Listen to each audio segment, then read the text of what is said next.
Chapter 2951 The Mantis, the Cicada, and the Oriole. The practice of Imperium rules stretched out over the eons. They were there because the profits of the Imperium mattered more than all others. If legacies were poorly running their existential domains, other legacies could observe this and undergo proper procedures to strip them of this right and take their domain for themselves. If they could convince the Imperium that as rulers, they were better, that in the long run, they would take in more profit for the Imperium. Thus, at times, representatives of the Imperium would stand in observance for domains they deemed of some importance. If they were shifting rulership and legacies, they would be there. It was just that. Alabalum never expected to be on the opposing end of a situation like this. First, a corrupted seed rose that caused him to lose a great deal of his profits. He was forced to utilize the Codex of Extremity, as even now, its authority was being encroached upon evermore. And now, another legacy appeared to challenge him for his rulership, and an Imperium Royal Basilius was even invited to observe. Why had his contact at the Imperium not warned him of anything, and how did they collect information to give to the Imperium that deemed it worthy to even have an Imperium Royal Basilius observer here? When he arrived at this thought, his eyes flashed brilliantly as his will looked at the Basilius of the Ignatius. He then flashed his awareness over the Basilius around him, his daughter included, as his eyes flashed with a chilling light. Was there a traitor among any of them? And what would they even have to gain if their legacies fell and no longer reigned over an existential domain? They would lose one of the safest and most profitable methods of attaining fruits of existence. Alabalum thought of many things while he, Ignatius, and all other Basilius of the legacy of Alabalum and Ignatius bowed towards the Imperium vessel. The vessel was triangular in nature, lined with pulsing gold and purple lights as a blinding slit on it opened to reveal a graceful man adorned in a golden purple robe. His golden hair was sleek as he had a cane in his hands with a blinding scripture that signified Imperium. It radiated an existential dominium light itself, as this was a killing weapon that could oppress a common existential dominium realm expert with a tap. They bowed towards such a being as Ignatius, and Alabalum spoke towards him. We live and we die for the Imperium. We pay respect to the Imperium Royal Basilius, but we wish it was under better circumstances. We never expected the names of our legacies to be besmirched so much that they would even waste the time of the observer. Alabalum and Ignatius bowed their heads briefly before rising, as no matter the situation, the Imperium had to always be respected. The Imperium had to always be placed above all else. After all, the day they became entities of the existential dominium realm, they pledged obeisance to the great Imperium. The Imperium Royal Basilius nodded with a graceful smile towards all beings here as his intent flowed out with calmness and majesty. Ignore my presence here, for I am only here to ensure impartiality, that no legacy will be bullied into anything. Though some concerns were raised, so I will be here to observe the contest of the rule of Imperium Telos between the legacy of Lethith and the legacies of Alabalum and Ignatius. Which contest do you wish to proceed with first? Words that nobody else could deny, words that made it clear the rule of Imperium Telos would be carried out today. The Imperium Royal Basilius asked, which contest do they wish to proceed with first? This was because the rule of Imperium Telos consisted of 3 contests. The one challenged had to lose 2 of these 3 contests before they lost ownership of their existential domain. If they instead won the contest against their challengers, they would instead win ownership of the existential domain of the challenger. With the rule of Imperium Telos, they had to prove 2 of 3 things. The first and foremost was that the power of the Archon Basilius themselves reigned supreme. The second was to present the database of their past tributes, current tributes, and a stipulation of future tributes comparative to what their challengers would be able to provide if they were reigning over the same existential domain. In this case, Alabalum and Ignatius would present their future stipulations along with Archon Basilius Lethith, and the grander stipulation would win. This was the most abstruse contest to win, as one wouldn't know what the other side could offer in there. Tributes of fruits of existence. And this was why all Archons kept large reserves of fruits of existence in hand. In the case their rule was ever challenged, they would be wealthy enough to offer a high tribute in a rule of Imperium Telos. And they would win the domain of anyone who challenged them for the next few eons to recoup any losses. This was how crucial fruits of existence were. This was why using so many for the activation of the Codex of Extremity and subsequent losses over the last 2 days of Moore's apocalypsis. This was extremely deadly. The face of Alabalum was cold as he thought of this. His enemies must have been given information that foretold of his recent expenses, otherwise, they wouldn't be confident in exceeding him so greatly in wealth and tributes. But these 2 contests in the rule of Imperium Telos, there was the third and final one. This was commonly referred to by Archons as the will of the Imperium. because it involved the dominiums of the challenging archon and the challenged archon to be infused into the codex of extremity residing over the existential domain, the codex of extremity granted by the Imperium. The codex held shocking weavings as it could choose itself who the better archon to preside over it would be. Chapter 2952 The Mantis, the Cicada, and the Oriole. 2. The Imperium stated that the codex was impartial in this as nobody was favored. But very few archons believed it. This was why they called the last contest. The will of the Imperium. It may very well be what the Imperium chose if one archon lost favor with them, but so long as one won the prior two contests. The third contest of the codex wouldn't even matter, so it was one's power that was the decider. And one's wealth. Today, the power and wealth of the legacies of Alabalum and Ignatius would be tested, and it was at the worst time imaginable. Alabalum turned his gaze towards Ignatius as the darkness around this entity was just as obscure. He then felt his connection with the codex of extremity. And observed that in the time wasted to stand before everyone here, the encroachment had only increased. It meant that the supernal and nether havens of Vitalis connected to the codex of extremity were already encroached upon for the most part, and soon, he had an inkling that the vacuous hyperversal domains would follow if nothing was done. These dogs were sniffing around his domain trying to fight for it when at this very moment, there was an infestation eating it up from below. His eyes were sharp as he spoke out. I have no issues beginning with the first contest. But before that, my words were true that as guests. You all came at a bad time. I currently have the Codex of Extremity under my control for this domain actively in use to take care of something.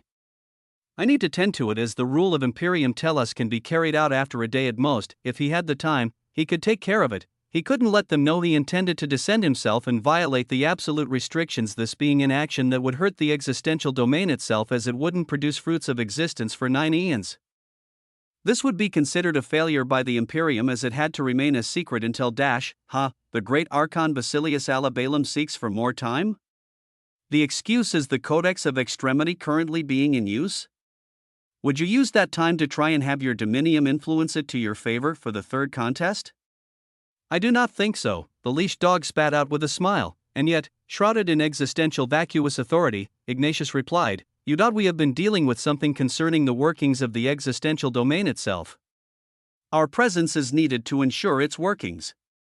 You wouldn't be able to bear the responsibility of anything that happened because of us being held by such unworthy contests. The eyes of Archon Basilius Ignatius blazed as he seemed to be about to reveal some things and speak even more. But Alabalum roused his intent to stop this. Ignatius did not know about the worsening situation in the Codex of Extremity. He couldn't reveal any critical information right now, as whether he would be given extra time or not would depend on a single entity. His eyes moved and came to land on the Imperium Royal Basilius Observer, not just his eyes, but the eyes of Basilius around him, those from the legacy of Ignatius, and those from the legacy of Lethith, the golden-haired entity. Shimmering with gold and purple brilliance took in all gazes without faltering as he spoke while stroking his cane. It is all right. I, as the Imperium Royal Basilius Observer today, swear by the Imperium that any possible consequential weavings of the Codex of Extremity and the lands of Vitalis and Vacuus it presides over fall to me. I will bear the responsibility for any issues caused by the delay in tending to the Codex as Archon Basilius Alabalum and Ignatius state, and the first two contests can begin first. The purple-golden eyes of this man smiled calmly as Alabalum stared at him coldly. From the perspective of all those here, they knew nothing could possibly happen with the Codex or the lands before them as they thought. Alabalum and Ignatius were simply trying to buy time to seek a way out of this. They wouldn't even give them the time, and Alabalum stared between the Imperium Royal Basilius Observer and the visage of the leashed dog and the veiled herald of flames behind him as he callously wondered. Just how many fruits of existence did this give this observer for him to be on their side this much? Did they want his Vitalis and Vacuous existential domains this much that they would leave him no way out? Very well, his intent weaved out with immense calmness. The eyes of many lit up after this as they were ready for a show, but the eyes of Archon Basilius Alabalum were filled with utmost coldness as he knew things nobody here would know. He knew of the encroachment of the Codex of Extremity undoubtedly by the corrupted seed that was giving it so much trouble. He knew that the encroachment of the Vitalis hyperversal domain was nearly complete as the Codex was calling out to him to intervene. And yet, if the legacy of Lethith spent so much to the extent of even bribing an Imperium Royal Basilius Observer on their side for this venture, if they really wanted to take away what was his, the eyes of Alabalum burned with heavy and existential decisiveness at this moment, and then he let go. He couldn't win the contest of wealth. He should be able to win the contest of strength, as the leash dog couldn't entirely compare to him, but the moment they went to the third contest and saw the state of the Codex of Extremity, he would lose this contest right away. He would lose his right to rule these existential lands, if they really wanted to take what was his. If they really wanted to proceed, he would have them feel as much pain. Since the observer has stated that he would take all responsibility, we can proceed. All of their dominiums had recorded what the observer had stated. Any changes or losses incurred by the encroachment of the Codex of Extremity would not fall under his responsibility from this moment onwards. Even as he spoke, his existential soul dominium buzzed as he sensed the encroachment of the Codex of Extremity. Starting from the vacuous hyperversal domains, he kept his emotions from expressing their intent as his eyes hardened, stealing his resolve. But still, what the fuck was this Noah Osmont doing that he was moving so quickly to cause all pieces to fall apart? Chapter 2953: The Mantis, the Cicada, and the Oriole. 3. What was Noah Osmont doing to make everything deteriorate so quickly? The question wasn't so much for him as it was for what his extremes were doing in conjunction with his infinite hyperversal haven. While far above them, Basilius of Legacies and Basilius of the Imperium were conducting their own weavings. Noah and his extremes moved earnestly to achieve their intents. The analysis of the nether haven of Andromeda has been pushed to 100%. This last haven of Vitalis will now begin its assimilation into the infinite hyperversal haven, the last haven within the Vitalis hyperversal domain. This was how stupendously fast the process was made, as the extremity of cheats coursed all extremes within Noah for multiple purposes. And the change brought by this was something nobody could have anticipated. The infinite hyperversal haven had received an influx of an existential domain, its Alethean havens being rapidly stretched while new ones formed as its size was constantly multiplying in the last minutes.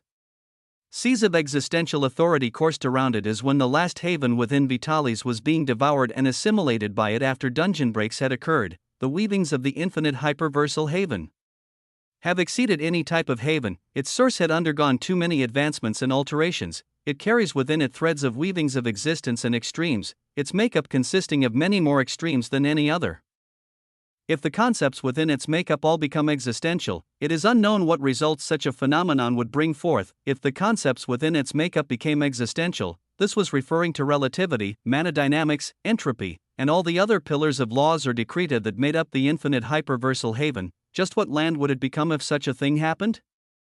This was at a time when even the distinction it held this whole time was also about to change. The infinite hyperversal haven is burning with a new distinction as its source undergoes a quintessential advancement. The weavings of the Codex of Extremity are becoming incorporated into the infinite hyperversal haven.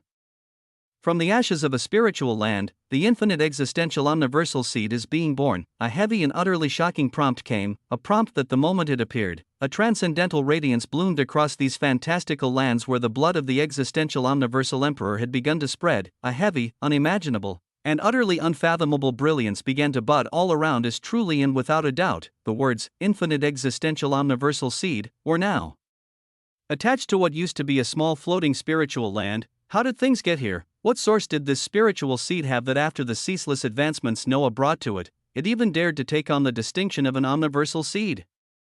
It was a profound question, but it held no answers at this moment. But at the time such a thing began to occur, the construct that was having its source encroached upon no longer sat still. Within the Archios Vitalis Pilus, all the havens and extremity vein of the Vitalis hyperversal domain were devoured and assimilated. Along with the weavings of the Codex of Extremity, as all that remained was the Archios Vitalis Pilus, the land isolated away from everything, the land where the legacy of Alabalam resided in. Nobody here knew of what was happening below them, and they couldn't know since the Codex of Extremity was actively carrying out Mor's apocalypsis. It should have been preparing for the third day of Mor's apocalypsis with the large reserves of fruits of existence it had taken.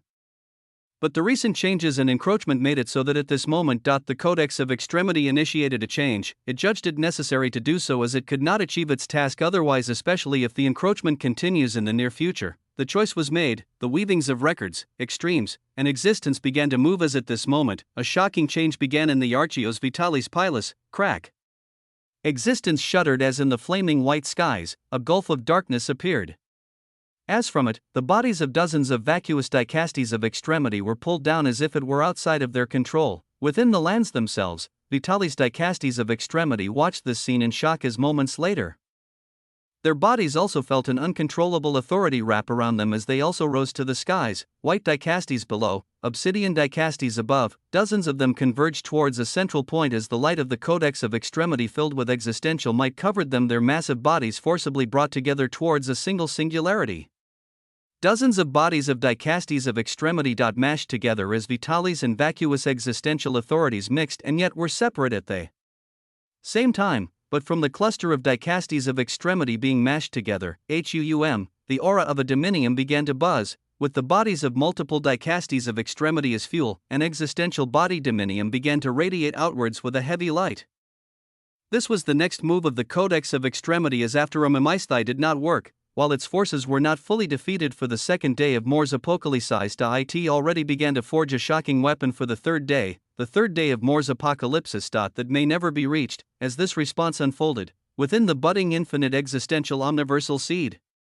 Amidst raging unfolding multicolored seas of havens, 7 lesser Mamaisthai still remained on the battlefield as at this moment, Henry was gazing at the lesser Mamaisthai with his own likeness as he was moving towards it with momentum, but at this instant, your blood courses with the weavings of the existential omniversal emperor lineage. A booming prompt bloomed before his eyes as he instantly felt his existence burning, an unimaginably heavy weight descending on him as he instantly appeared before his own lesser Mamaisthai, his fair hands covered by the glow of destiny as boom, they lightly came in contact with the lesser Mamaisthai of himself, and the ridiculous scene of the body of this lesser Mamaisthai beginning to break apart unfolded in the next moment, the very destiny of its existence and weavings severed entirely as it disappeared. Chapter 2954 The Mantis, the Cicada, and the Oriole. 4. The moment the weight of the existential omniversal emperor lineage imposed itself on Henry, his body moved with such a shocking weight of existence that he destroyed a lesser Mamaisthai of himself in a single hit. The weavings of Lut thank you for aiding in the analysis of the lesser Mamaisthai Henry. You have attained 8x quintessential fruits of existence. The analysis of the weavings of the eradicated target has reached 100%. The existential illusory weaving V3 lesser Mamaisthai Henry will now be called out to work under the banner of the extremity of Lut. Dazzling prompts came, but this wasn't the biggest thing for Henry. The biggest thing was that apart from the profound aura of existential extremity authority of quintessence coursing through his body, he began to feel the budding of another, one whose source wasn't entirely on his father. The purity afforded by your budding existential omniversal emperor lineage grants you boundless boons. First and foremost, your lineage can currently hold the weight of an existential extremity authority. Your lineage spurs the concept you define yourself with the most. The extremity of destiny is painted with the glory of the existential omniversal emperor lineage as it treks towards the existential level. Henry's body shuddered as shockingly, he felt a new existential extremity authority forming from the concept he knew too well. Destiny. Went towards the existential level. Under the banner of the Son of Destiny, ushered forth by the budding existential omniversal emperor lineage, the existential extremity of destiny has been recorded down in the creed of the lineage of the existential omniversal emperor.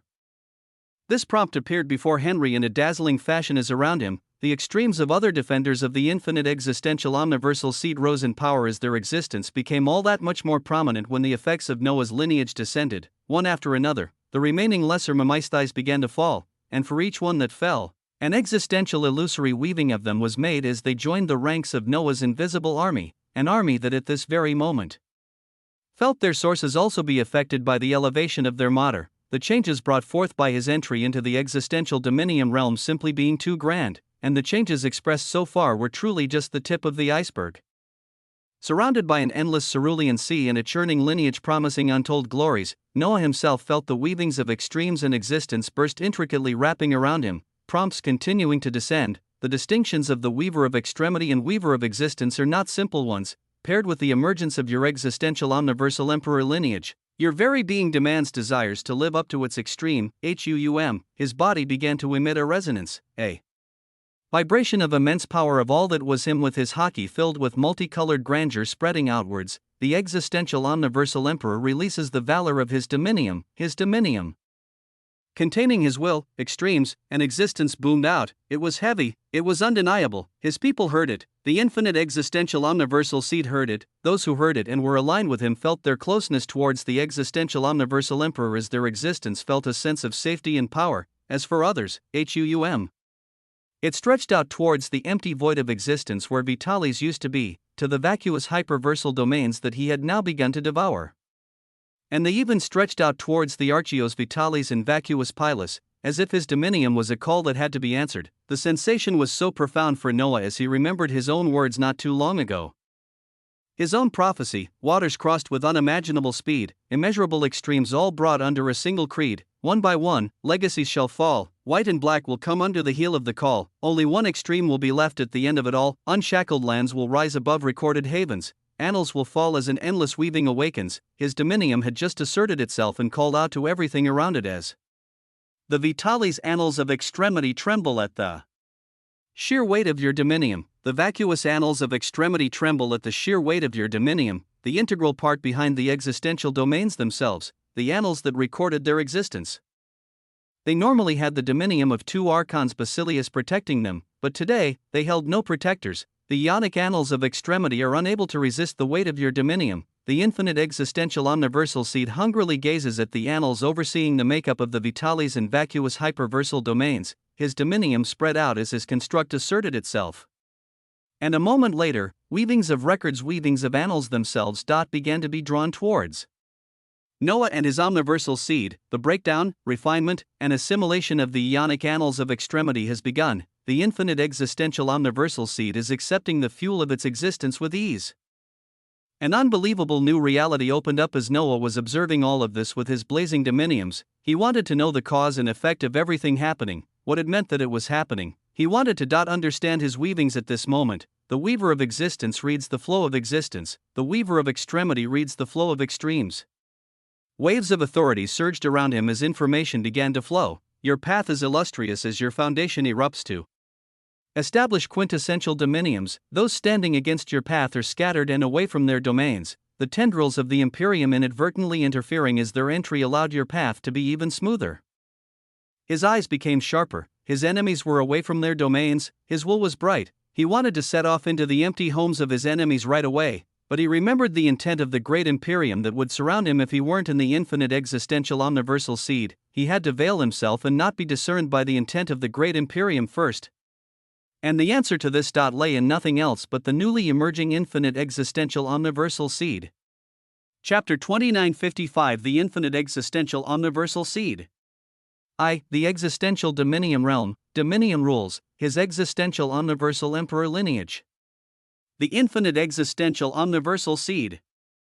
All of these things were intricately connected, and Noah's main purpose and distinction was to truly understand all of them as first. He had to understand the omniversal seed that gave him refuge from the intent of the Imperium, so his main body buzzed as he left the wondrous blue sea and followed the weavings of his connection to the infinite existential omniversal seed. After all of his records were reseeded into him, even the quintessential annals of extremity held nothing regarding him as everything was his own, but he could still feel the complex connection his existence had with the infinite existential omniversal seed, and even more clearly than ever before, he felt it weaving across his dominiums, across his extremes, but most of all, he felt it resonate and tightly interlock with his existential omniversal emperor lineage, an omniversal lineage, an omniversal seed. The two seemed like interlocking components as through such a connection, Noah delved into the depths of the constantly changing omniversal seed as the weavings of reality distorted a moment later, his visage appearing in a domain filled with high concentrations of existential extremity authorities. Extremity rune scriptures and the hundreds of millions swam freely as they became components that formed blazing multicolored rivers swirling around like cosmic snakes. Scriptures of mana dynamics could be seen amongst them. So could entropy, genesis, helios, polarity, dreams, dissolution, Avalon, and many others. They all formed into massive raging rivers that circled this domain, but all of them converged towards a single central point as if they were a cluster of wires plugging into a circuit board, and the circuit board was the place Noah's feet touched, as it was a flat island made of extremely pure authority. Filled with an assortment of colors, it pulsed with waves of existential extremity authorities. Every single moment as the most profound thing was the purity of this authority. It didn't belong to any specific extreme, but it was existential. This whole island he stood on was existential. And yet the authorities coursing into it were all the past natural laws, heavenly and infernal authorities, and decreta, as if at any moment, this pure existential light could flow back from this island and make the extremes converging onto it existential themselves. In such a place, Noah saw that at the very center, All the converging authority was flustered to form a single multicolored throne radiating existential brilliance. Noah's eyes flashed with the weavings of existence and extremes. As he instantly knew what he was looking at, seat of an existential omniversal throne, a starting point, but also an end. Very few, if any, existences are able to sit on a throne like this. Its weight is too heavy. Its authority is too immaculate. On it, what one could do is boundless, a simple introduction to such a dazzling throne, and beside it, the figure of a manifestation of a woman with utterly unrealistic beauty could be seen, fair skin, lustrous locks of hair shining gold, red, green, white, black, and many other colors. A dress that seemed to be constructed from all the flowing authorities of the infinite existential omniversal seed, with it extending into a robe that radiated streams of authority down into the vibrant pure land they stood on. The manifestation of the infinite existential omniversal seed appeared and took light steps to arrive beside Noah. Her hands reaching out towards his right, Noah gazed at her closely before stretching his right hand out, and she took it into her hands while coming to kneel before him. A glorious melody boomed out as utter brilliance unfolded. The weavings of the infinite existential omniversal seed resonate with your existence, being yours alone to control. Your dominiums are connected to an unfathomable construct of existence, and are beginning to anneal and expand further due to it. The brilliance was heart-shaking. The scene was one that nobody else would ever come to see. Looking at the kneeling figure of the manifestation of the infinite existential omniversal seed, Noah's intent ebbed out lightly. What are you, truly? What was she? One could really just say she was a floating spiritual land from a minor world, but at the same time, this was the truth. There were many other spiritual lands just like it, with his people even obtaining rulership over those spiritual lands from the beast world eventually as well, but none of them had made even a fraction of a percentage of what Noah had made the infinite existential omniversal seed turn out to be. So it meant, Noah and the actions he took were one of the prime factors that allowed what lay before him to appear. But for this land to do what it was doing now, to take on the identity of an omniversal seed it was taking on now, too capable of blanketing Noah from the intent of the Imperium. Surely, I am. The voice from the manifestation of the infinite existential omniversal seed was calm and filled with sweetness as she rose from her kneeling position, taking Noah's hand forward as she led him towards the dazzling seat of an existential omniversal throne. I am whatever Master chooses to make of me. You could break me down into nothing, or you could elevate me even further.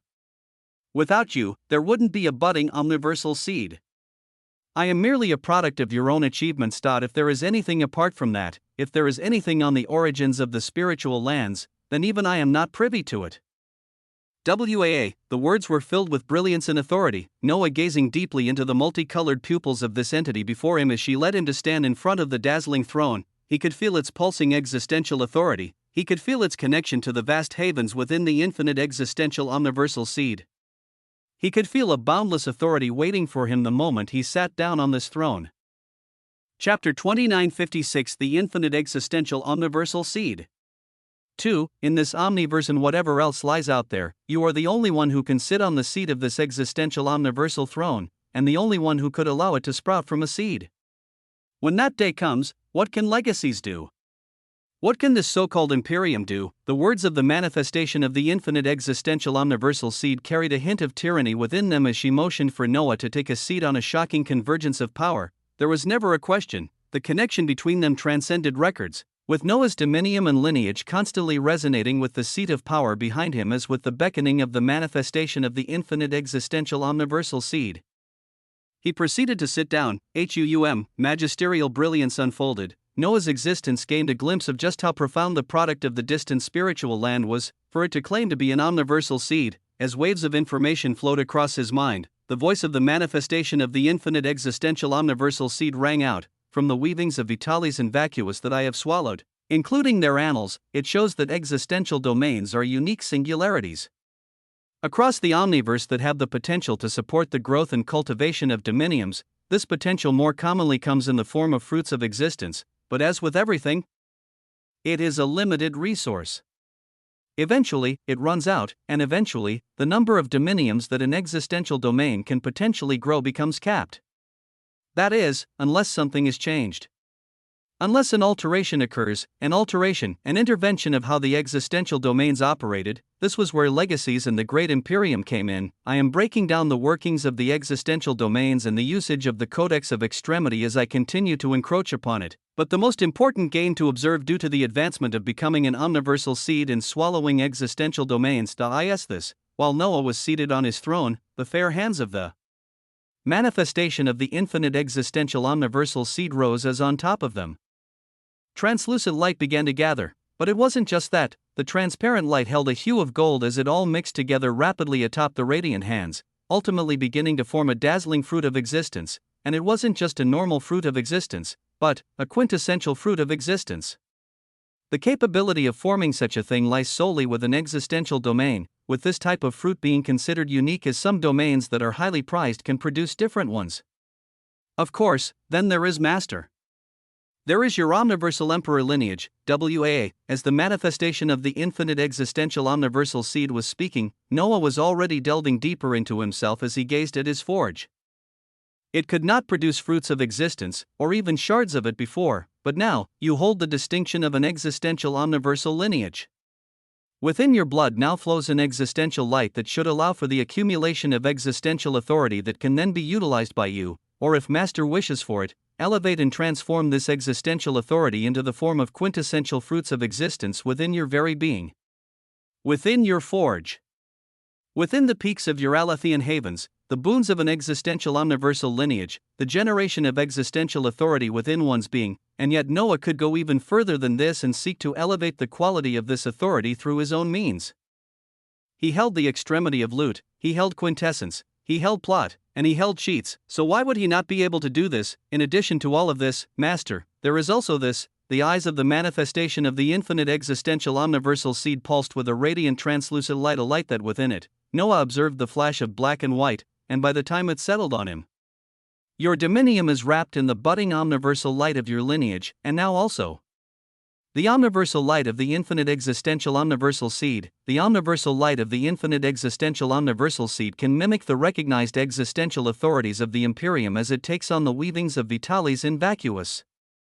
The quandary Noah was in within the last few minutes, the fact that there was the thing called the Imperium that he knew nothing of and it was seeking his obeisance, the infinite existential omniversal seed truly was the answer as its profound light covered Noah, his eyes rising with an air of tyranny as a moment later, his body pulsed to release a figure that looked just like him, yet it was more robust. It was more built as its fair chest was bare, lines of golden brilliance covering it as the eyes of this body of his let out a fiendish light. It was his existential body dominium, covered by the light of the infinite existential omniversal seed. It took a single step and disappeared. The next time it came to, it was already across multiple veils of existence and non-existence as Noah's visage stared at a massive runic circle where not too long ago, he had seen the weavings of a dicastes of extremity go towards his body, surrounded by the mimicking light of Vitalis, passed through this barrier easily as he continued forward. With another step, he traversed easily until he arrived at the next opposition that showed a dazzling white runic circle stretching out endlessly. The shapes and forms of dicastes of extremity outlined before him as only by being recognized in passing through this could one enter a special place, the Archios Vitalis Pilus. Noah looked at such a barrier as his body flexed his muscles. His enemies were not in their homes. For this, he would thank the Imperium, and he would also use this chance to loot it. His dominium buzzed. His dominium was his body, and just what did it mean to have an existential body dominium? Noah wanted to experience this firsthand. Chapter 2957, A Breach. Dominium, above the gradations of extremity. When Noah crossed the existential bridges with his aspects of existence, they shattered and eventually joined with him to make up his dominium. This was what happened with his main body, but there was also his manifestation in the waters of the gradations of extremity. Here, he saw an entirely different scene, above the waters of the gradations of extremity. He crossed an unsurpassable layer to arrive at an endless sky. There was no ceiling above him as it seemed to stretch out endlessly, but with his dominium he could feel that this was only an illusion. A scene that the Codex of Extremity was displaying as it intricately connected the weavings of what was known as the existential domain of Vitalis and Vacuous to this conception of the gradations of extremity and what lay above it. For all entities arising within these lands, they would be ascending the same gradations of extremity. Their records and existence would benefit these gradations and these existential domains. This was why the tools of the Basilius moved within the 9th gradation. And there were even branches where pure existential authority converged into fruits of existence there. Above it, the endless sky showed the purest streams of Vitalis and Vacuous existential authorities as even further past all of this, Noah could see an illusion of a massive book, of an interminable codex. It was far from this location as it was within the Archios Vitalis Pilus. The moment he came to this thought, the illusion of the endless sky seemed to shatter as in the distance he saw an overlap of a massive white runic circle with the shapes and forms of the dicastes of extremity. As if reality was breaking down, he even saw the vision of his existential body Dominium that was staring at the same scene as he sought to enter the Archios Vitalis Pilus. And at such a reality, his Dominium buzzed as he spoke, "Swallow it all, HUUM." The infinite existential omniversal seed heard his call as its radiance erupted through him, reaching down to the distant waters of the gradations of extremity below and the illusion of the endless skies above, intent on swallowing everything. There was no doubt a genuine endless sky and an endless path for existential dominiums in the omniverse. What he saw now was merely a manifested replica meant for this existential domain by the means of the Imperium. He would swallow it all, and he would see just what grand construct his infinite existential omniversal seed could produce instead, and as a devouring light emanating from him. His vision overlapped with his existential body Dominium staring at the massive runic magic circle as his right hand moved towards it, just his hand, but his hand was a part of his Dominium, and he was finally able to grasp a sense of what it meant for one to form their Dominium. It seemed like a roadmap of existence. On this road, one's existence flowed, one's extremes flowed, and one's records flowed. The weight of the weavings of all three flowed in this roadmap that was a Dominium as. Thereafter, it went even further to enhance and elevate all three, to give everything an existential authority. Even if a concept had not attained existential might, its extreme could be expressed with a false sense of existential authority within one's Dominium.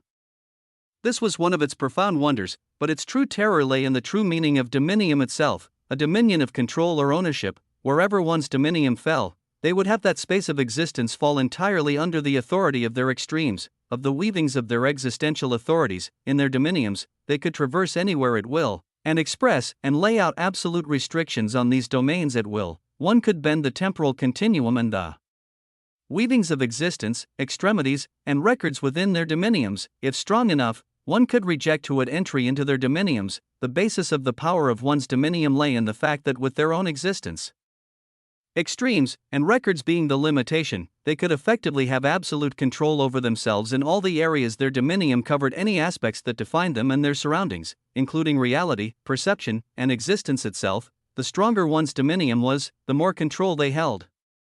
This was why for many of those in the existential Dominium realm, they advanced one Dominium as much as possible and endlessly at that. So long as their Dominium was stronger than their enemies, they would completely warp existence, records, and extremes to their will and come out on top. A few instances where even if one's Dominium was slightly stronger, one with a weaker Dominium could theoretically win.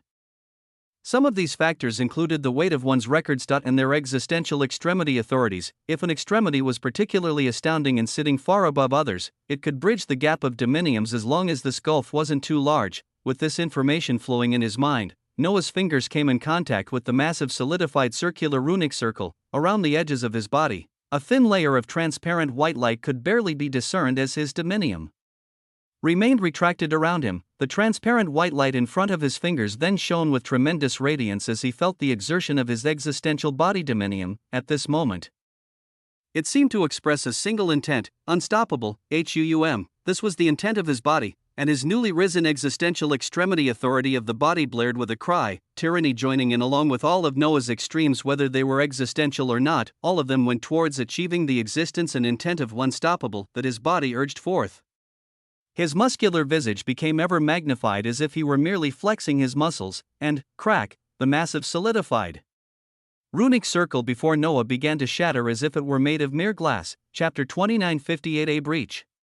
2. Like shards of glass, everything fell apart, the protective boundary preventing entry to the Archons Vitalis Pilus entirely shattered from the mere fingers of Noah's coming in contact with them as in the next moment.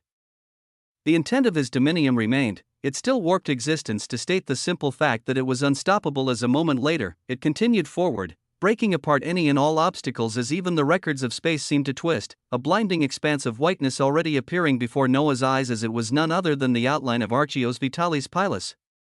Basilius Amaleusa was standing beside dozens of other Basilius of the legacy of Alabalum as they gazed at the blinding mass of black and white in the skies being controlled by the Codex of Extremity. Why would the Codex go as far as to utilize the constructs of the dicastes of extremity? Her silver white hair blazed with brilliance. But her question didn't receive any answer, as all Basilius here had many confounding worries. First, an enemy legacy appeared as the Archon and strongest Basilius went to represent their legacy, but they knew the conflict would only be removed by the Archons themselves, as they could only wait to hear the resolution. But not too long ago, they felt foreign dominium spread out momentarily and call out its glory. What exactly was happening out there for foreign dominiums to be so bold as to spread their brilliance here, at such an atmosphere? Behind the earth and clouds around them, a massive spherical building opened up as regal Basilius adorned in white clothes flew out, their distinction being high as they were the ladies of Alabalum. 9 of them stepped out, as each was more beautiful than the last, their eyes brimming their soul dominiums as the leading one spoke out. No need to fret about when it comes to this.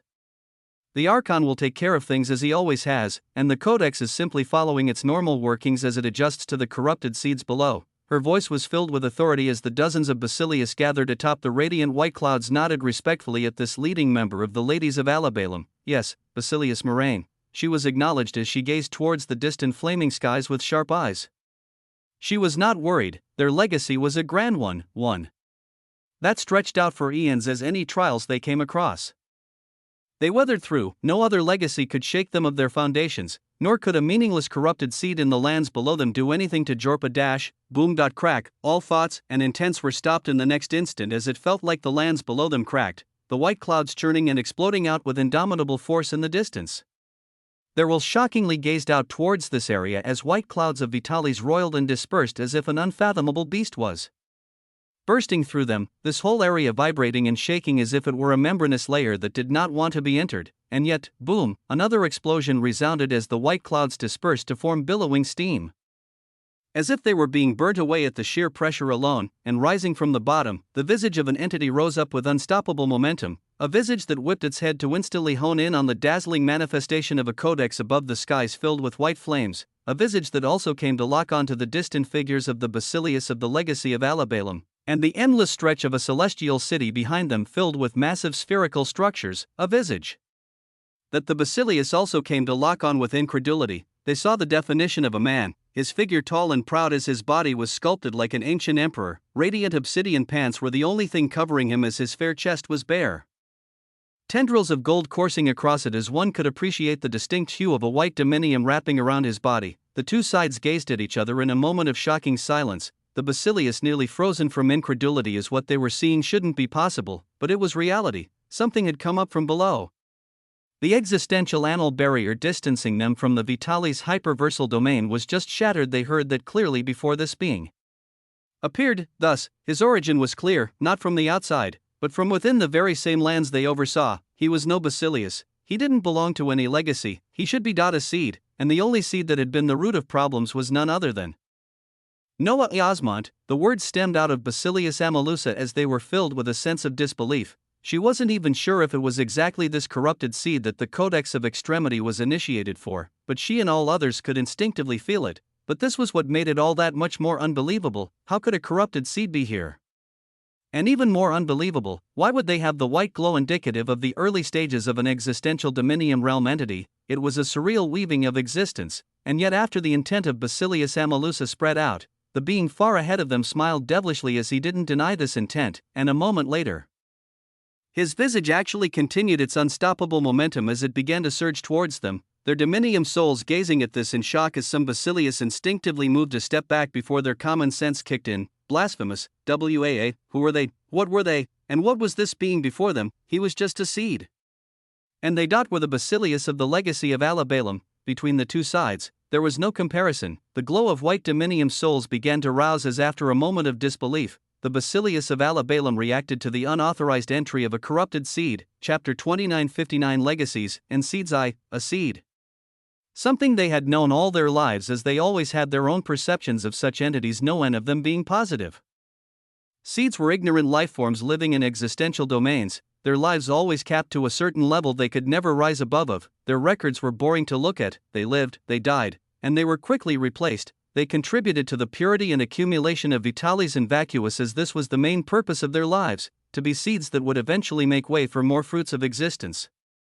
From the standpoint of a Basilius belonging to any legacy, a seed was akin to an ant they could step on if they so chose, akin to the clouds beneath their feet. They could be stepped on, they could be sat on, and they forever remain beneath them, so to actually have a seed appear in the Archios Vitalis Pilus. Truly, it was a violation of existence itself, so Basilius Amaleusa called it blasphemous, but before the two sides could even meet, a fearsome cry came from the illusory codex of extremity above, and the mass of white and black that had been blazing and converging this whole time flashed with brilliance as a shocking dominium spread from it, filled with apocalyptic grandeur.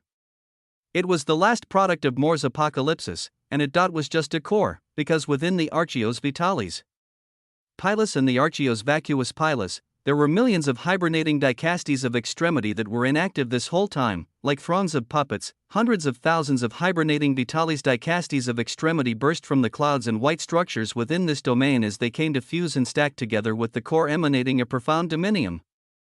And from the obsidian gash above the white flames, hundreds of thousands of vacuous dicastes of extremity also flew down akin to puppets without any strings attached, all of them joining together into a single swirling dominium. It all began to form into an utterly massive dicastes of extremity with a dominium so heterogeneous, so transfigured and unstable, and yet undeniably there. Its dominium soul expressed a profound dominium rule as it was an amalgamation of creatures that shouldn't be possible, and yet when the distant figure of the weaver of existence gazed upon it, he began to peel apart its weavings, existential vitalis and vacuous potpourri, held together by strings of opposing existential extremity authorities. This potpourri has an established dominium rule in two parts, one from vacuous existential authority that allows its formation with the absolute restrictions of death in 1 hour, and another from Vitalis existential authority that allows it to burn with its brightest and most powerful dominium soul so long as it lives. An amalgamation of vacuous and Vitalis held together powerfully with a dominium rule as it was an extremely powerful enemy, formed from millions of hibernating dicastes of extremity. It was black and white evenly as it held a massive serpentine eye on its chest and face, with 5 pairs of wings radiating absolute white and obsidian light along with dozens of serpentine eyes stretched throughout them. Its intent was filled with destruction and a sense of end as its entire dominium radiated nothing else other than apocalypse, its many serpentine eyes becoming fixed on Noah's figure. Looking at it, the existential omniversal emperor squinted his eyes with a smile. A slightly bigger ugly thing. Are any of the wills that talked to me before in there? The previous dicastes of extremity Noah conversed with, he had told one of them a prophecy that they would be kneeling before him soon enough, but it now seemed they may not even be cognizant in this massive contraction. Oh well, an ugly thing remains so no matter the size. Come on, WAA, he sensed its spreading dominium soul that was bathed in an intense white grandeur. The white of its dominium seemed much more corporeal than his, but what about its extremes? Would they be able to match his? His existence began to buzz with a wild sense of power, but an instant later, he turned his head towards the direction of the Basilius that had returned in their regal stances with their dominium souls still spread out, but they allowed the existential Vitalis and vacuous potpourri to come after him while they themselves, can't have you doing that now, can I, Noah? Could sense their intent forming, an intent that they wanted to spread outside of this domain to let others know of what was happening. His dominium considered this unfavorable to him and notified him of it as a moment later. His existential body dominium flashed as something blazed out of it, a light so fast and blinding that it instantly crossed the weavings of space to appear in the flaming skies above the clustered Basilius. Their dominiums quickly caught it as they gazed up, their pupils constricting. They saw the hazy outline of a multicolored infinity symbol standing up. The extensions of the symbol felt like its limbs as around this infinity symbol, gloriously vibrant havens gravitated with existential light, some being entirely gold, purple, white, black, blue, and all sorts of other colors. It was a wondrous dominium. It was Noah's existential origin dominium that instantly appeared far above. Seemingly made up of pure authority as one of the Alethean havens gravitating around him rose up with an existential light, this haven being extremely dark in color. It was the Alethean haven of penumbra. It carried with it the dominance of a dominium as it seemed like a piece of a much larger and unfathomable whole. And it gravitated off of Noah's body and towards the far flaming skies before radiating unfathomably vast waves of darkness that tainted the brilliant white all around. Dominium rule of penumbra has been laid down. No weavings or intents may escape from this domain. An obsidian light covered absolutely everything. Chapter 2960 Legacies and Seeds 2. The flaming white skies were obscured as the Basilius of the legacy of Alabalam gazed with sharp eyes towards the visage of Noah's existential body dominium, the tip of the infinity symbol at the center of rotating Alethean havens forming an illusory face that seemed to be gazing down at them with immense scrutiny. A nanosecond prior to this, Basilius Moraine, one of the leading figures of the Ladies of Alabalum, was weaving her intent to pass on the reality of what had just happened here. Towards Alabalum, at the same time, among the others, Basilius Amalusa's eyes were cloudy as she also weaved her intent to alert someone, and it was none other than Basilius Inane. Allegiances had long been forged as in the next moment. Abalum and Inane would have been alerted to what was happening here. The weavings of this information may have been critical enough to change many things, but a moment later, the visage of Noah's existential origin Dominium appeared, throwing out an existential authority that pushed forward one of his Alathian havens to set down a Dominium rule. Basilius Amalusa and Basilius Moraine sent out their intents.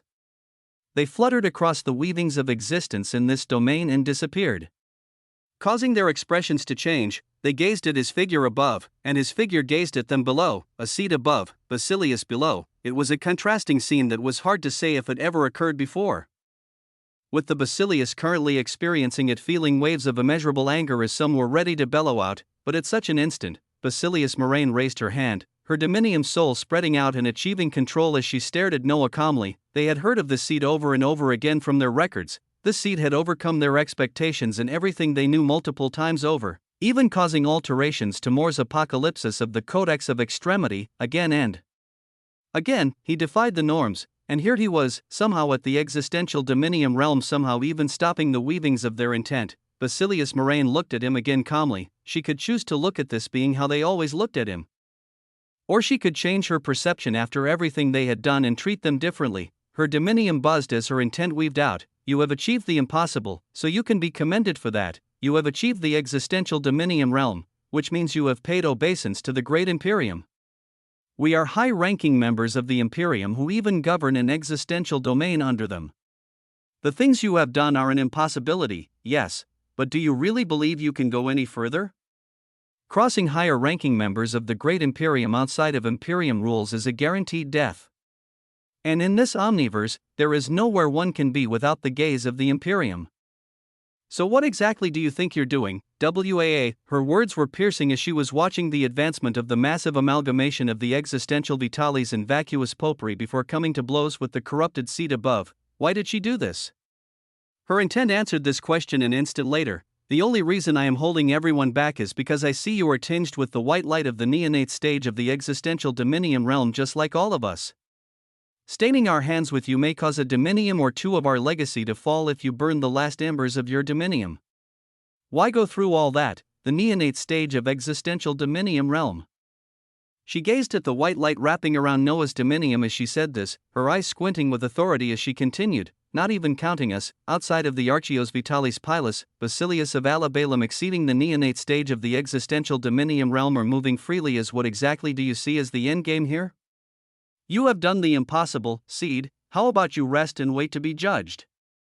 For your achievements, your Dominium may just have a path of survival since you have paid obeisance to the great silence, RUUUMBLE. The origin Dominium of Noah flared with indomitable brilliance. In the distance, his existential body Dominium was about to come and clash against the existential vitalis and vacuous potpourri.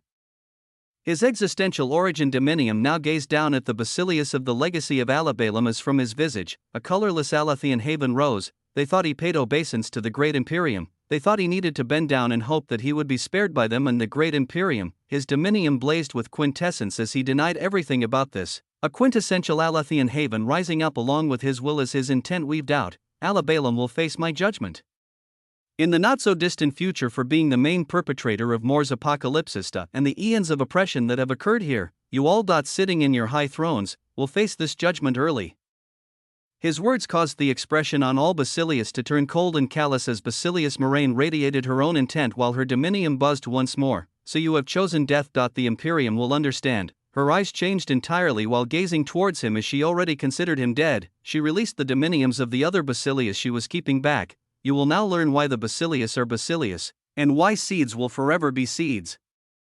You will no, Noah's intent weaved out again as the colorless haven he had released reached the high point in the darkened skies. His form of an infinity symbol surrounded gravitating Alathian havens radiated its intent coldly as the colorless haven above began to pulse. I will give you all a glimpse of the authority that allowed me to be where I am now and the authority that will spill the blood of Basilius. I will give you a glimpse of quintessence. the colorless haven above exploded out and radiated a colorless light over everything, and Noah's intent continued to blaze out unhindered as a new dominium rule was setting. Tell me, are any of the existential authorities you have quintessential? WAA, because if not, the existential. Omniversal Emperor let loose. It was his first battle with lifeforms that were far above him not too long ago. Chapter 2961 Legacies and Seeds 3. Were any of their existential authorities quintessential? This question came and went just as quickly as the Basilius of the Legacy of Alabalam didn't put it in their hearts. Each of those here were of the neonate stage of the existential dominium realm, as unlike the corrupted seed above them. They had been lucky enough to devour and assimilate fruits of existence over the years. Their soul dominiums had annealed and grown much more as they knew they were much stronger than this being above them, but Basilius Moraine had still sought to prevent a flash because eventually they knew that even a weak entity at the neonate stage of the existential dominium realm was not to be so easily dismissed. A dominium was a heavy thing, as anyone that had reached this stage had exploded with an accumulation of extremes in existence, and if they burned their dominium when pushed to the brink, the power they could unleash before they perished was dreadful. So, Basilius Moraine already knew what to do as she stared coldly at the spreading light of the colorless haven. Spread out and drain his dominium. When he starts to burn his existence, increase the proximity and finish him off without any injuries. Her intent spread out at an extremely fast speed that was akin to the span of an instant, as the Basilius around her had already begun moving this single instant, not even passing yet. Basilius Moraine waved her hands thereafter as within them, weapons that would make one pause appeared. They seemed like firearms. Sleek and white with a fervent existential brilliance, they exceeded any high-grade armament of extremity, as they seemed entirely identical with Basilius Moraine holding onto the grip of two handguns. The magazine was already in, as it held heart-shaking weapons within, with the barrels of both of these guns inscribed with the markings that read, "A boombox production," gripping them tightly in her hands. Basilius Moraine already raised both hands to aim ahead as the visage of the corrupted seed was within her gaze, the colorless light reaching their surroundings at this moment as her intent moved to direct the flow of battle once more. Keep him at bay and finish him off cleanly. Show what it means to make an enemy out of the Legacy of Alab space fizzled. Her words didn't finish as she instantly felt her dominium soul retreat around her body, her eyes no longer seeing the figure of the corrupted seed in the distance. Instead, a voice shockingly rang out beside her very ears. "You don't seem to understand." Her pupils dilated. The existential armaments in her hands quickly began to turn as shockingly, to her left, the visage of the corrupted seed with his form of an infinity symbol actually appeared, somehow bypassing their spread-out dominium souls. This was because, similar to her, even those in the surroundings felt their dominiums forced to retreat around their bodies, only covering them inches all around as this allowed their enemy to get close. Basilius Moraine felt the beat of her heart as she sensed the weavings of the enemy dominium already erupt towards her, her will seeing a blazing crimson Alathian haven of Apollyon pulsing with interminable destruction aimed at her side, an entire haven radiating an aura of a dominium seeking to invade her protective dominium soul. Sending this, her will quickly moved as she pulled the triggers of both her existential armaments before they could even be turned to entirely face their enemy. Their barrels pointed in entirely different directions, and yet, the dazzling white bullets to be released disappeared the moment they came out of the muzzle. Existence being distorted as they warped and somehow appeared directly opposite the incoming Alathian haven. BZZT. Noah's eyes were bright at such a scene. The flow of existence and time seemed so extremely slow in his eyes as he picked up on the details of everything. Appearing so close beside Basilius Moraine, he could see the weavings of her weapons clearly as their information rose before him. Glock #21, the Judge Number 1, a unidominium existential armament designed and forged by the Boombox Enclave of the Imperium. It came as a blank slate before being infused by its current existential extremity authority. Its source already fully resonated with Vitalis. A single shot requires the third equivalent authority of a simple dominium rule, as the attack will distort existence to instantly appear before your target, so long as your dominium can gaze upon it. The judge is proficient in the rapid penetration of dominiums no matter which existential extremity authority it was chosen for, with the bullets utilized by the Boombox Enclave forged from rare omniversal existentium steel that aids in the breakdown of existential extremity authority. Different modes of utilization include. Waves of information flowed into his mind as his distinction of the weaver of existence and extremity held a tremendous amount of power at this moment. The Information of the judge number 1 and number 2 that were actually existential armaments flowed in his mind as they were shot. Two sharp and spinning white bullets radiating a shocking light of existence instantly appeared before the Alathian haven of Apollyon he was throwing out to smash into his enemy. The dazzling white transparent light of his dominium buzzed around his thrown-out haven. The bullets shot out and laced with a heavy dominium soul of Basilius Moraine, spinning rapidly as the moment they came in contact with his haven, they began to lose their penetrating light. Heavy friction of existence buzzed out as the moment it was ascertained they couldn't penetrate. The white bullets began to expand as if they held an entire unstable existential domain within them, a heavy explosion of existential authority exploding out. The visage of Basilius Moraine gained some distance as she looked at Noah with an utterly distasteful gaze. The dozens of Basilius Noah had appeared in the center of moved back while their dominiums tried to stretch out and exert their authority. Chapter 2962 Legacies and Seeds 4. He caused their dominiums to retreat as he appeared amongst them. Even as the explosion of the attack caused by the judge number 1 and number 2 occurred, an Alathian haven of prana bloomed that absorbed all the destruction with an overabundance of life. Around him, the Basilius of the legacy of Alabalum erupted with their dominium souls as beside Basilius Moraine. Multiple others called out existential armaments while some directly began expressing their own dominium rules. But for Noah, you can try the expression of your authorities. But I ask, are they quintessential? His words seemed to make the colorless light come to life as when the dominium souls of the Basilius nearby emanated out inches away from them. It began to fade and lose its capabilities to distort existence or anything else. This caused the gazes of the Basilius to change as Noah didn't give them time to adapt. His origin dominium stretched out multiple Alathian havens pulsing with destruction as they became laced with plot with wasn't existential, and yet it blazed its brilliance in a dominium of existential extremity authority. These attacks have already arrived before you all. The havens around him instantly disappeared only to reappear before the retracted dominiums of all Basilius as their figures exploded with power. Noah's eyes then honed in on Basilius Moraine, who moved much faster than all others. Her existential armaments already having their barrels pointed towards his direction as unlike others, she was using this unique weapon to instantly cause her existential authority to clash with Noah. Her gaze was cold as a sense of fury rose within them while she spoke. Barrage of the beginning, BRR. The triggers of her armaments were pulled hundreds of times in an instant, and as if their magazines were endless, delicate white bullets spinning with penetrative existential brilliance boomed out. Already arriving before Noah as his form of infinity buzzed. These enemies were not easy ones. They wouldn't be eradicated in an instant, nor could they be one-shot into oblivion. But there was something utterly quintessential that others had to come to a realization of at this moment. Noah had just arrived in the existential dominium realm, and yet, what was he doing right now? In the midst of Basilius of a legacy that had lived many more years than him, he was freely throwing out attacks and facing not one but dozens of them. What reality was this? What possibility was this, and would there ever be anyone to even gaze upon such brilliance? Boom! A heavy explosion rocked the weavings of existence as at this time, an endlessly blue light of infinity began to spread, around the same weavings of time as this was occurring, in a place where time itself was negated. Where those who lived there could experience a distorted and negation of the flow of space-time continuum to the extent that it was hard to factor the passage of time for them. In the Archios vacuous pilus, tainted with the vacuous existential authority, these lands were unique in their fluctuations of time, as while days may have passed outside of it, only a minute may have passed within, or years may have passed.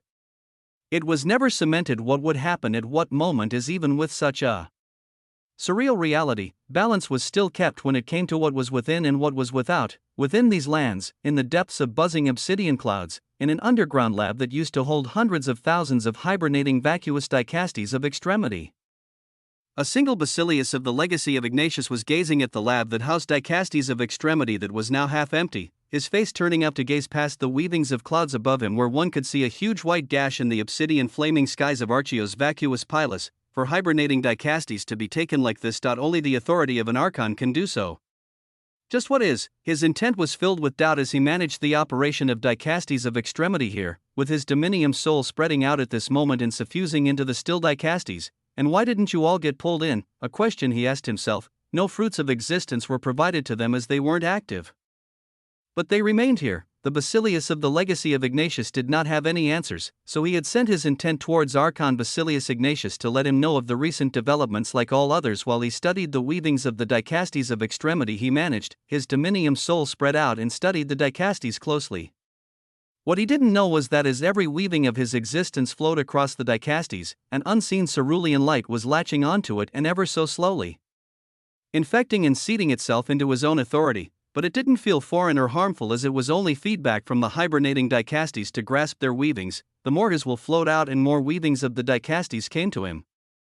This unseen light penetrated ever deeper into his existential authority, into his existential dominium. Moments later, he retracted his dominium and flew out of this lab while shaking his head, going to meet with the other basileus to discuss whether they should make their way to the Archios Vitalis Pilus to see what changes were occurring. After this basileus left, there was immense silence as the thousands of hibernating dicastes of extremity suddenly had their serpentine eyes become filled with a tremendous amount of endless blue light. It was a light disorientingly unique and isolated to a single being that had appeared within the Archios Vacuus Pilus after a certain cleansing.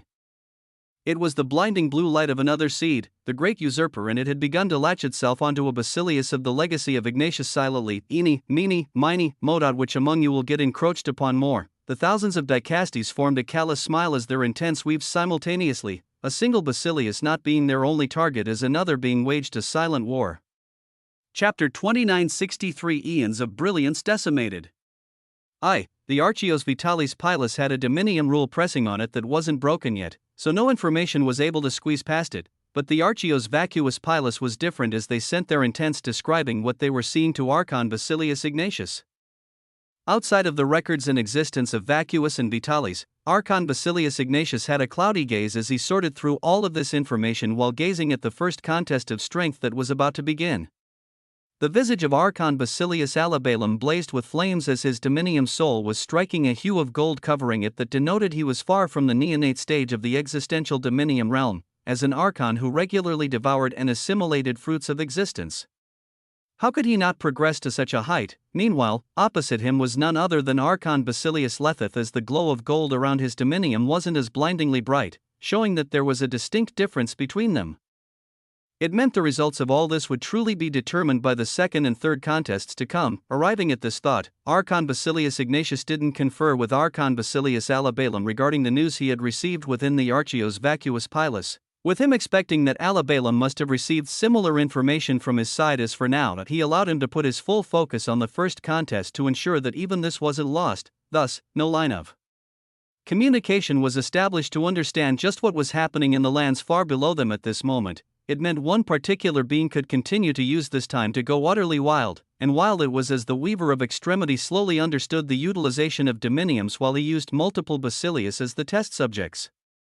This wasn't to mention the massive amalgamation of the dicastes of extremity that his existential body dominium had just clashed with. The serpentine eyes of this massive existential Vitalis and Vacuus Poperi radiated tendrils of existential authority as around them. Reality was being distorted and reformed constantly. This was because Vitalis and Vacuus sought to change existence how they wished, but the effects of quintessence still pervaded the surroundings as they denied anything that wasn't quintessential from expressing its effects. This was the most terrifying move on the battlefield yet, as unless this dominium rule was erased, it would be hard for Noah's enemies to express their authorities outwardly. They should have never allowed him to set it up in the first place, but still, the Poperi was the final product of the Codex of Extremity that was having its authority encroached upon. It moved with purpose and malice, as since it couldn't distort and bend existence to its will around it. Boom, it focused all parts of its authority around its body and flashed with Noah's existential body dominium head on. With his chest bare, Noah's visage shone with brightness as his hands were crossed in front of him, facing the impact of such a beast head on as his dominium remained unbroken. This was his body dominium. His soul dominium was having a shockingly easier time as he navigated across dozens of basileus of the legacy of Alabalum. The light of infinity had also spread out as multiple figures just like him weaved across the surroundings, but they couldn't be formed in the thousands due to the sheer power they had to express. When he was still walking across the gradations of extremity, he could form tens of thousands of clones freely with the extremity of infinity. The same couldn't be repeated at the dominium realm this early on, as to form an existential dominium was simply that arduous of a feat, where the dominium rule of infinity was actually already doing something utterly balance-breaking by having 36 of Noah's bodies currently on the battlefield, but it was a deadlock. The eyes of Basilius Moraine were sharp, as these were beings that had lived for eons, sharpening their existential extremity authorities as their sense for battle and war was not weak. Many of them carried existential armaments that rebuffed Noah's extremes, this shocking reality being dragged on for this long purely due to quintessence not allowing them the freedom of expressing their extremes.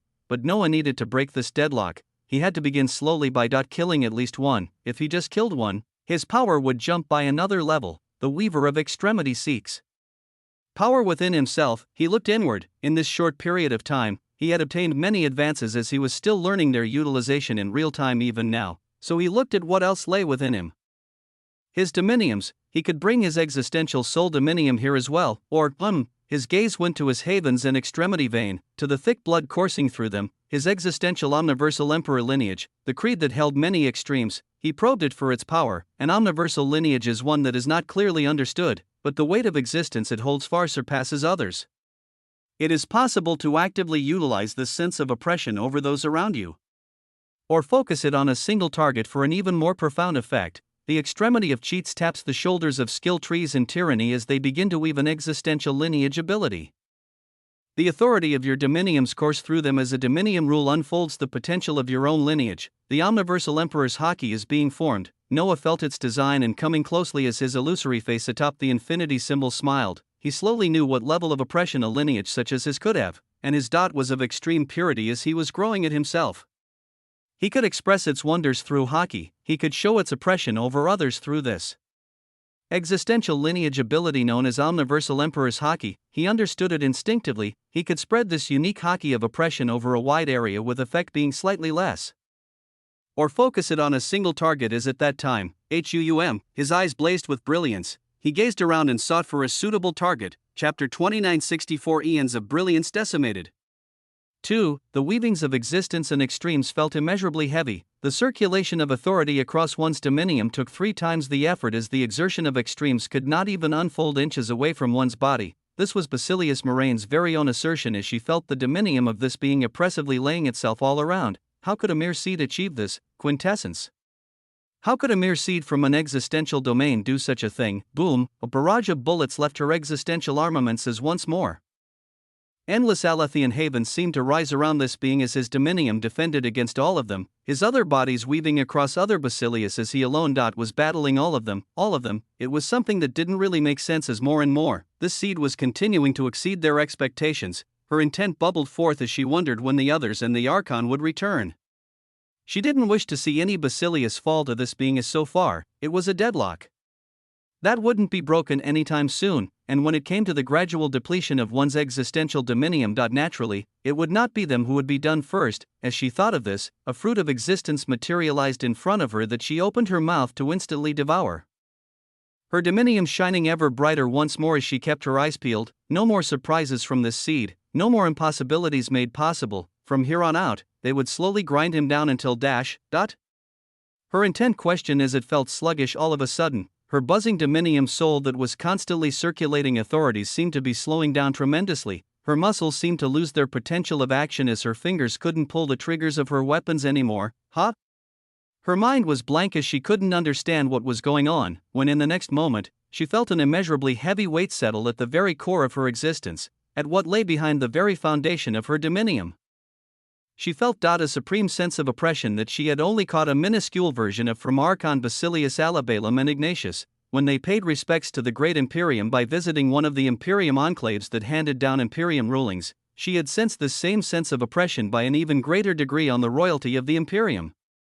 It was an inherent oppression from beings that held something extremely pristine, from beings that held a lineage relating to the Omniverse itself. Why would such an oppression be here? You took up a decent number of words and pages, an intent weaved out beside her again. Her hair stood on end as she wanted to turn around, but the very core of her existence would not follow the direction of her intent as she remained frozen, from the sheer weight of an omniversal lineage pressing down on a shockingly focused manner just at her. But it is time for you to make your exit. WAA. A bright infinity symbol appeared to her side as 9 Alethian havens drilled from him and into her dominium, instilling itself across her many layers of boundaries of her dominium that she couldn't activate because her very lineage was forced to tremble and be oppressed by the weight of this being before her. She couldn't understand it. It didn't make sense, yet there was a disconnect at the very core of her existence as her dominium soul did not answer to her in this brief instant.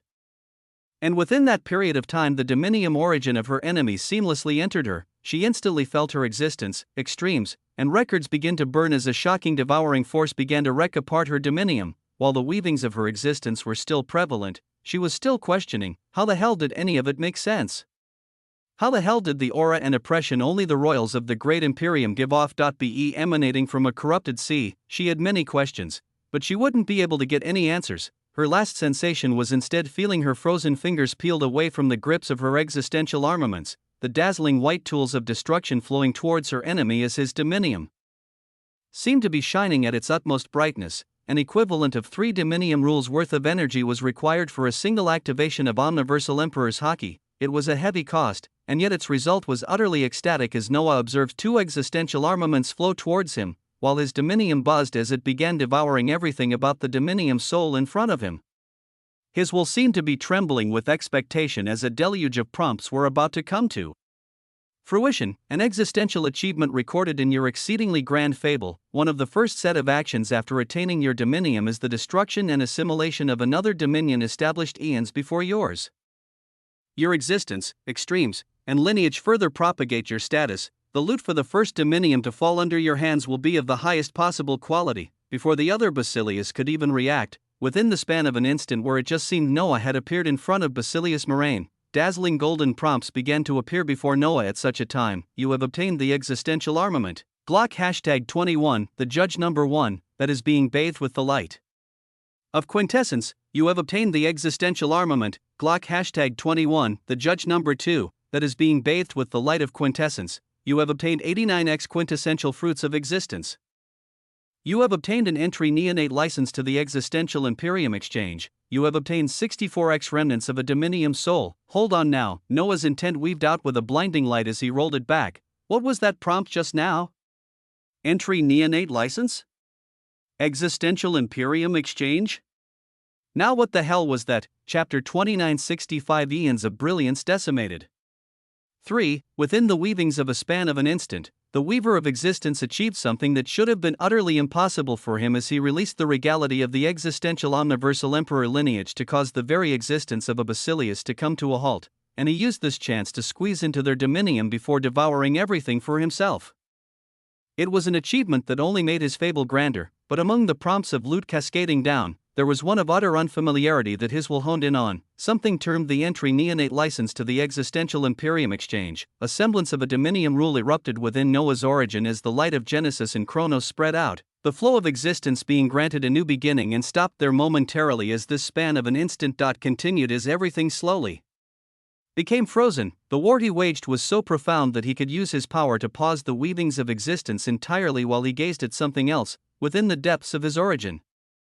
His will then reached out to loot that he had just obtained, in the upper curvature of the infinity symbol that made Noah's origin dominium. Inside an Alethian haven of dreams, Noah manifested a visage of himself within this haven that made him as above a field of sandy dreamlight. A dazzling white square card descended. His will gazed at it with care and caution as his dominium sent tendrils of his will into it, the crystalline white card pulsing with light as it pulled him into a new weaving of existence and record. This card alone seemed to contain its own separate weavings of existence and records, as it was something held by Basilius Moraine and it didn't seem to be held en masse by other Basilius.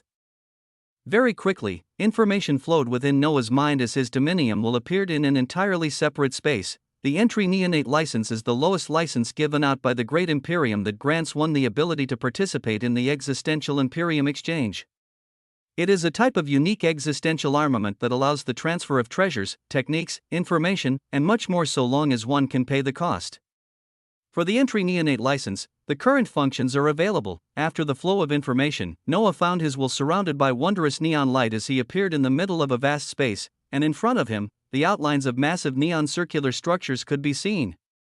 With only 4 being lit up brightly and accessible to his will as all others were grayed out, the 4 that were placed right in front of him had massive white doors radiating brilliance at the center, with radiant neon banners signifying what they were carved in the forefront of the circular building. They read brilliantly: enclaves, commodities, currencies, marketplace. Noah's eyes shone as he looked at the 4 structures, many thoughts and possibilities passing through his mind as he seemed to have stumbled onto an important tool of the Imperium, a tool that he needed to understand thoroughly, as the next thing he did was float towards the structure reading, marketplace. His surroundings changed and fluctuated once more as brand new records revealed themselves: existential armaments, existential vessels, existential constructs, miscellaneous, my marketplace. Inside the structure, new areas unveiled themselves as flows of information came into Noah's mind again. In this isolated record, he could access its weavings to buy a great deal of things, and he could even put up his own constructs to be sold as the major currency to exchange. Was none other than fruits of existence. Noah smiled as his will delved into the area of existential constructs, and an illusory square screen listing a great deal of things rose up as it listed many things. Unbound dicastes worker, 1/3 fruit of existence. Peak gradation of extremity. Useful in the management of existential domains, or as fodders of exploration. This unbound dicastes is produced by the enclave most proficient in unbound dicastes engineer, 1/2 fruit of existence. Peak gradation of extremity. Useful in the management of existential domains, or as fodders of exploration. This unbound dicastes is produced by the enclave most proficient in bound dicastes worker, 0.1 fruit of existence. Peak gradation of extremity. Produced and bound by the existential authority of Factura. Its utilization is slightly less since it cannot be bound by the native existential extremity authority of the domain it is used in. But it is much cheaper compared to an unbound dicastes. Produced by rows and rows of unique constructs unfolded before Noah's eyes as he went through all of them. Many were produced by certain enclaves of the Imperium as their uses were numerous. Looking at all of this, the extremity of loot senses a profound possibility of fortune. A golden light shone within Noah's eyes as, in addition to being able to purchase such constructs himself, one could also add their own constructs to be sold to others for fruits of existence. Noah thought of the existential automatons that were already in the process of being created from his breakdown of dicastes of extremity. How inexpensive it was for him to design them with the aid of the infinite hyperversal haven.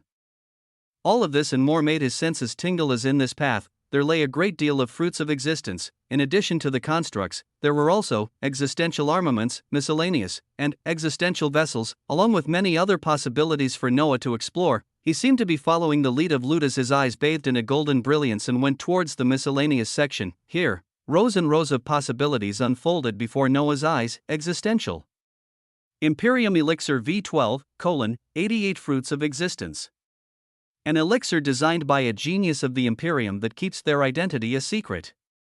Their products are always top-notch as this elixir is capable of taking many concepts within the gradations of extremity to the existential level in the smoothest possible manner. Chapter 29, 66 Eons of Brilliance Decimated. For the things under the miscellaneous section were many as they included elixirs, and even more things that only gave Noah more ideas. Existential planolith crystallos of vanity, 199 fruits of existence. Forged by the enclave of Violet Alchemy Hall. Only the highest of products approved by the royalty of the great Imperium stem from them as this existential planolith, transcendental origin fruit of existence, 100 fruits of existence.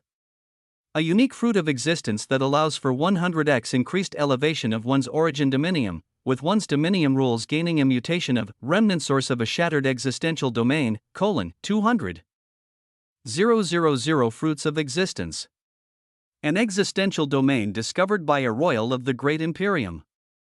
Unfortunately, it was after it had been pillaged and destroyed as after a great battle. Only the remnant source of the existential domain was left behind. Basic knowledge of the omniverse, 99 fruits of existence. The glory of the great Imperium extends far and wide. Those ignorant of it are low-born and those not wishing to bask in the brilliance of the Imperium. This almanac will provide the basic knowledge of the vast stretches of domains under the great Imperium, as well as regions to note or stay away from. Be informed. Be better. Become the limbs of the great Imperium. Basic knowledge of the omniversal pillagers chronicles of the outerverse, 100. 000 fruits of existence. A great deal of things were laid out before Noah as all of this was only a small glimpse of the existential Imperium exchange. This was only a small portion of it as Noah hadn't even perused through enclaves, commodities, or currencies available within the existential Imperium exchange, all of this seeming like an intricate system set up by the great Imperium. And all of this was accessible with the entry neonate license. What did higher level licenses grant access to? What license did the archons of legacies hold? These questions and more opened Noah's eyes to a new world of possibilities and lutas within this span of an instant. Noah made up his mind on what he needed to do. But his eyes couldn't help but linger on one of the many products he saw: basic knowledge of the Omniversal Pillagers Chronicles of the Outerverse. Omniversal Pillagers, the Outerverse. He was only just introduced to the existential omniverse that was ruled over by the Great Imperium, but its rule did not seem absolute. There was something known as the Outerverse. There were those known as Omniversal Pillagers. All of this and more just opened Noah's eyes to remind him that in the eons others had lived, they had accumulated a lot of power, knowledge, and influence. He rose rapidly and in a quintessential manner, yes, but he was still eons of strength away, even these Basilius before him. Even the one that he was devouring, the Dominium of Dot. What were they in the grand scheme of things? His thoughts came to a close as the moment of an instant was passing. The flow of existence began to resume. He would delve into the existential Imperium exchange and learn more about it by having his Dominium soul peruse through it. His existential body and origin Dominiums would complete the purpose of their weavings in the Archios Vitalis Pilus. For now, the flow of the spacetime continuum resumed. Noah stood before the visage of Basilius Moraine, whose eyes held not an ounce of light at this moment. The profoundness of her Dominium had faded as ever so slowly. Her body began to crack like a porcelain doll. In the surroundings, the fighting Basilius seemed to sense this as their Dominium souls locked onto this area in shock and disbelief. Basilius Moraine's Dominium dot was crumbling. How was this? How could such a thing even happen? Hers was a Dominium built over eons, reinforced by hundreds of fruits of existence granted to her by the Archon Basilius. How could eons of her brilliance be decimated just like this? This question caused their battle to enter an entirely new stage, as in their shock, their enemy didn't let the opportunity go to waste. Omniversal Emperor's Haki, his Dominium was squeezed once more as he spent a great deal of its authority, and this time it was being directed to Basilius Amalusa as her existence began to freeze at the sheer regality of an omniversal lineage.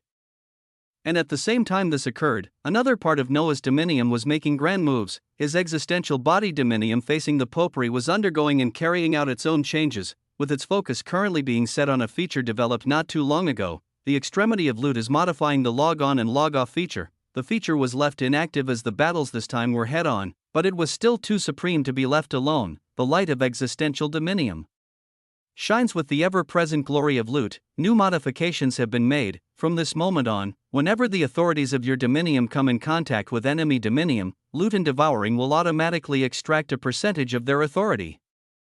Direct contact of Dominiums will allow for the extraction of 0.5% of the enemy's existential Dominium, while indirect contact with their Dominium will allow for the extraction of 0.1% of the enemy's existential Dominium.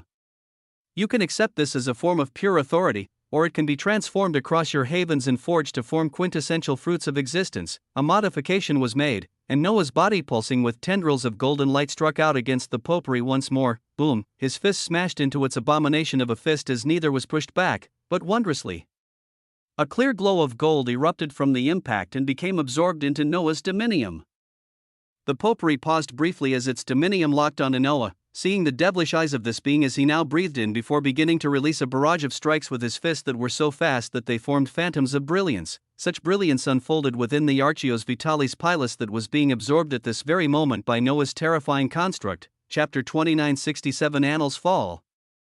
How could he achieve his goals in the fastest and most efficient way possible? This was a question Noah's extremes that were swirling within his Dominiums always sought to answer. Some of them were already existential, others were merely borrowing the existential light within his Dominium. But all of them were working together to ensure his success and livelihood. His authorities as the weaver of extremity and existence were the most active as they sought to obtain information about the weavings of existence and extremes themselves in order for him to see how to move. This was how he had found out that his enemies were away from their abodes, and that he could enter to relish in chaos at this moment. After that inflow of weavings, more continued to come as they allowed Noah to dictate how he should move still. He kept his bodies moving in the Archios Vitalis Pilus because this was the extent he could currently handle. Information was not leaving this Dominium as the reality of his enemies being away from their homes was temporary. He had to achieve his goals and make an escape before the enemies returned. They were far advanced in the existential Dominium realm as they had been enjoying fruits of existence for eons, and the weavings he was grasping right now told him whatever reason brought them away from the Archios Vitalis and Vacuous Pilus was a very powerful one, so he was dancing with time, and the most critical thing at this time. The devouring and assimilation of the Aeonic annals of extremity has exceeded the halfway point, was none other than the plundering of the annals of extremity that supported these existential domains, and alongside that, the encroachment of the codex of extremity has exceeded the halfway point. There was also the codex. Both the codex and the annals of extremity had exceeded the halfway point in their assimilation and encroachment, as this was the direct result of Noah continuing to devour the existential lands below and the Archios Vitalis Pilus above. Under Vitalis, nothing else remained but the Archios Vitalis Pilus. Under Vacuus, the Archios Vacuus Pilus had not yet begun to be devoured, as Noah did not seek for information to spread from there yet, but he was now close to grasping everything right under the noses of his enemies, as in order to accomplish all of this and have enough leeway to move, the defeat of his enemies was paramount. The battle had been in a deadlock before, as the enemies he had faced were actually powerful entities.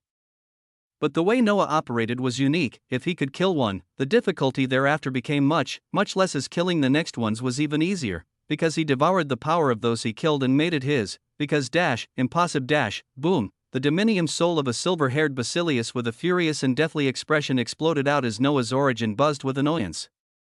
Don't make too much noise while I'm trying to grasp the weavings of existence, his intent flowed out while streams of prompts cascaded over his eyes. You have obtained the existential armament, neon shield of the Imperium number 99 that is being bathed with the light of quintessence. You have obtained 81x quintessential fruits of existence.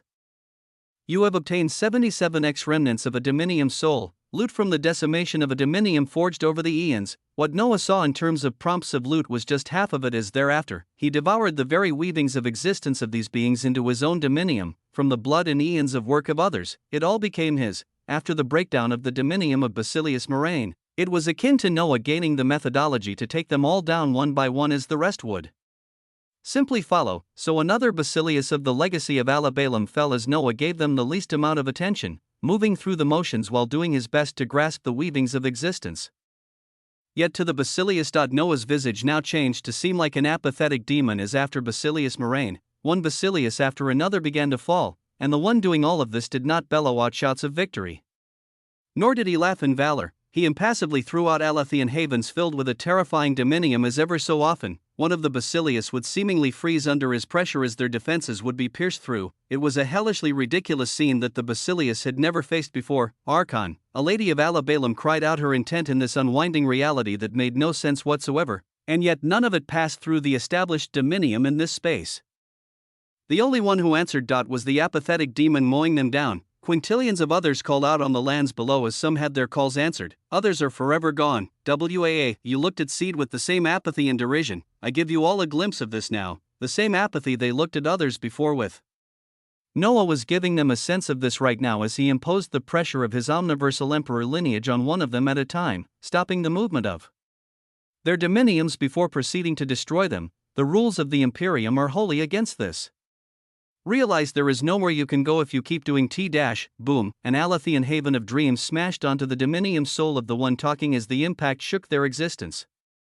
Thereafter, the brilliance of infinity erupted as the single Alathian haven smashing into them multiplied to become 81, a heavy hockey of an existential omniversal lineage, then descending and constricting everything as the blazing infinity symbol towered over this Basilius, its intent weaving out as everything froze. Fuck the Imperium, boom, with an interminable glimmer of brilliance. The dominium became locked down as the 81 Alathian havens pierced through, an endless dream being applied to this entity that they would never wake from. Chapter 2968 Annals Fall 2.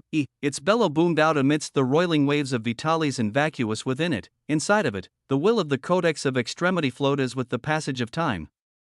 It was becoming slower and slower, it was being encroached upon more. Its massive body clashed with the dominium of its target as it observed the undeniable golden eruption of light that extracted its authority and brought it towards its enemy with every flash once more, and its dominium became ever slightly weaker. Its gaze drifted off towards the distance where the subjects of the one who had controlled its weavings to initiate Moore's apocalypse stood. There, it could see the bodies of multiple of them shattered like the endless sands of the omniverse, their dominiums destroyed and drained of the existential light that made them. Yet another impossibility that the seated had been tasked to erase the records of had accomplished. It was a tool of the Imperium, as its purpose was the absolute management of the weavings of an existential domain connecting its annals, extremes, gradations, and records in a smooth manner, and yet at this moment, it was about to fail in its task. This could not be allowed. If the will of the Imperium could not be carried out, the only pathway was destruction. It completed its analysis as it moved right away. What could not be contained in the hands of Imperium had to perish. It had to. Did it really have to? The weavings of the Codex of Extremity seemed to stall momentarily as if it were questioning itself. Did it really have to destroy everything just because the Imperium could not get its hands on it? No, the destruction of existence at such a scale isn't that wise, is it? A voice seemed to ring out within the depths of itself, feminine in nature, sweet and undeniable in its weavings. Yes. How could destroy simply because the Imperium could not have it? These lands it had overseen all these eons couldn't just be erased like that. Even if the Imperium couldn't have it, there was always the existential omniversal emperor will take care of it. Yes, he would take care of it. In a trance, the potpourri that the Codex of Extremity entranced its will and continued to swing its massive fists, every strike causing its authority to leak out even more. In the very back of its weavings, a part of it seemed to come to a realization. It seemed that the encroachment had already progressed to an irreversible level. The encroachment encroachment? Was there ever such a thing? It was the Codex of Extremity. Its task was a simple one: to oversee the weavings of all things connected to the existential domains under the great BZZT. In the flaming skies of the Archios Vitalis Pilus that had begun to fracture and disappear, the illusion of the Codex of Extremity was gradually becoming more real. Arcs of quintessential light now covered it as the will of the Codex within the potpourri was slowly coming to understand something new. It was the Codex of Extremity. It was a tool of none other than the existential omniversal emperor, and it was burdened with a glorious purpose. The weavings of annals, extremes, gradations, and records of Vitalis and Vacuous that it always oversaw were flung wide open as any resistance was lost. All of it flowed towards the construct of a single entity. All of it flowed towards the infinite existential omniversal seed, as both this construct and itself were merely tools of the existential omniversal emperor. Boom! With this admittance, with this new reality set, a massive crack split open across the flaming skies of the Archios Vitalis Pilus, the entire skies above seeming like shards of existence that instantly sunk into their surroundings as if they were being devoured by an unseen force.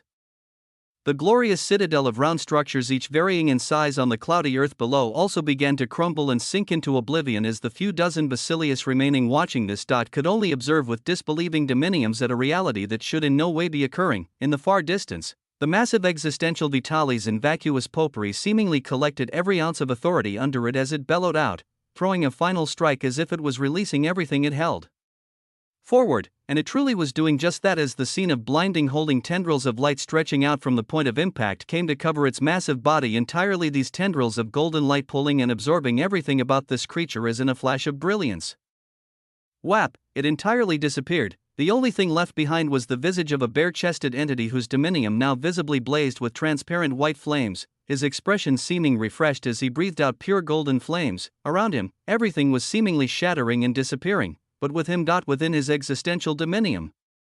A surge of indomitable authority was spreading as, even though his body was the one that obtained it, it spread towards his soul and origin.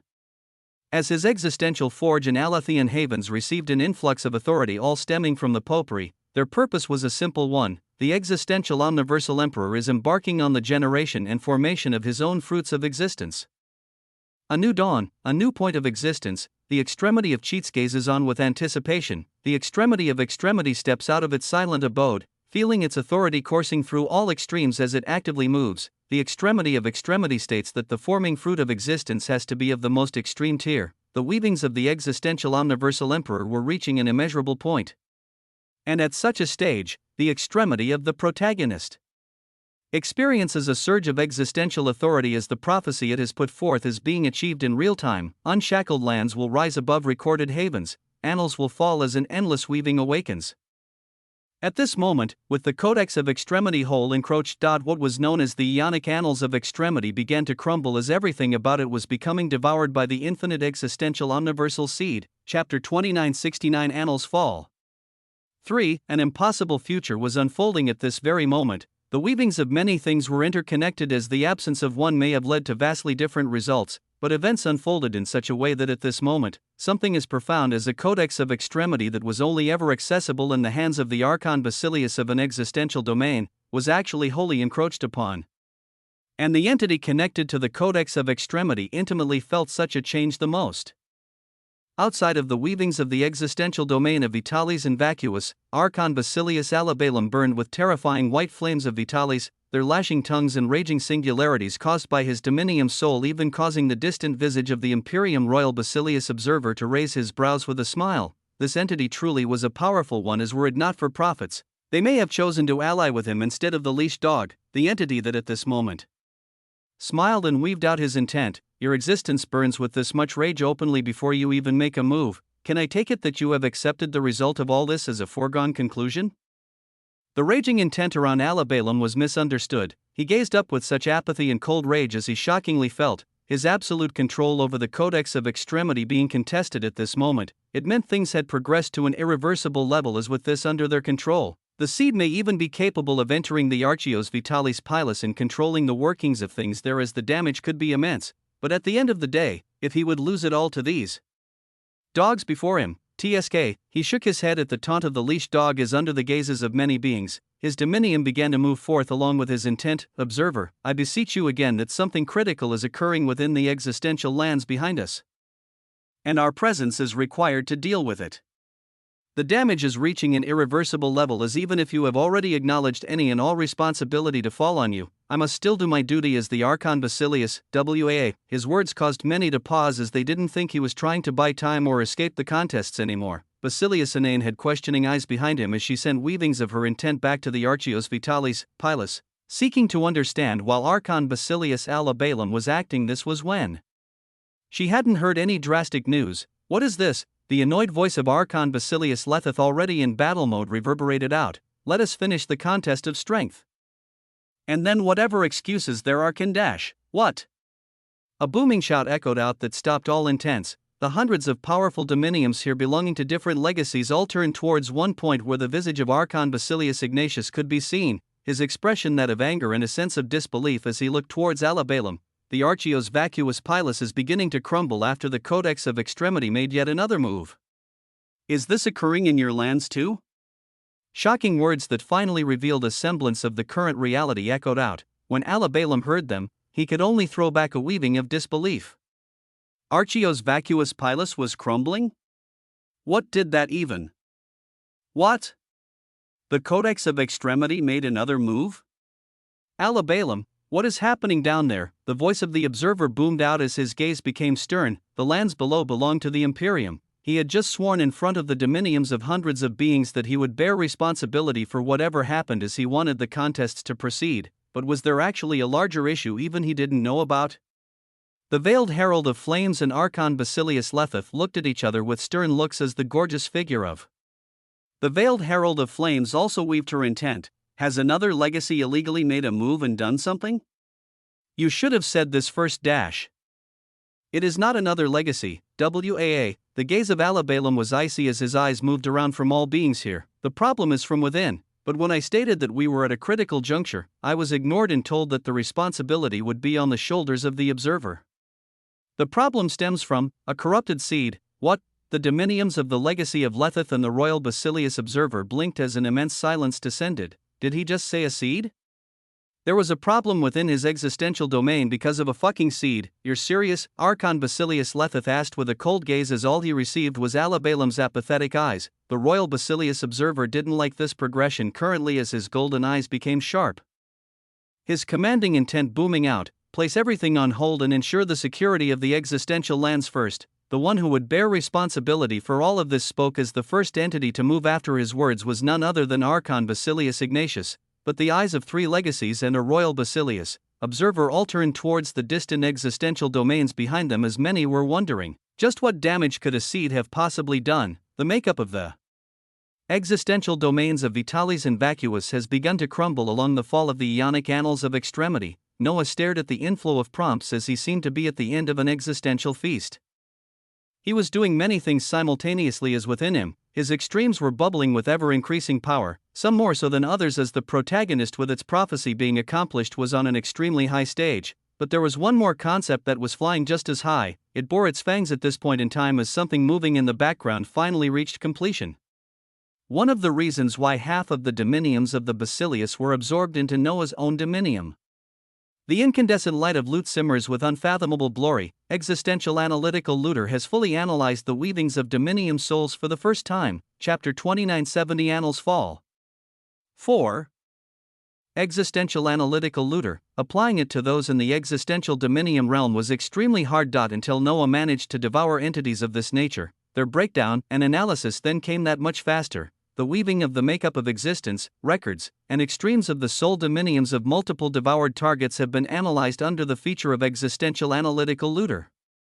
In the midst of a breaking down reality and existence, as the archios vitalis pilus crumbled around him, as the last few basileus of the legacy of Alabalum were about to face his judgment, an assortment of existential multicolored light began to gather as the existential illusory weaving V3 Basilius Moraine will now be called out to work under the banner of the extremity of Lut. The existential illusory weaving V3 Basilius Amalusa will now be called out to work under the banner of the extremity of Lut, invisible to others, unaccounted for by the weavings of records in existence. Within the crumbling archios vitalis pilus, the visage of entities bathed in the light of Lut, infinity, quintessence, tyranny, and many other extremes began to rise. The first was the visage of Basilius Amalusa, a gorgeous figure, hair now tinged with a cerulean light, and a purple robe now draping over her as her pupils shone with white gold light. Around her the transparent white flames of a neonate stage of the existential dominium realm burned as truly.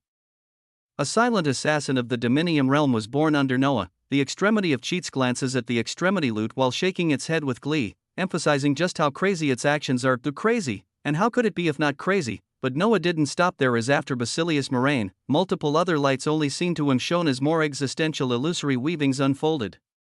The existential illusory weaving V3 Existential Vitalis in Vacuous Potpourri will now be called out to work under the banner of the extremity of Lut. The existential illusory weaving V3 Basilius Hethro will now be called out to work under the banner of the extremity of Lut, one after another.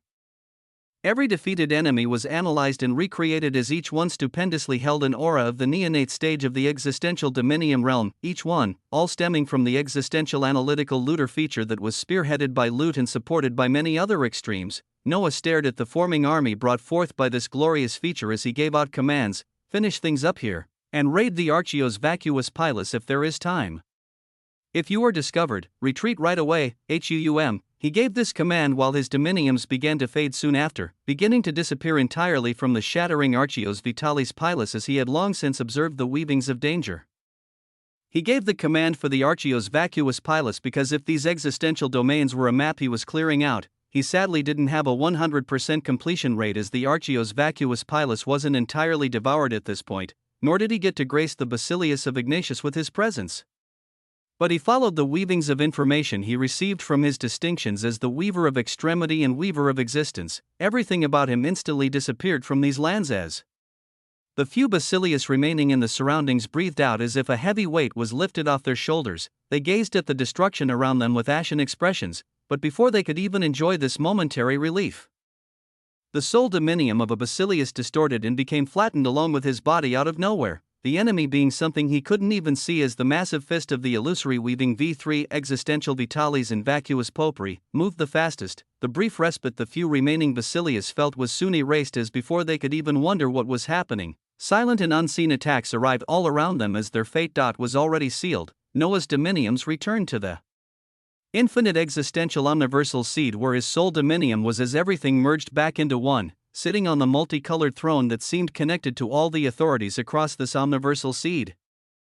Noah gained a small glimpse of the shocking changes occurring, just what an immense gain would bloom from the devouring of the gradations, annals, domains, records, and everything else of an entire existential domain, and the encroached codex of extremity. I am pulling as much of it towards us as I can, Master. But the dominium it is connected with is too advanced in its realm, as we likely won't be able to obtain the codex in its entirety. The manifestation of the infinite existential omniversal seed released its intent as when Noah gazed above him, in the endless multicolored skies, he could see the illusory flashing glimmer of a massive white book, of a codex of extremity. It's okay. Let's be ready to make our exit depending on the situation. Yes, Master. Everything is ready. The infinite existential omniversal seed nodded in affirmation. A tremendous set of things were occurring all at once as both it and Noah had to manage and analyze swaths of information in a matter of nanoseconds, but they moved towards the most optimum paths. Even at this very moment, Noah was observing the beginnings of the production of fruits of existence within his infinite existential forge in Alathian havens, all the while understanding the changes of his dominiums, extremes, the existential imperium exchange, and even the terrifying formation of his existential illusory weavings of his enemies that was occurring in real time. But even all of this seemed to pale in comparison to what his infinite existential omniversal seed had to do at this moment. They had eaten up a lot. They now needed to make a clean break and digest everything as they learned about this wider landscape they were finding themselves in, and this new phase was kicked off grandly as a new prompt dawned before Noah. The quintessential annals of extremity have fully devoured the Ionic annals of extremity, the weavings of the annals of Vitalis and Vacuous have fallen. Your fable is arriving at a critical juncture. Chapter 2971 An Endless Weaving. A number of glorious things were occurring all at once. It seemed like the weavings of multiple destinies had already clashed as the results unfolded now, with Noah's destiny undoubtedly being at the very center as one by one, the fruits of his labor unveiled themselves. The quintessential gradations of extremity are being forged within the quintessential annals of extremity, the weavings of records, extremes, and existence of all entities within the infinite existential omniversal seed are connected with the forming gradations and annals. The infinite existential omniversal seed is transforming into a unique existential domain unbound by common restrictions and limitations.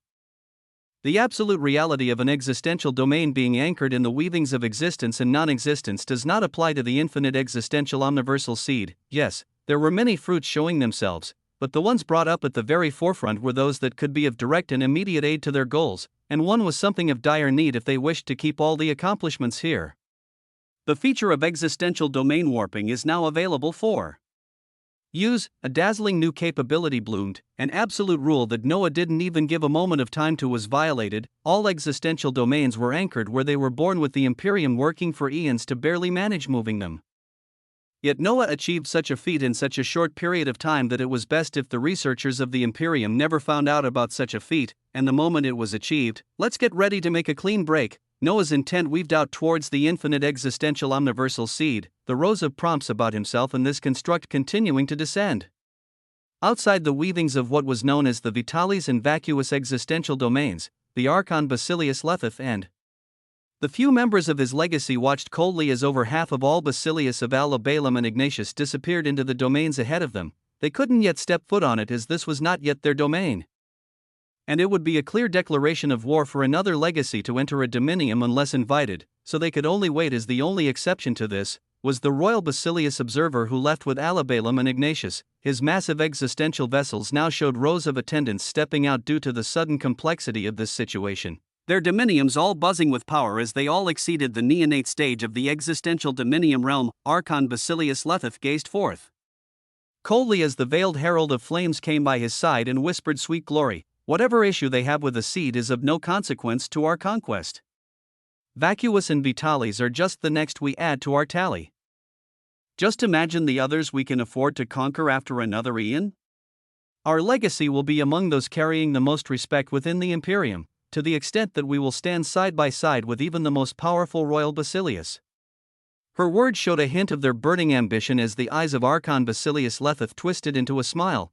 After dealing with whatever issue they've concocted, these lands will be ours. There is only that little issue with that inane. Deals were made behind the scenes as they had to be honored, but none of this would matter when the prize was an existential domain with an existential extremity of a beginning and an end. No more excuses after this. Only glory. Their eyes were bright with the light of conquest as they stared at the distant lands, and within these lands themselves, inside the Archios Vitalis Pilus, brilliance unfolded as Archon Basilius Alabalum, Basilius Inane, other Basilius of their legacy, and the golden-haired royal Basilius Observer all appeared within the weavings of this space, and the moment they appeared, their dominiums were faced with an unimaginable scene. The white flaming skies above had all but crumbled. The cloudy earth below that was a serene paradisiacal landscape was torn to shreds as a glorious citadel had all but perished into nothingness. Their surrounding reality didn't even have the weavings of existence, as if they weren't really within an existential domain. The gaze of Alabalum was extremely ugly, as even though he had a glimpse of what was happening, he didn't know it had progressed to this extent. This was him. But the other Basilius that held no connection to the Codex of Extremity and the Imperium Royal Basilius Observer, who were just facing this at face value. What booming intent reverberated out as it was from none other than Basilius Inane. her beautiful features distorted as she looked around her as if she had lost something extremely close to her, while the other Basilius were dumbfounded. Archon Basilius Alabalum and the Imperium Royal Basilius Observer had spread their dominiums out, Alabalum instantly disappearing from their current position as he saw a single remaining Basilius of his lineage on a threat of death. And even though he couldn't see the enemy that was causing it, he could see something. Boom, his dominium crashed down as he felt it impact another, the opposing dominium becoming flattened into nothingness within an instant as Alabalum's was simply that terrifying. His gaze was filled with a heavy cloud as he then grasped the only remaining Basilius of his legacy that was left behind as he asked in a grave tone, "What happened here?" The question shook the Basilius, who was feeling waves of relief from being saved, and yet his eyes trembled as if he were traumatized, only saying two simple words, "Noah, Osmont, WAA." The words caused Archon Basilius Alabalum to have an even darker gaze while in the distance. Basilius Inane's face twisted into an utterly ferocious expression. As for the Imperium Royal Basilius Observer, he appeared in the depths of the shattered flaming skies, reaching out towards a barely visible visage of a massive illusory white codex. Chapter 2972, An Endless Weaving. 2. The Imperium Royal Basilius Observer reached out and grasped a glimmer that remained of the codex, his expression stern as his intent apathetically rang out. "You had the Codex of Extremity activate Moore's Apocalypsis this whole time? An issue with a seed progressed to this extent? Why didn't you provide clear details initially?" With every word, his expression revealed hints of more and more anger as down below. Alabalum gazed up coldly while replying, "I was never given the chance." The observer seemed to be in a hurry to see the results of the rule of Imperium Tellus against me. The words caused a simmering rage to rise within the golden eyes of the observer as he used a unique authority, what remained of the Codex of Extremity falling in his hands as his expression became even more obscene. He grasped the few tattered pages and then pointed down below past the shattered clouds of earth and onto the domain where they couldn't see anything due to the Moors. Apocalypsis being in process, with a tap of his fingers, a veil was cracked forcefully as the scene down below became visible. As the vastness of the existential Vitalis hyperversal domain became visible, and what they saw caused a shocking silence to permeate across all the existential dominium realm entities here, this was because there was an absence of existence, an absence of any domain, nothing relating to Vitalis could be seen down below. In this silence, whap!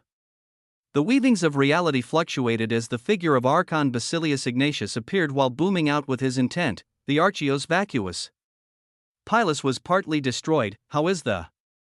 His pupils dilated. He thought the damage within his Archios Vacuus Pilus was extensive. He even destroyed the dominiums of two invisible entities that were actually devouring his Basilius before he came over.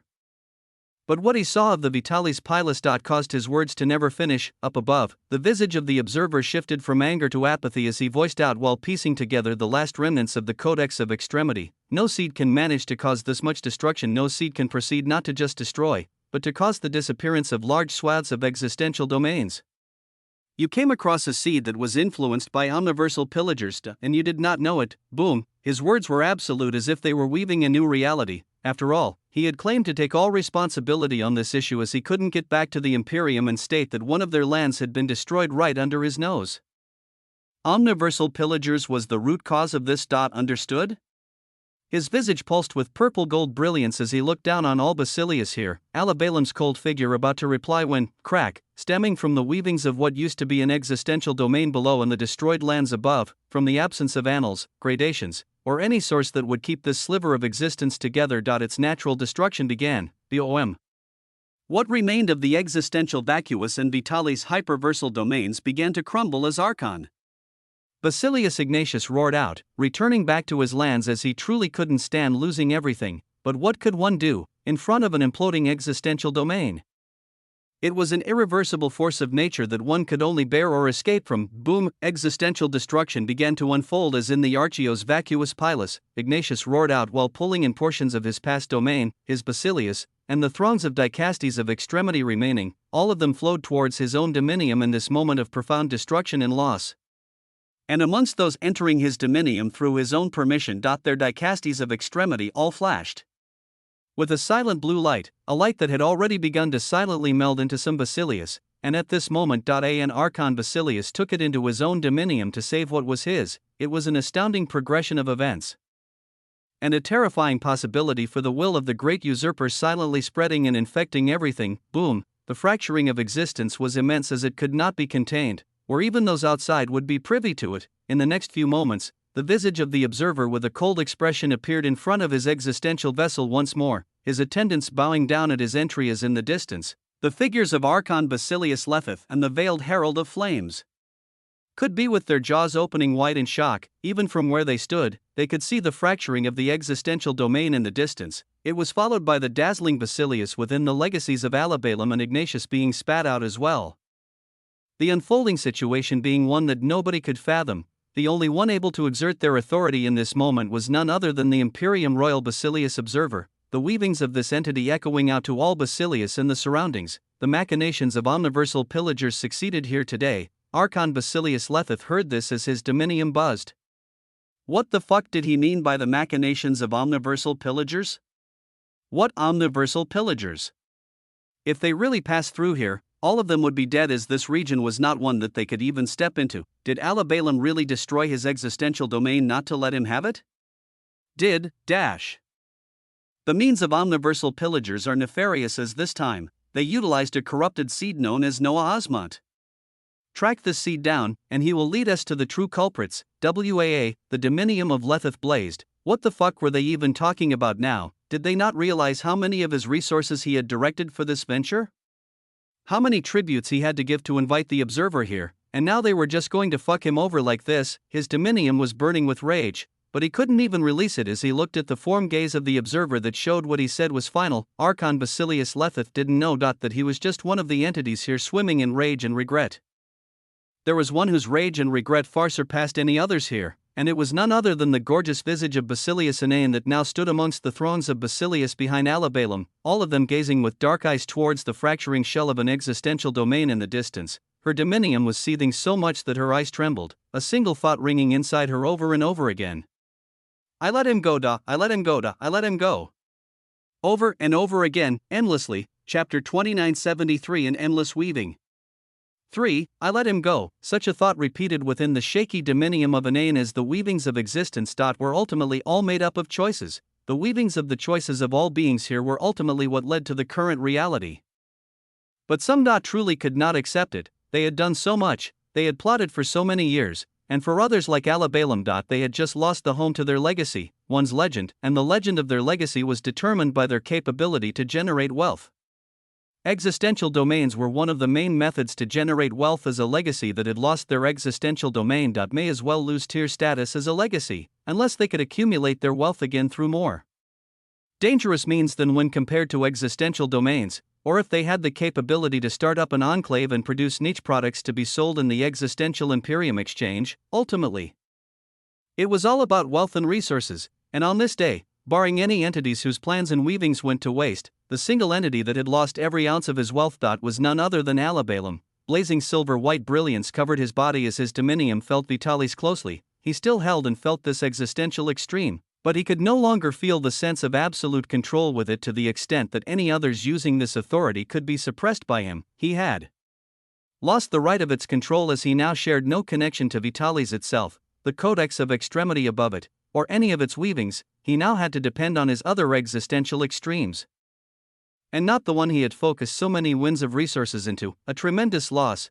This was what Alabalum faced, as at this moment, his mind only held a single name repeated over and over again: Noah Osmont. A single name was uttered out, thought about, and questioned about at this moment as multiple legacies and a man of the Imperium stared at a crumbling existential domain, a distance away from this area, in the midst of the endless absence of existence that was represented by immeasurable darkness. Multiple pairs of eyes were covered by a dominium blazing with a wondrous purple light were watching on with cold interest. Adorned in crystal and scales, they had forms most similar to Ionic existential gold dragons.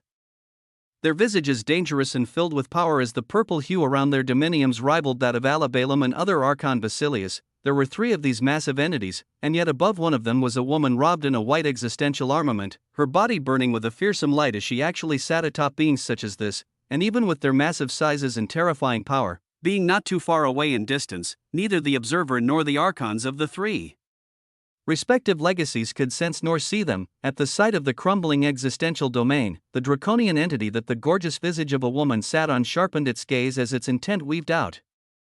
We managed to see something unique, Sanctus Princess. Following a dog of the Imperium in these lands actually showed them blatantly destroying an existential domain. Shall we make a move to eradicate?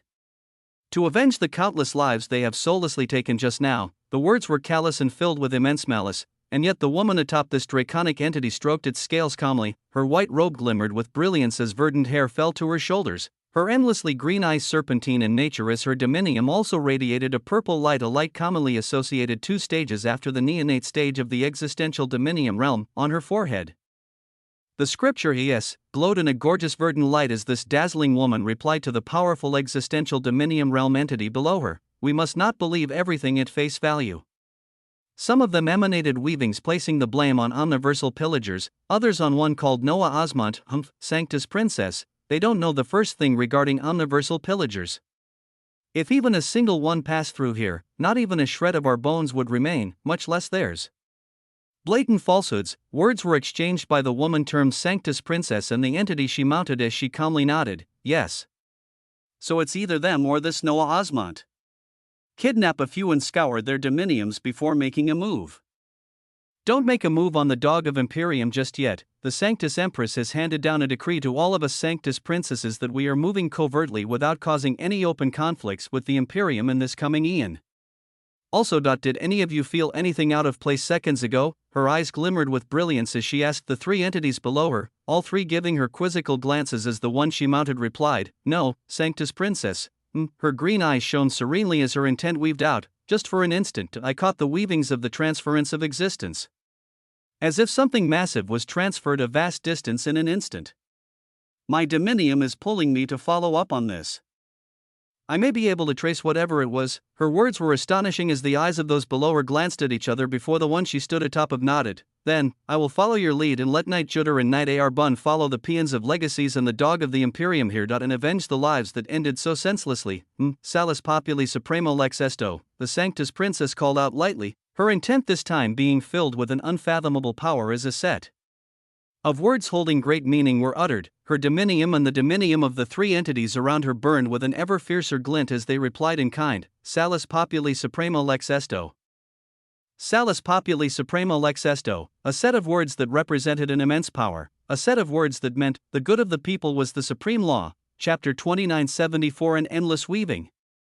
For, Salus Populi Supremo Lex Esto, the good of the people was the supreme law. Such a maxim was uttered out while weavings were read and delegated. The Sanctus Princess patted the draconian entity below her as they disappeared into a verdant light right away, the remaining 2 draconic entities turning their massive bodies and gazes towards the legacies of Alabalum, Ignatius, and Lethith as they were none the wiser.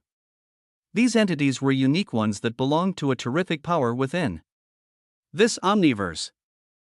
A power only known as the Sanctus Populi, those who stood to reclaim the dignity of the masses, those who put the welfare of people above all else. Like so, an intricate weaving began to form, a dance began to ebb and flow, and at the center of it all was a man, an emperor born and reborn through countless fires of quintessences. Now, he could finally gain a brief moment of respite to understand the power he held, and just what existence meant for him who had pioneered into the existential dominium realm, forged an omniversal lineage, and had his construct take the steps to become an infinite existential omniversal seed, across the blank expanse of the omniverse, an area so endlessly vast that even with the passage of eons, it was hard to say if one had ever caught a glimpse of its end. Throughout the omniverse, across the swaths of non-existence, there would always be points of existence stretched throughout existential domains, massive pockets of existence that held the weavings and records of an uncountable number of creatures in each one, with the lives of trillions sometimes not knowing about the quintillions of others stretched out in the same existential domains. Some live and die believing they were contained within a small world rotating around a sun in a distant galaxy. Others may touch upon mana and come to observe a much grander viewpoint. Others could view things at a scale of the universe, cosmos, or even planes of existence, and those truly luckier through sheer hard world. May even have touched upon the gradations of extremity. Each existential domain was unique as it may have its own weavings of existence, records, and gradations. The powers and concepts entities from one existential domain wielded may be vastly different compared to entities in another existential domain. Even the gradations of extremity they climbed may not be the same, even the dominiums they formed may not be the same. Across this endless omniverse, in a point of immense silence and nothingness, a singularity bloomed and illuminated everything nearby with multicolored brilliance before an instant later This brilliance retracted as if it never existed. The singularity that had just warped in. Glimmered silently before also disappearing. Existential domain warping was successfully completed. The prompt was among the many that thundered before Noah's eyes as his dominium sorted through eons worth of memories of Basilius, of the legacies of Alabalum and Ignatius. As his dominium sorted across the changes of his omniversal lineage, as his dominium sorted through the existential imperium exchange, he was sorting through many things while confirming with his own weavings that he had made a clean escape, and during this whole time, the infinite existential omniversal seed assimilated its gains of swallowing up nearly all parts of a unique existential domain. The results were massive. The weavings of the Codex of Extremity have fallen entirely under the will of the infinite existential omniversal seed. The quintessential gradations of extremity are being formed as the weavings of the Codex of Extremity are studied and applied. The infinite existential omniversal seed was now of tremendous size as its scale was nothing compared to mere minutes ago. Eating up nearly the entirety of an existential domain provided such results, but at the very peak of this construct, the illusion of a codex appeared. Its pages painted with an incandescent array of colors. The Codex of Extremity was a tool, a type of construct that allowed the Imperium to manage existential domains in unique ways and produce results of farming fruits of existence over endless eons. But at this moment, the infinite existential omniversal seed is modifying the weavings of the Codex of Extremity. The Codex of Extremity is modifying the weavings of the attachment and flow of records, existence, and extremes of the infinite existential omniversal seed. As of this moment, the infinite existential omniversal seed embarks on a path of unfathomable glory. The incandescent throne Noah sat on became even more brilliant as the figure of the manifestation of the infinite existential omniversal seed rose from her kneeling position, her whole figure radiating multicolored light in the unique domain only Noah could enter as she shouted out a boom of magisterial glory. The quintessential gradations of extremity were already being formed. The Codex of Extremity was being modified, but the infinite existential omniversal seed didn't stop there, because it truly held too much at this moment. The annals of Vacuus and Vitalis are being burned. An unknown authority that made the naturally occurring Vacuus and Vitalis existential and allowed for the formation of their domains is being burned and utilized as fuel. The infinite existential omniversal seed surpasses any common existential domain, and yet it doesn't have a defining existential extremity authority. A daring prompt came that forced Noah to give more of his focus on this side. His dominiums buzzed. The throne he sat on buzzed as a feedback of information flowed, his will and the will of the infinite existential omniversal seed resonating. The manifestation of the infinite existential omniversal seed brought its widespread hands onto its chest as if it was clasping interminable concentrations of authority, this whole region becoming bathed with potent existential authority. The infinite existential omniversal seed has many defining authorities, but one shall take the first step. Mana dynamics steps forward from the very essence of the infinite existential omniversal seed, from Noah's multicolored throne, from the endless stretches of expanding Alathian havens and extremity vein. A gorgeous, unfiltered, blazing cerulean glow bloomed. Chapter 2975. An endless weaving. The mana dynamics. There were an endless variety of existential extremity authorities that could be the basis of an existential domain. The infinite existential omniversal seed, in conjunction with Noah, chose mana dynamics to be the one, and IT would not be the only one, but at this moment, its brilliance outshone all others as it was already intricately connected to the infinite existential omniversal seed in Noah, and yet at this moment, its influence tremendously increased, to the extent that even the Alathian havens and extremity vein became painted by a gorgeous blue light, to the extent that Noah felt his body begin to tremble as deep within him, mana dynamics began to flow like a torrential beast, one that was so fierce to the extent that even his dominium trembled. It wasn't that he couldn't personally support another existential extremity authority, with his 3 separate dominiums having grown in real time to be capable of elevating and holding strong even with another authority. But mana dynamics. Felt so endlessly vast as its true anchor was the infinite existential omniversal seed itself. It was something meant to support the workings of such a construct, and when it began to course through Noah, it didn't alter or modify itself on his behalf, it ran through him as if it were running through the infinite existential omniversal seed. His dominium creaked as it wasn't just a matter of a new existential extremity authority, it was the ridiculous concentration and quantity of it as the weavings of mana becoming existential were too profound for Noah, he, who held infinite mana. The raging explosion of such an endless concept charged throughout him as his existential dominiums felt as if they were being squeezed. As if his meridians were too narrow. As if the circuits and vessels carrying authority throughout Noah could not support it, and in response, the existential omniversal emperor lineage wakes with a challenging glare towards the immeasurable waves of mana dynamics. The meridians of the existential omniversal emperor can support the flow of any authority. Boom! His body instantly flashed with countless interconnecting meridians as the raging waves of existential mana quickly stabilized and found a flow. But this wasn't all. There was still such a massive amount of it as it had to be put to use. The dominiums of the existential omniversal emperor are filled with boundless stanchions of light and interconnected passages that can direct and transform all forms of authority. The existential omniversal extremity passages are already rising from the backbone of the quintessential reality passages, connecting everything across your dominiums, your forge, and your Alethean havens. Within his body, boundlessly large multicolored mountainous passages flashed. Immense and interminable waves of authority beginning to course through them seamlessly as they seemed to cycle and direct the flow of the endless waves of existential mana. This dot was a glimpse within Noah on how he was managing it. Now, the infinite existential omniversal seed it didn't even need to manage anything. It let it run rampant, and this was why a moment later, the figure of the manifestation of the infinite existential omniversal seed in front of Noah had countless lines of blue rivers connecting to her, the authority of mana dynamics flowing entirely into her and coursing into her hand as the existential authority of a past natural law that served as the building blocks of the current infinite existential omniversal seed flows with an intentful weaving.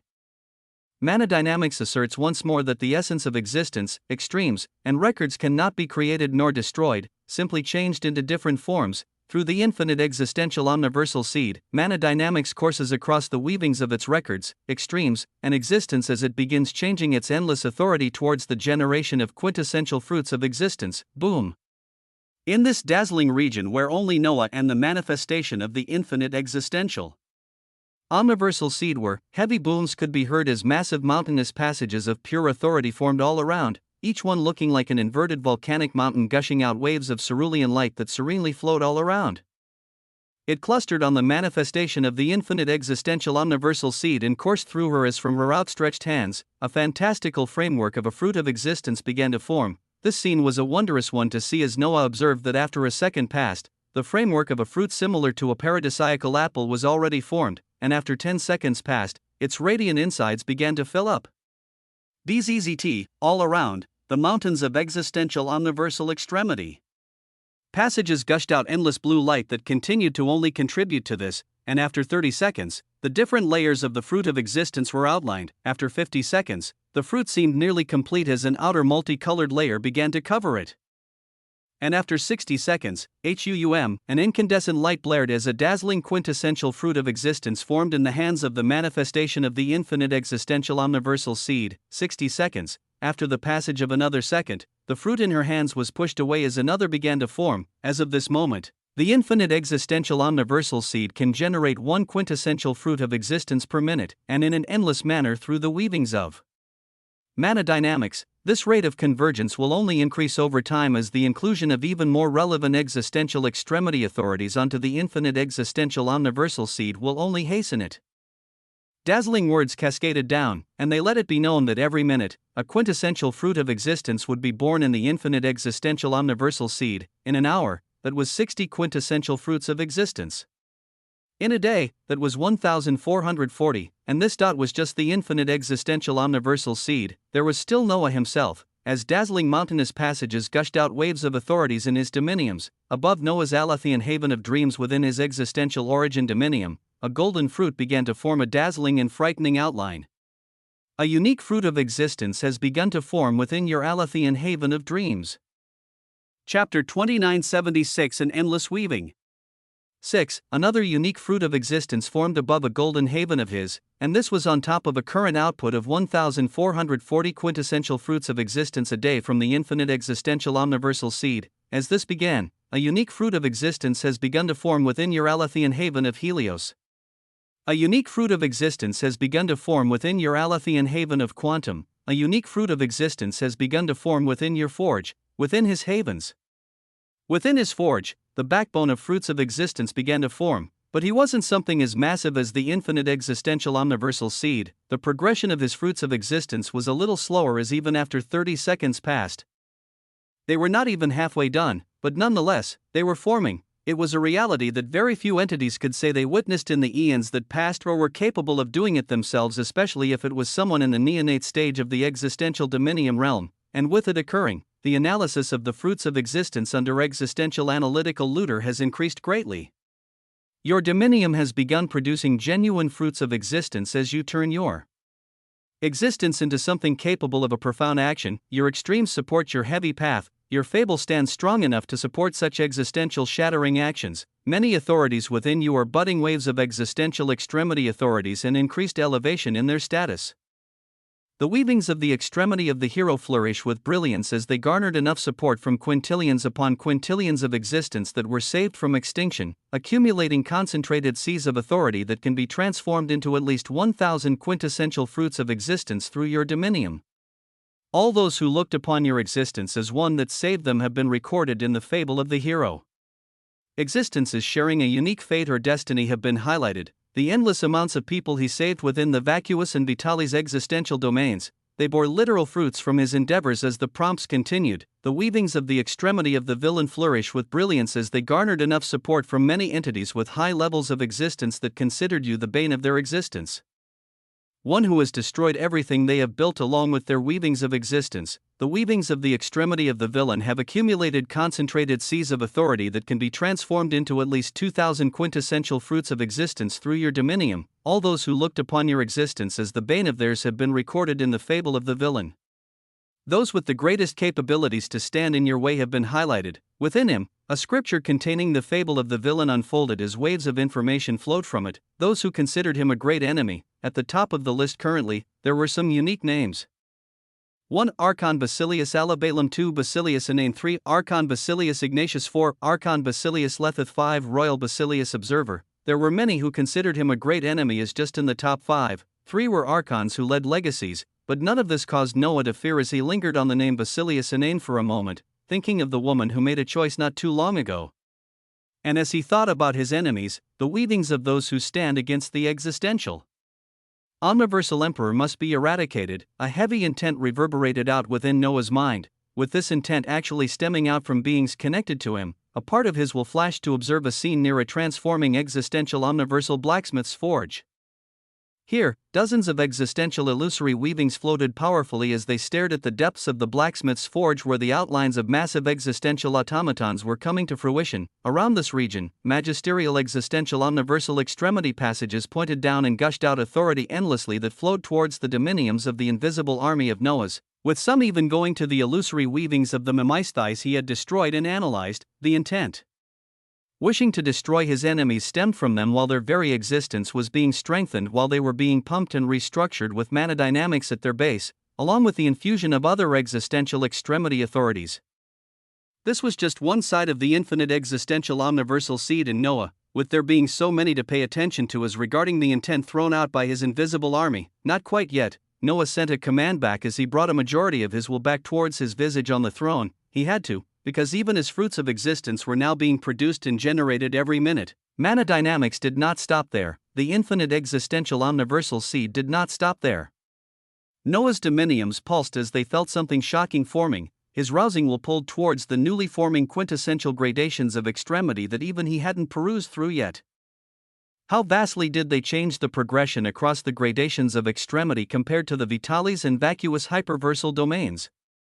Compared to the Great Imperium, he didn't get a chance to even answer this question yet, as above these very quintessential gradations of extremity, boom, the foundations of something even more ecstatic began to form, powered by the endless authority of mana dynamics, its authority that stated it could change all forms of authorities into something it wished. At this moment, it carried the blazing authority of the fallen annals of extremity, of the weavings of devoured existential domains.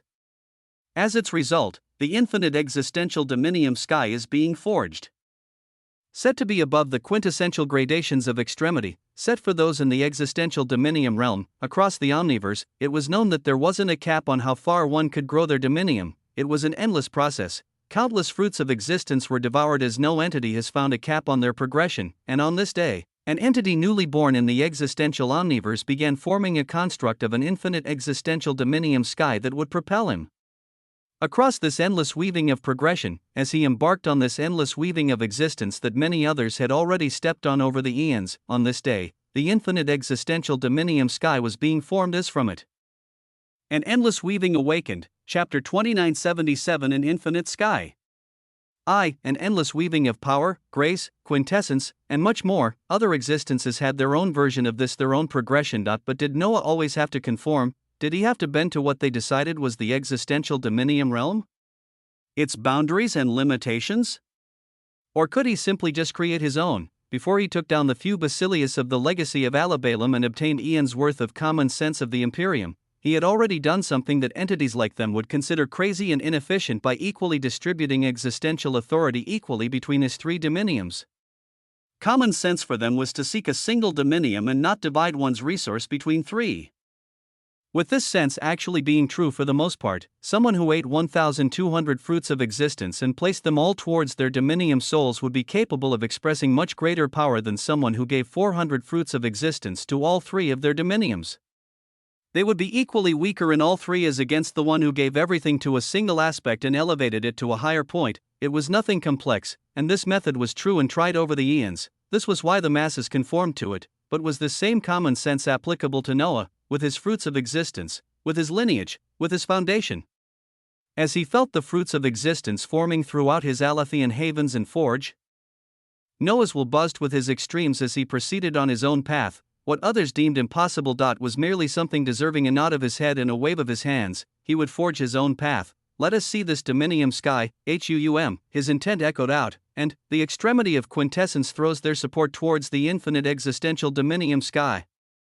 The extremity of infinity throws their support towards the infinite existential dominium sky. The extremity of cheats throws their unflinching support towards the infinite existential dominium sky, one extreme after another. Their intent flowed along with Noah as they added in the construction of the infinite existential dominium sky. Above the quintessential gradations of extremity, an endless sky was forged. Let us see its beginnings. Noah rose from his throne as unlike the waters of the gradations of extremity where only a manifestation of himself could appear within, since he held his tremendous authority in this construct was under the control of the infinite existential omniversal seed. He could appear they both directly and with a manifestation of his existence. He took a step, and he disappeared only to reappear in a splendorous new space. The weavings of many extremes seem to be acting as the building blocks, with the fallen source of the existential domains, records, annals, and extremes of vitalis and vacuous also being crumbled and recycled as the fuel.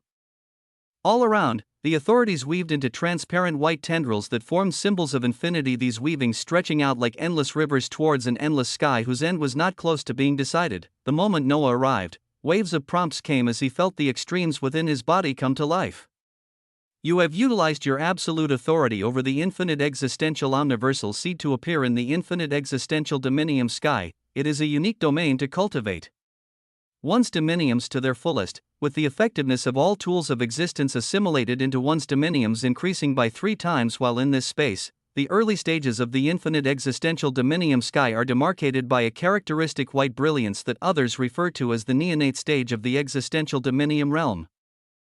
As the master of this space, you can choose to declare this stage with the same distinction or another, with its upper tier being something influenced by you as it can vastly exceed what others commonly know to be the neonate stage, still under construction with its full features yet to be unveiled. But another one of its most distinct features is making it possible for the extremes within one's dominium to be stimulated to a quintessential extent that one's extremes become actualized outside of their bodies. Such an action would already require a deep understanding of the extremes within one's existence, with very few entities at the neonate stage capable of this, and with existential extremity authorities being the only ones with a high level of strength to even express a sliver of their sentience outwardly. A unique prompt came as finally, Noah understood why he felt like his extremes were becoming much more active. It was a rare feat, not even feasible for those in the neonate stage of the existential dominium realm, and yet the moment Noah arrived, his immense understanding of the desires and intents of his extremes that he was already allowing to run free by expressing themselves. They began to bud and bloom. His body began to pulse with arcs of multicolored hockey as soon, it felt like smoke was rising from his body. It was heavy and thick, with the first one being colorless as it was none other than quintessence, HUUM. The gorgeous dominium sky trembled as above Noah thick colorless essence arose like smoke from Noah's body. and rose above him to form a smoky visage of himself, but with a touch of extra glory and honor as it gazed up at the dominium sky, an actualization of his extreme, different from the past reified forms of his extremes, with these concepts now being bound to him as to an extent, they were him. They couldn't be extricated so easily, as it was akin to pulling a part of himself away. But quintessence became actualized at this moment, as it wasn't the only one. A moment later, and endlessly blue smoke arose from Noah. Another visage similar to him but looking extremely cold appeared. The reified form of infinity appeared as the gorgeous cerulean light began to cover the white hues all around. Existential might emanated off of these reified forms with glory, as they truly were just the first. Chapter 2978, An Infinite Sky. 2. After quintessence and infinity, blazing purple waves of glorious smoke rose from Noah one after another, and his existential extremes manifested outwardly. Tyranny arose with heavy splendor as a burly visage of Noah with an expression of pride and power appeared, a dazzling purple crown floating above his head as he gazed calmly at infinity and quintessence. After that, a golden brilliance rose as a halcyon visage of Noah, exactly as he looked, rose and looked at all others with its eyes raised. It was the protagonist, and not a beat later, another golden light rose as the visage of Lut appeared. And this dot was just too unique as a manifestation of Noah, adorned with golden rings of bracelets filled with precious stones around his hands, a necklace that seemed to be connected with golden fruits of existence, and golden rivers of swirling diamond-encrusted fruits of existence flowed around his whole smoky body.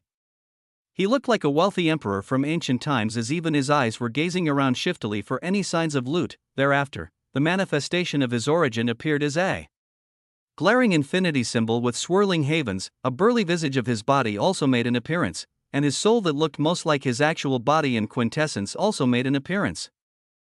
Thereafter, obsidian smoke gathered, the dominium sky once more trembled, and from the ashes rose the visage of the existential extremity of extremity. It seemed shrouded in mystery and valor, its whole body wrapped by a thick veil as it joined the heavy circle of manifestations of existential authorities around Noah. Above his head, it felt like parts of himself had simply risen up and were looking at each other with their own unique personalities.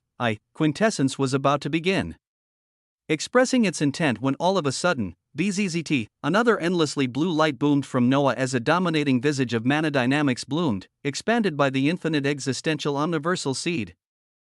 But still part of Noah's existential extremity authorities, its eyes felt like they were filled with a boundless sea of light as the pressure it emanated was immeasurably heavy and suffocating. If any other entities were here, they may be crushed by the weight of the existential extremity authorities manifesting here, as they were simply that heavy. And now, they all looked at each other. Vitalis and Vacuous were excluded as Noah had not fully taken a look at them yet. The existential parts of Noah looked at each other as quintessence was about to begin expressing its intent once more. After all existential extremity authorities were here, and only existential extremity authorities could manifest themselves within this infinite existential dominium sky. But, Noah's main body radiated a gorgeous light once more, and his extremes gazed questioningly as a daring aura rose from Noah's body, coming to manifest outwards with a dazzling light as a visage adorned in a white robe appeared, hair as dark as the farthest reaches of the omniverse, and fair skin as brilliant as it could be. A mischievous expression full of devilishness could be seen on its face as it gazed at the many existential extremity authorities looking towards it, its intent weaving out. "You all were going to have a party without inviting me," the extremity of cheats spoke out, and silence reigned as all existential extremity authorities gazed at its manifestation. It wasn't an existential extremity authority, and yet here it was standing amidst them with their heavy pressures. A devilish glint shone within the manifestation of cheats as it continued. "We are here to ponder upon and choose from the innumerable paths forward, yes? Let's get the show on the road. Is the focus on ourselves? The Imperium? Legacies? The existential Imperium exchange?" This manifestation of Noah spoke as if it were the most natural thing for it to be here, and quintessence gave a nod at it with sharp eyes as its intent weaved out. "We've devoured an existential domain, and we can always devour more, with an eventual future path being the devouring and assimilation of many existential domains as the infinite existential omniversal seed goes from a seed and into a genuine omniverse. Shockingly heavy words emanated from Noah's manifestation of quintessence as it dared to mention putting an entire omniverse under it, their main task being to aid in the production of such a thing. Cheats nodded with smiling eyes at this as it replied to quintessence, "Yes. Even though we didn't fully devour everything, the taste of an existential domain still lingers in my mouth." You all picked up on the traces of the great usurper within the Archeos vacuus pilus? That guy actually survived. Sheets uniquely mentioned one of their prior colleagues, Noah Eckert. The great usurper, from the weavings of the few Basilius that Noah's existential illusory weavings killed before Archon Basilius Ignatius came. And from the land and dicasties of extremity themselves, Noah actually picked up traces of the great usurper. At the mention of this, the protagonist waved his hands dismissively as he radiated a golden glow. He'll do his own thing within the legacy of Ignatius, that is his path. We shall focus on ours. Mainly mine, since we are here after my first prophecy was achieved. An endless weaving has awakened as my next prophecy can generate even grander glory. The protagonist declared his will, tyranny, and infinity nodded in affirmation as the extremity of Cheats clapped while beckoning towards the protagonist. Yes. The prophecy. Hey big guy, what did you get from the successful completion of this prophecy that we all helped achieve? You were undergoing elevation moments ago.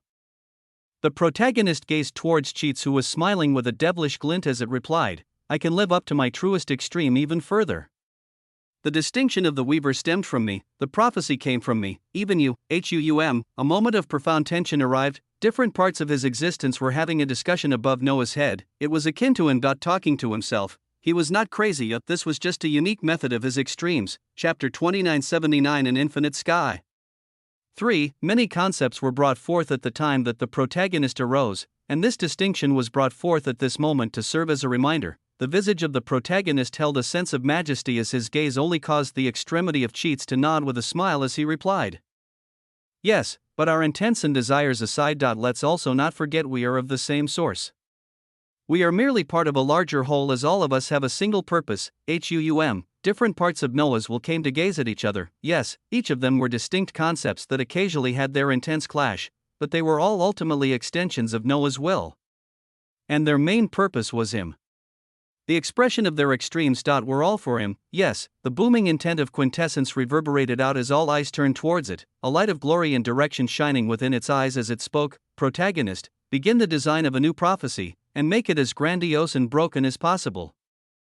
Loot, where are we with the analysis of fruits of existence? 2 quick directions, the last one being a question for Loot, who smiled to reveal gold teeth as if he were the grandest nouveau riche. Soon, and by then, this ridiculous time it is taking to generate the fruits of existence should be cut real short. Even now, as the infinite existential omniversal seed produced one unique fruit of existence every minute, none of the fruits being generated within Noah's body has risen to completion. The time they took was a lot longer, even if multiple were being made at once. The extremes of Noah nodded and looked forward to this as quintessence continued. And then, there's the elevation of ruination. Ruination, anchored within Noah's soul, his progression was her progression as the extremity of soul had its visage speak calmly. The judge number 1 and the judge number 2 are already being broken down by her along with the other existential armaments. We don't need multiple trashy armaments, just a single supreme one. Though in our case, our next phase may not necessarily be battle-oriented. Yes, grand as he may be, overpowered as he may be, Noah was still only in the stage that others considered the neophyte stage of the existential dominium realm. He currently didn't hold a candle to the average archons of legacies, much less the most powerful entities within this omniverse, of which there were many. The next phase of his growth. The method for him to anneal his dominiums and expand them at a rate others couldn't even fathom. All gazes turned back towards a single manifestation. All gazes turned towards Loot as he smiled bright gold. We have lots of products in our great lands, and this omniverse seems uniquely designed with tools we can utilize to very quickly obtain fruits of existence. The more of these we attain, the faster we progress.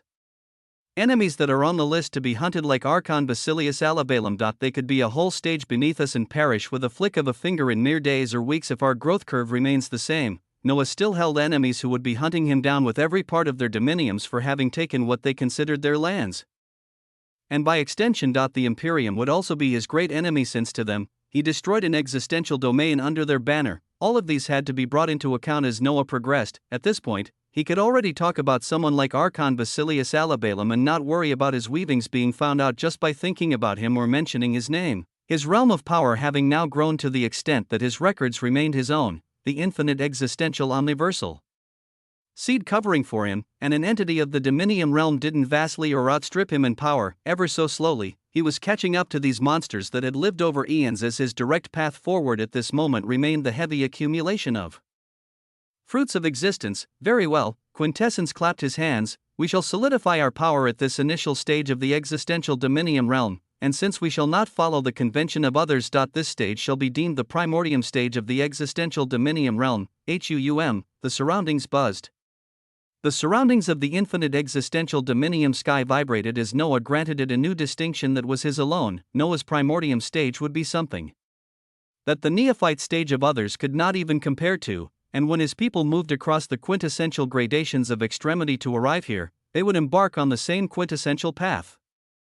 As the surroundings of the dominium sky began to blaze with white rivers of flames forming into infinity symbols, Noah's manifestation of cheats nodded with a thoughtful expression as he spoke before Quintessence could continue. In addition to all of this, I'd begun to play around and tweak the codex of extremity. The light from this book should allow for free entry into the lands of the Imperium, and even protection while utilizing the existential Imperium exchange. It will set the stage as the key to entering this vast omniverse, and even for the lands that aren't existential domains where one can accumulate fruits of existence. Sheets took it upon himself to begin doing this and more as the other extremes no longer looked at this concept as if it weren't an existential one. Their discussions continuing as a moment later, all of these manifestations of smoky brilliance began to recede down and delve back into Noah's lone figure. Their weavings continued within him, their extremes moved according to his will as they looked at many aspects of his existence all at once and planned for a glorious future, and at this moment, Noah's eyes opened with blinding white brilliance, his dominium seemingly trembling from excitement while staring at the endless dominium sky. Around them is, the first unique fruit of existence has been produced within your dominium, an unfathomable achievement. The weaver of extremity was gradually becoming something else entirely as with his own existence. He fully produced a fruit of existence for the first time, chapter 2980 Imperium Knights dispatched. As the existential omniversal emperor began to produce fruits of existence within his own dominium, weavings of his actions were spreading outwards, their effects beginning to unfold at this moment, across the endless expanse of the omniverse, at speeds unfathomably faster than light, in a manner that couldn't be fully captured due to the existential light covering it. A massive circular vessel crossed the omniverse towards one of the many renowned domains of the Imperium. Within this vessel, a space the size of a plane of existence was contained within, as at the very center of this space there was an area surrounded by an expanse of a golden sea that currently had a single being and his attendants lined up to his left and right. Around him, a dense number of illusory screens filtered out weavings of information, his glorious visage and golden hair simmering with a serious expression at this moment as he suffered a loss that he had to report. Master, we have received permission to warp in. To his right, an attendant at the neonate stage of the existential dominium realm bowed slightly while sending the news. The golden-haired observer nodded as he twisted his hand, a command being activated as the whole vessel disappeared right away. By the time it reappeared, the blank darkness around everything had begun to be lit up as waves of blue and red auroras began weaving here and there. It was the glory of an extremely potent existential domain under the banner of the Imperium. As they came closer, the bright red and blue auroras only became more brilliant as far ahead of them, an unfathomable concentration of power and might was gathered. The golden-haired observer sighed with both relief and grimness after returning here, the voice of his vessel echoing out as it began to slow down and come to a stop. We have arrived at Cappadocia, a bustling existential domain of the Imperium that held one of the three existential lineages of the Imperium.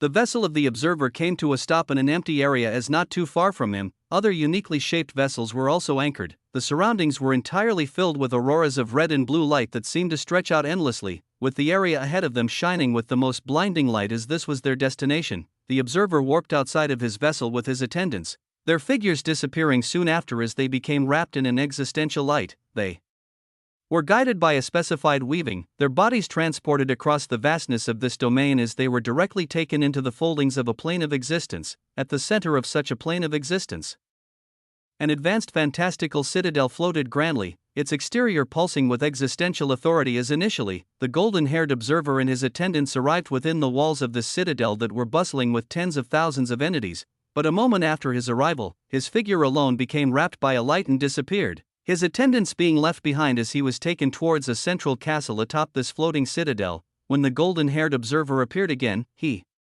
found himself standing in a blue hall lined with planolith crystallos as decorations, his gaze directed towards the end of the hall that held a red throne behind a crystalline table filled with golden pages. On the throne, an old man took off his glasses while raising his brows towards the golden-haired observer, becking with his hands as a shocking attractive force pulled the observer forward to stand directly before him. I perused through the weavings you've already sent over. An entire existential domain perished, and the culprit is a seed controlled by omniversal pillagers. Does that make fucking sense to you, Xavier? A terrifying pressure descended as a blazing transparent golden light of an utterly heavy dominium seemed to be emanating from the old man. It only pressed down lightly on the transparent purple light of the dominium of the observer called Xavier, but this royal kneeled down with a somber expression as he couldn't say anything. Humph, and now you request for the mobilization of the Cappadocia Imperium Knights to track down this Noah Osmont, yes, Imperium Marshal King.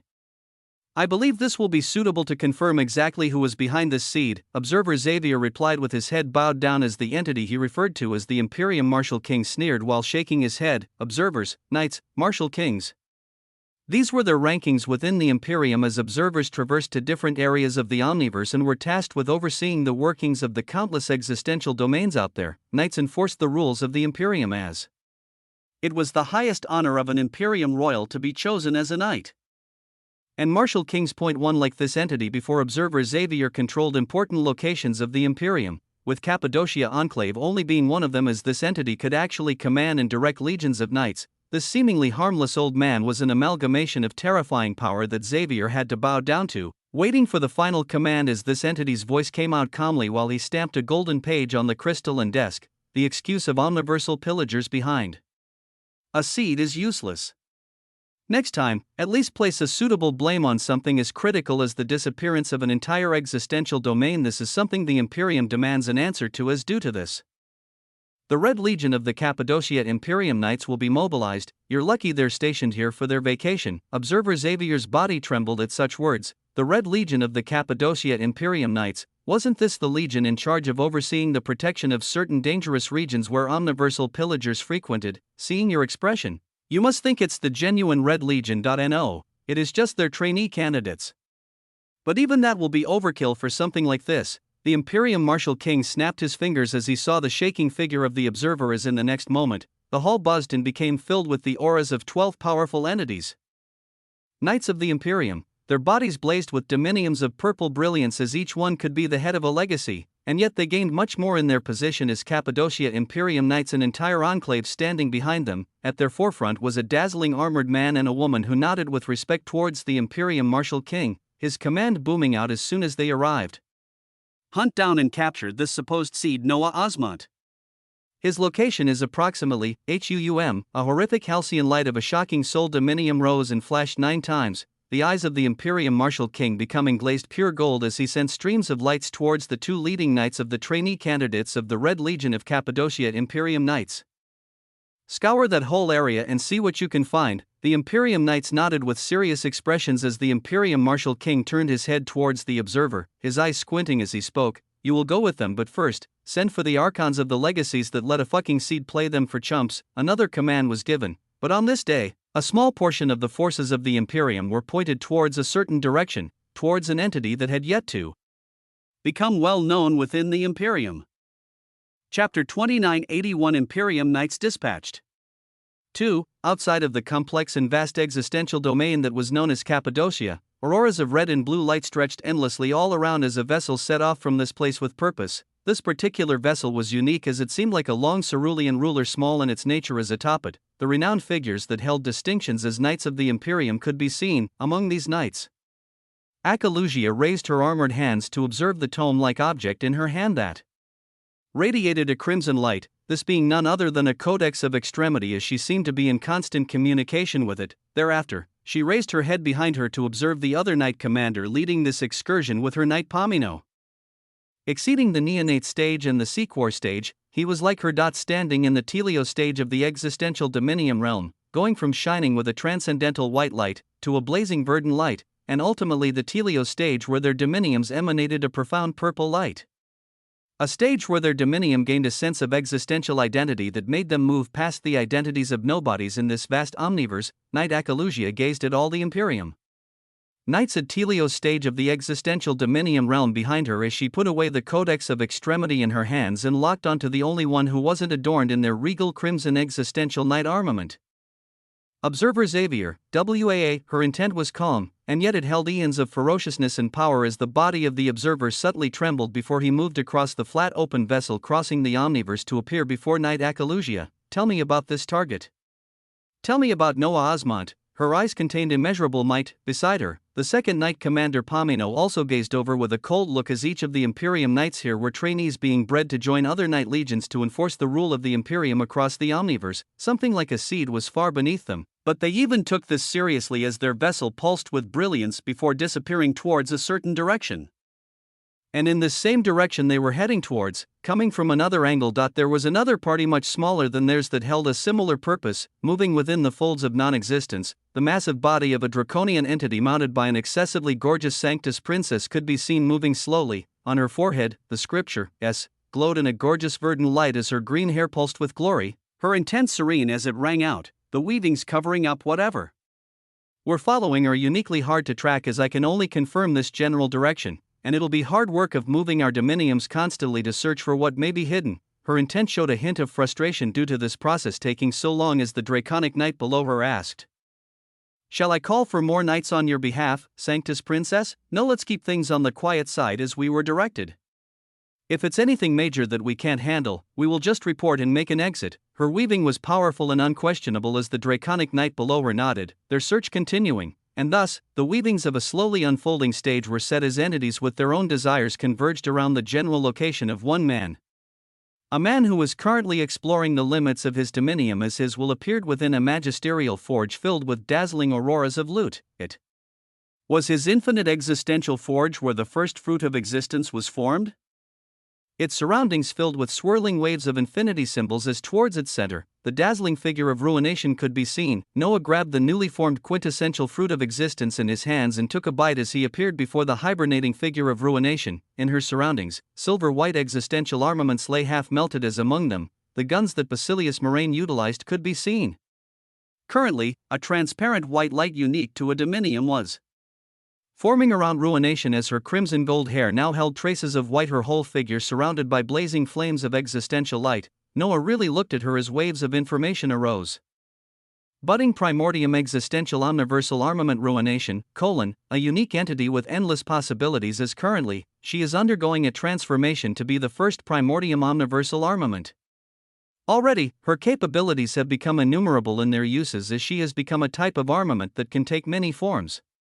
Possible forms include sword, spear, shield, vessel, gun, flail, cannon. The weavings were enough to make Noah look forward to a great future as he looked over everything before nodding and disappearing with a flash of brilliance. Outside, his main body also moved away from the dazzling throne of light and manifestation of the infinite existential omniversal seed that was producing fruits of existence constantly. Taking a step to instantly appear within his existential omniversal blacksmith's forge, a forge that others would despair at if they entered, as an existential light flowed all around it, with forges and anvils radiating a heavy light of power buzzing throughout as currently. This existential light was flustered in one area. An area that showed the fearsome outlines of utterly majestic automatons that shone with golden blue grandeur.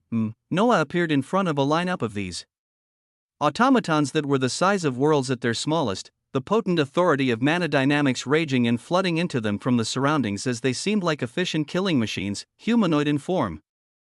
They looked like massively advanced robotics with the most muscular visage one could have, 2 pairs of cerulean wings stretching behind them as a pair of eyes holding 9 pupils pulsed on their heads. No nose or mouth could be seen as these were the existential automatons that the infinite existential omniversal seed had been building this whole time.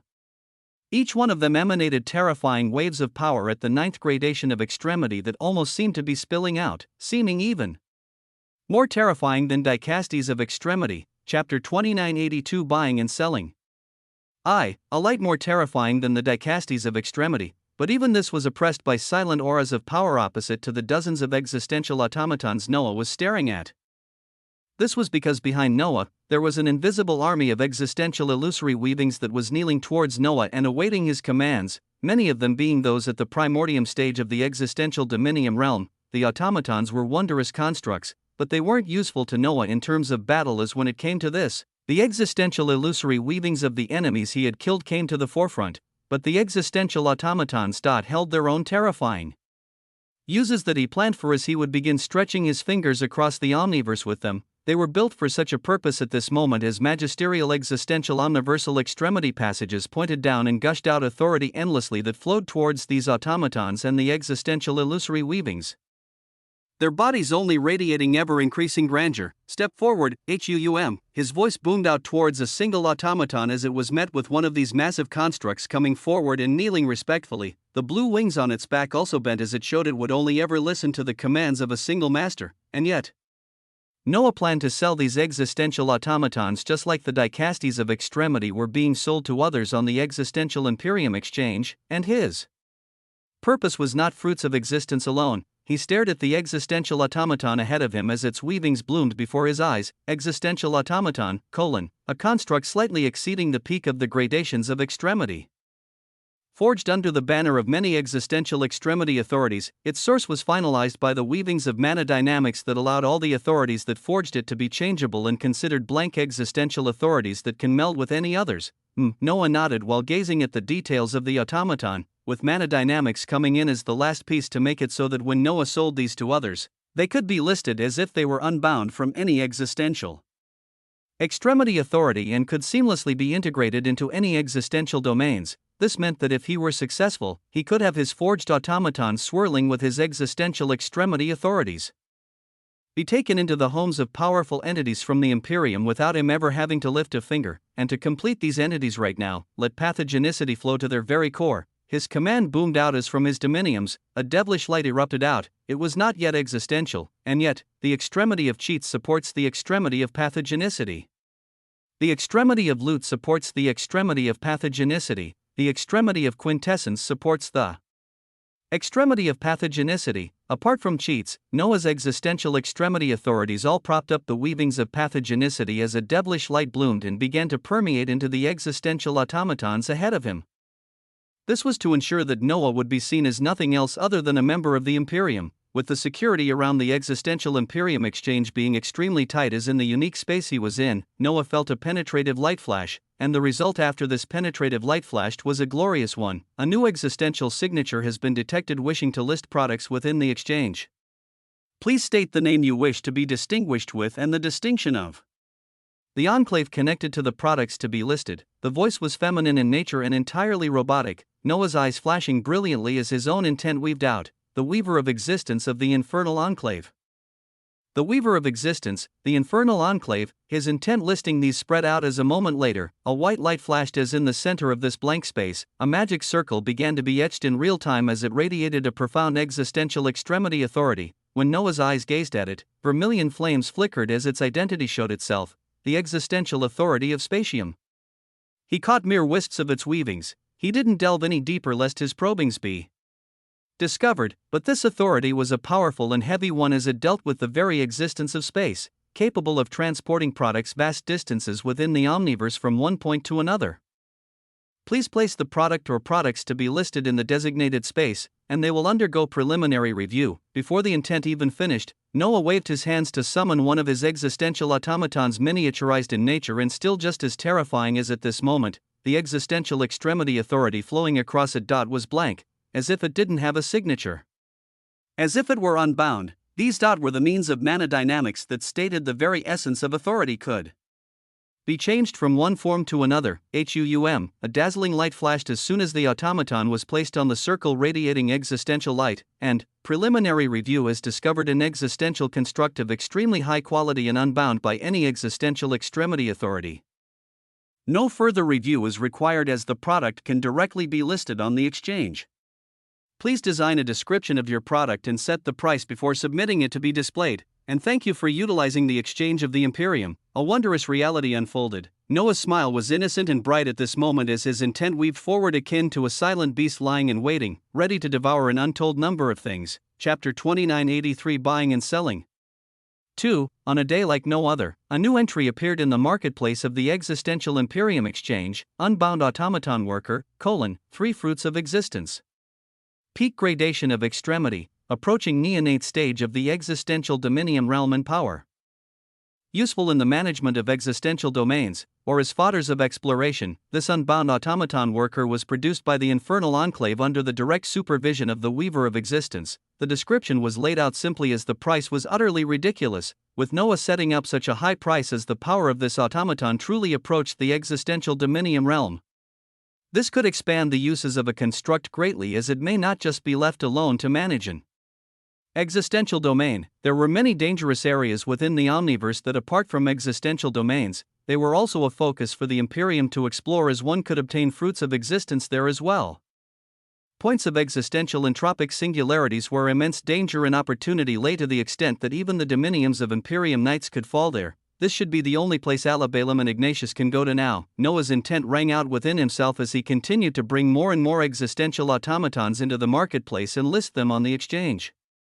After losing their own existential domains, places like these were the only ones that you could risk your life on to attain fruits of existence, and any legacies that did not own an existential domain had to be in these regions. From the memories he devoured, Noah knew there were many pure battles-orientated legacies with high mortality rates that practically lived in regions such as these. And other legacies and enclaves of the Imperium were even more stretched out across the omniverse, and even more dangerous areas where omniversal pillagers appeared, not just them, but also those of the Sanctus Populi. Omniversal pillagers. Imperium. The major factions of the omniverse swirled in Noah's mind as the weavings of his extremes planned and plotted, looking for the best path to navigate across it all, as he didn't want to just be limited to a single faction. As his will moved and transferred the existential automatons, he gazed out in the blank openness as he considered many things. Dynamies of extremity were no longer coursing within him, but he did have all of his extremes flowing in synchrony with each other, as the idea of oraculum was still stronger than ever. The idea of indefatigable was stronger than ever. Thanatos burned just as brightly. He could feel the weavings of the future and more, as when he pondered on cause and effect. My name should have been passed to the lower rungs of the Imperium now due to the disappearance of an entire existential domain. To follow up on this, would a few knights be dispatched?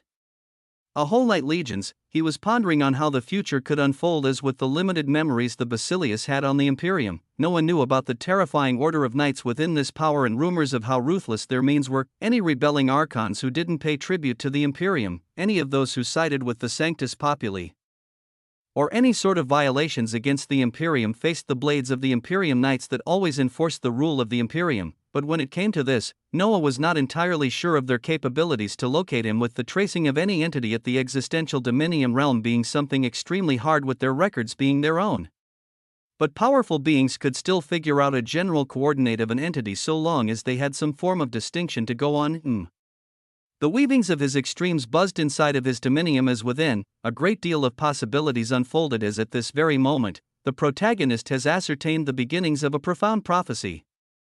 One of his most prolific extremes began to move with valor across the endless expanse of the omniverse. Inside of an unstable, anomalous existential domain, across the omniverse, there were a great deal of unique domains, as among them there existed domains that had an extremely short lifeline. Some would only ever be present for an eon, and the extremely dangerous ones may be present for a mere number of years, months, or even days. They became known as unstable anomalous existential domains because they had extremely concentrated levels of existential authority within them, and yet during their formation something wrong occurred, as their source quickly became unstable and expressed waves of entropic authority, with such domains facing a demise soon after. But they were still existential domains, as in this process, all of their existential extremity authorities were converged to give birth to unique fruits of existence. For entities who were able to locate an unstable anomalous existential domain, it was akin to a dangerous treasure trove, but also one filled with immense dangers, as the existential authority coursing within such an unstable domain gave birth to even greater anomalies and dangers that could shatter the dominiums of those at the neonate stage in an instant. Within such a domain, a vessel withstood arcs of booming existential storms all around it that raged with a violet light. Inside this vessel, a man with an unpleasant expression was surrounded by 2 Imperium knights and rows of attendants all around him, as he was looking at multiple dredges of deformed dicasties of extremity that were returned to the vessel in front of him. Every single one of these is fucking useless. Can't even withstand a few seconds of existential bombardment. And these were made by the spirits of the Forge Enclave? Trash, he bellowed out with a sense of anger, as this entity was Imperium Royal of somewhat high standing who was currently exploring an unstable anomalous existential domain. Is there absolutely nothing that can help me explore this before I have to report it above? The Imperium Royal sighed while tapping on a radiant entry neonate license in his hands. His will entering the Existential Imperium Exchange, Chapter 2984, Buying and Selling. 3. Regions that held unstable anomalous existential domains were extremely dangerous to delve into, as one would not normally use themselves, or in the case of an Imperium Royal, they wouldn't even send their knights out first. This was because eons of experiences showed how there could be existential distortion in regions such as these that could warp someone into distant foreign spaces, with the weavings shared by the dominiums of some Imperium Royals before they died showing them being warped into the hunting grounds of omniversal pillagers. Regions under the domains of other forces, or even areas where existential extremity authorities were nullified. If such a thing occurred, one could only wait for death. So when it came to exploring any of these regions, many Imperium Royals would have constructs pave the way for the exploration, and they would map out the dangers of an entire unstable anomalous existential domain before sending out their knights or attendants if need be to collect unique treasures. Do I really have to purchase existential dominium constructs? The profits from this whole venture will be greatly reduced after that, as he entered the existential Imperium exchange and began to sort through the countless items listed there.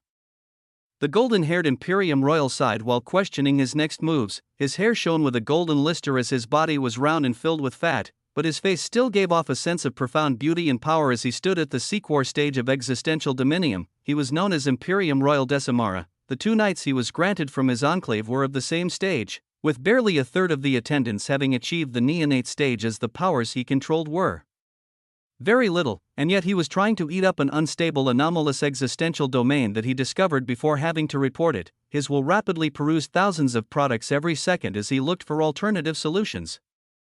Come on. Any junk that can at least withstand a minute before being destroyed. If I can just map and confirm the safety of the entrance ahead, I can attain droves of fruits of existence. A sense of urgency was welling up within as he looked through the affordable constructs below the existential dominium realm, and as thousands passed before his eyes, he stopped his scrolling due to something that stood out. Among the listed constructs, many had prices of 1/3 or even 1/4 a fruit of existence, and yet there was actually a construct listed with a cost of 3 fruits of existence. Who the hell is bold? What kind of things would you list for such a price? Unless it shits existential gold. His curiosity got the better of him as he clicked on the listing, its details flowing out before him. Unbound automaton worker, 3 fruits of existence. Peak gradation of extremity, approaching neonate stage of the existential dominium realm and power.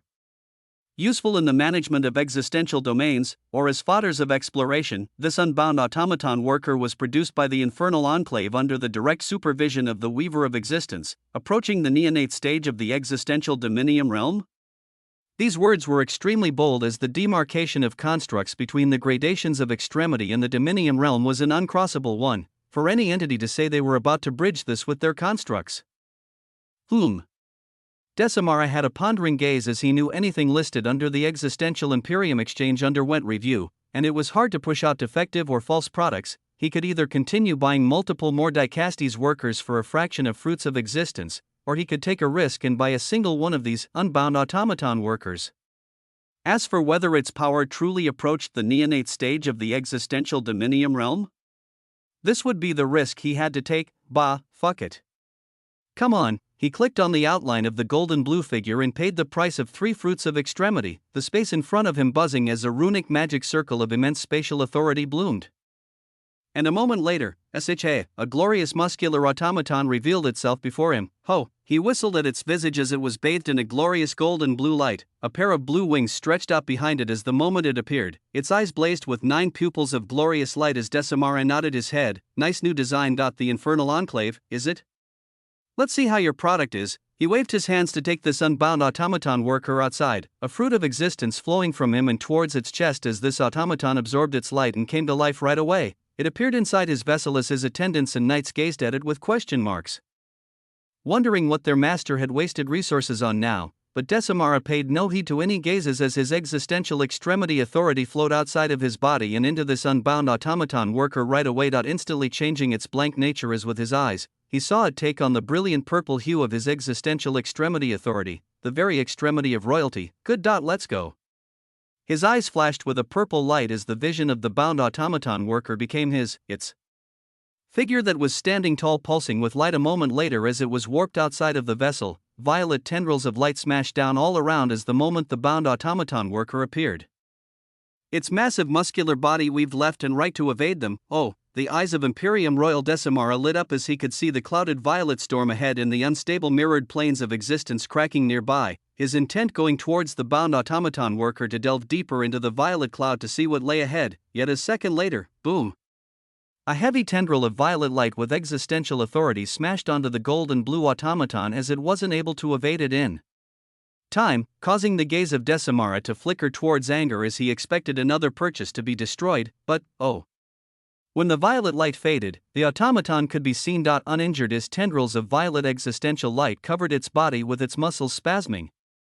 But it seemed fine. It even looked like the violet light was absorbed into its body before it disappeared into the weavings of its authorities. Then, unhindered, it continued, "Ha! Good automaton!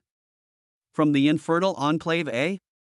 Very well. With a sense of excitement, the Imperium Royal forged forward. At the same time, unbeknownst to him, within the supposedly bound automaton worker, a brilliant colorless light of quintessence arose. Chapter 2985 The Eyes of Vassals.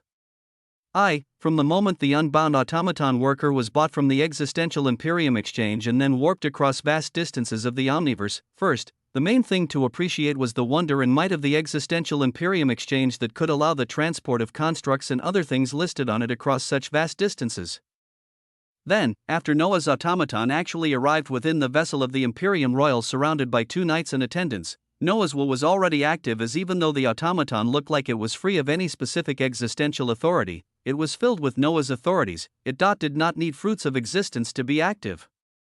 And yet those who bought it would treat it like so, as when the Imperium Royal Decimara gave a fruit of existence to the automaton, Noah simply allowed it to sink into his flowing existential extremity authorities and bring this loot back to him. And when the dazzling purple hue of the existential extremity authority of royalty flowed from the Imperium Royal before Noah and into the automaton worker, far away from the current location where this Imperium Royal was, a prompt rose before Noah's eyes: "Your existence has been exposed closely with the existential extremity authority of royalty. The weavings of royalty have been grasped by you as you attained the extremity of loyalty. Existential analytical looter is now analyzing this authority and breaking down its attainment as an existential authority." In an extremely short period of time, the most his body was exposed.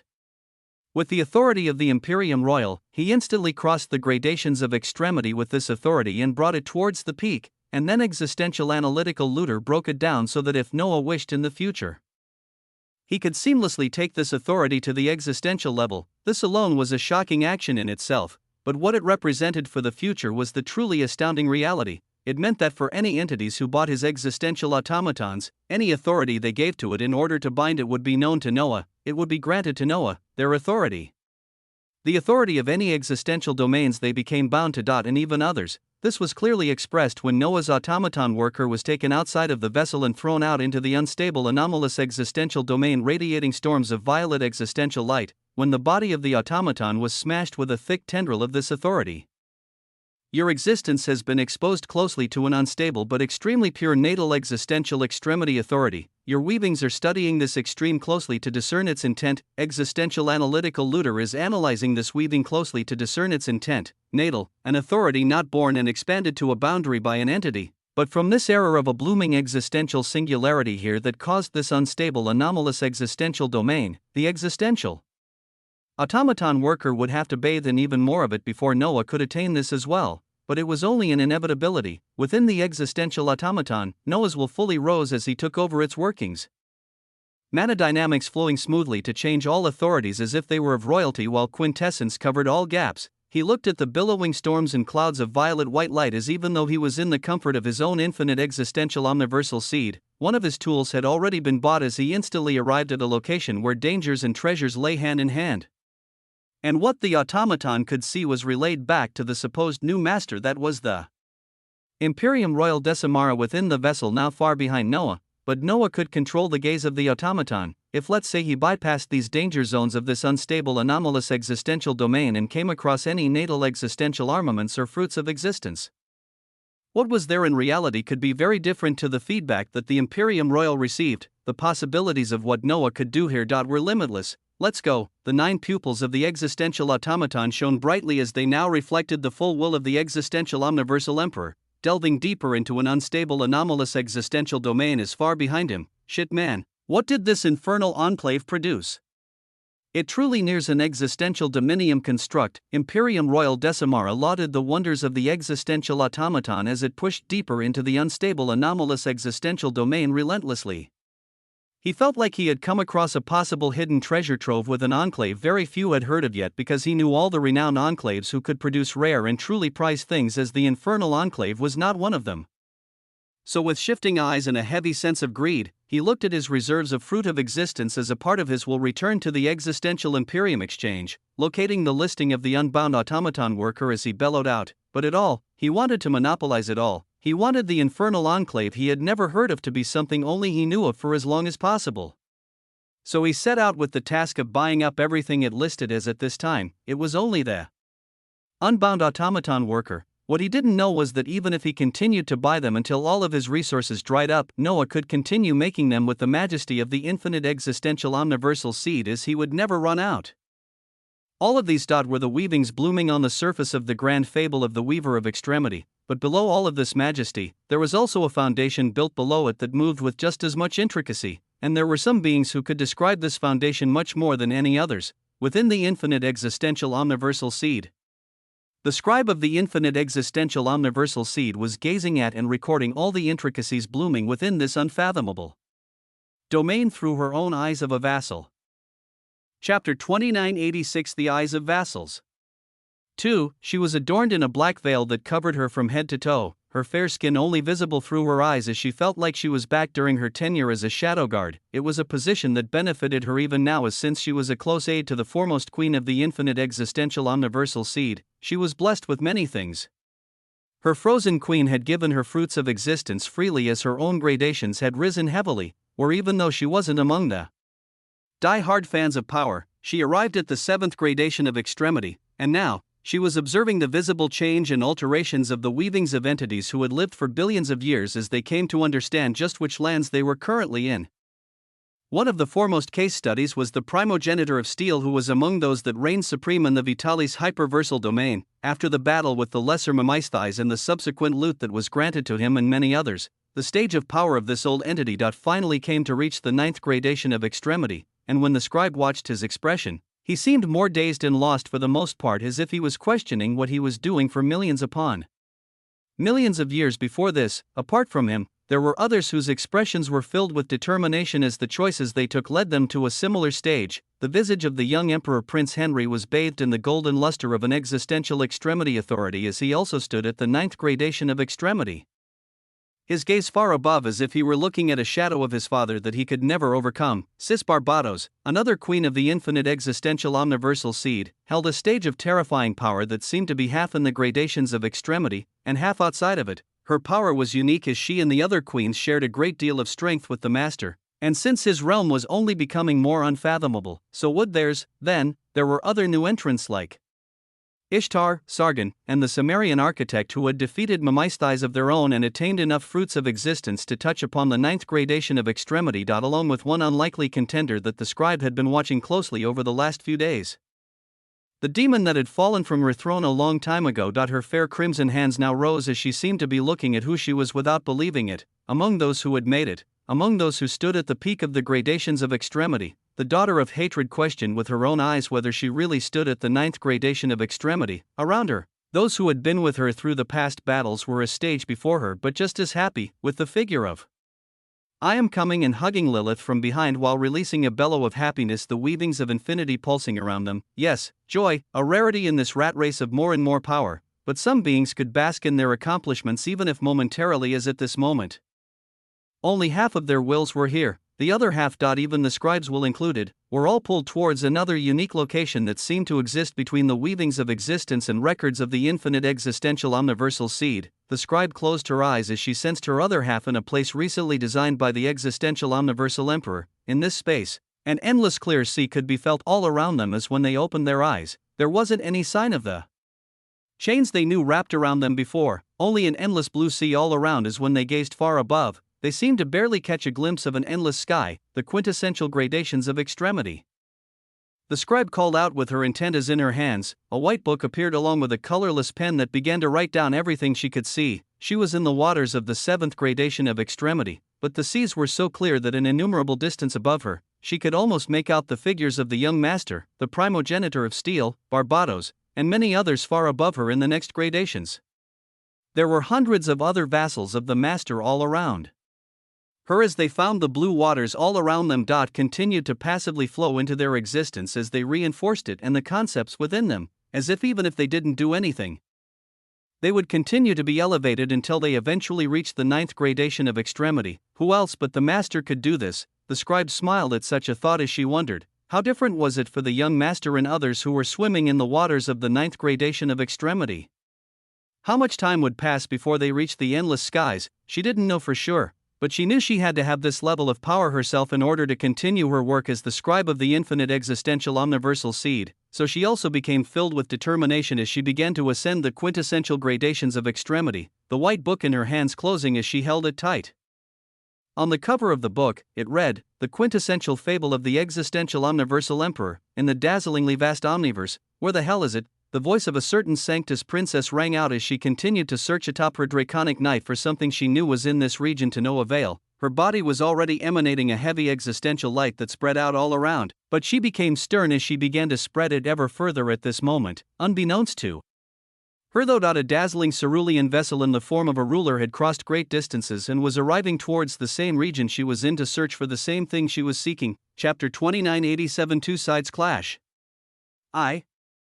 A dazzling vessel in the form of a blue ruler was streaking across the dark canvas of the omniverse, a terrifying Imperium Knight Legion aboard this vessel in addition to the Imperium Royal Basilius Observer Xavier that had taken responsibility for the downfall of the Vitalis and vacuous hyperversal domains. At its forefront, a woman holding a vibrant codex of extremity adorned in a crimson armor laced with golden linings could be seen, a man with a similar existential armament beside her as.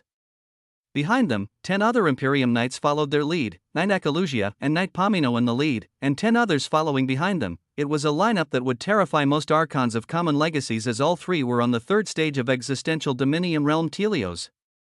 Beside Knight Akalusia, Knight Pomino gazed at the endless expanse they crossed as his intent weaved out, "Our cause is a glorious one as we have been bred since birth to go against omniversal pillagers."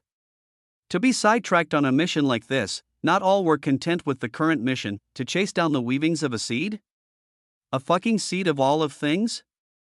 Not even a target of Sanctus Populi or omniversal pillagers, but something that based on the intel had possibly attained the Dominium realm on the last day. They would waste their time with this, hearing the intent of Knight Pomino and gazing at his golden crimson hair. He looked like a shining example of an Imperium Knight with his fair skin and a gaze that seemed to be above all others. Knight Akalusia herself was of pristine beauty with her crimson gold hair, her gold eyes sharp and filled with sharpness as within her eyes the same level of pride and arrogance couldn't be seen. She didn't even turn to gaze at Knight Pomino as she relayed her own intent calmly while gazing ahead. "We are the sword of the Imperium. We go wherever we are aimed, and we cut down whatever opposes the Imperium. Our feelings do not matter." Knight Pomino, blazing words of brilliance boomed out the intent loud enough for Pomino to hear, and for the other 10 knights and the royal observer to hear. Knight Pomino only became colder at such a reply as at this moment, he scrutinized Knight Akalusia up and down. "I follow every command as a knight of the Imperium while putting my feelings aside. When you were appointed to lead alongside me, I left my feelings out of it. But I am curious about your origins, Knight Akalusia. Which enclave do you stem from that without any prior history, you would be appointed to lead a legion? A red legion at that too. BZZT." The words of Knight Pomino didn't continue. Knight Akalusia had raised her hand holding the dazzling codex of extremity, such an action causing the facial muscles on Knight Pomino to twitch in anger as before anything could be said, they all observed Knight Akalusia to be gazing forward intently as she spoke. Feel.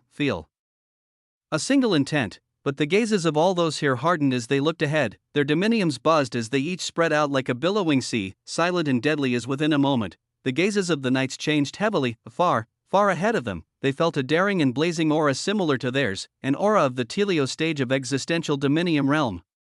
And at the moment that the billowing dominiums of Knight Pomino and the others billowed out and discovered such auras, the other side also discovered them. Feeling this aura closely, the gaze of Knight Pomino became utterly cold as he bellowed out, "RMS," a glimmer of brilliance, and in his hands, a dazzling golden sword and a crimson shield appeared.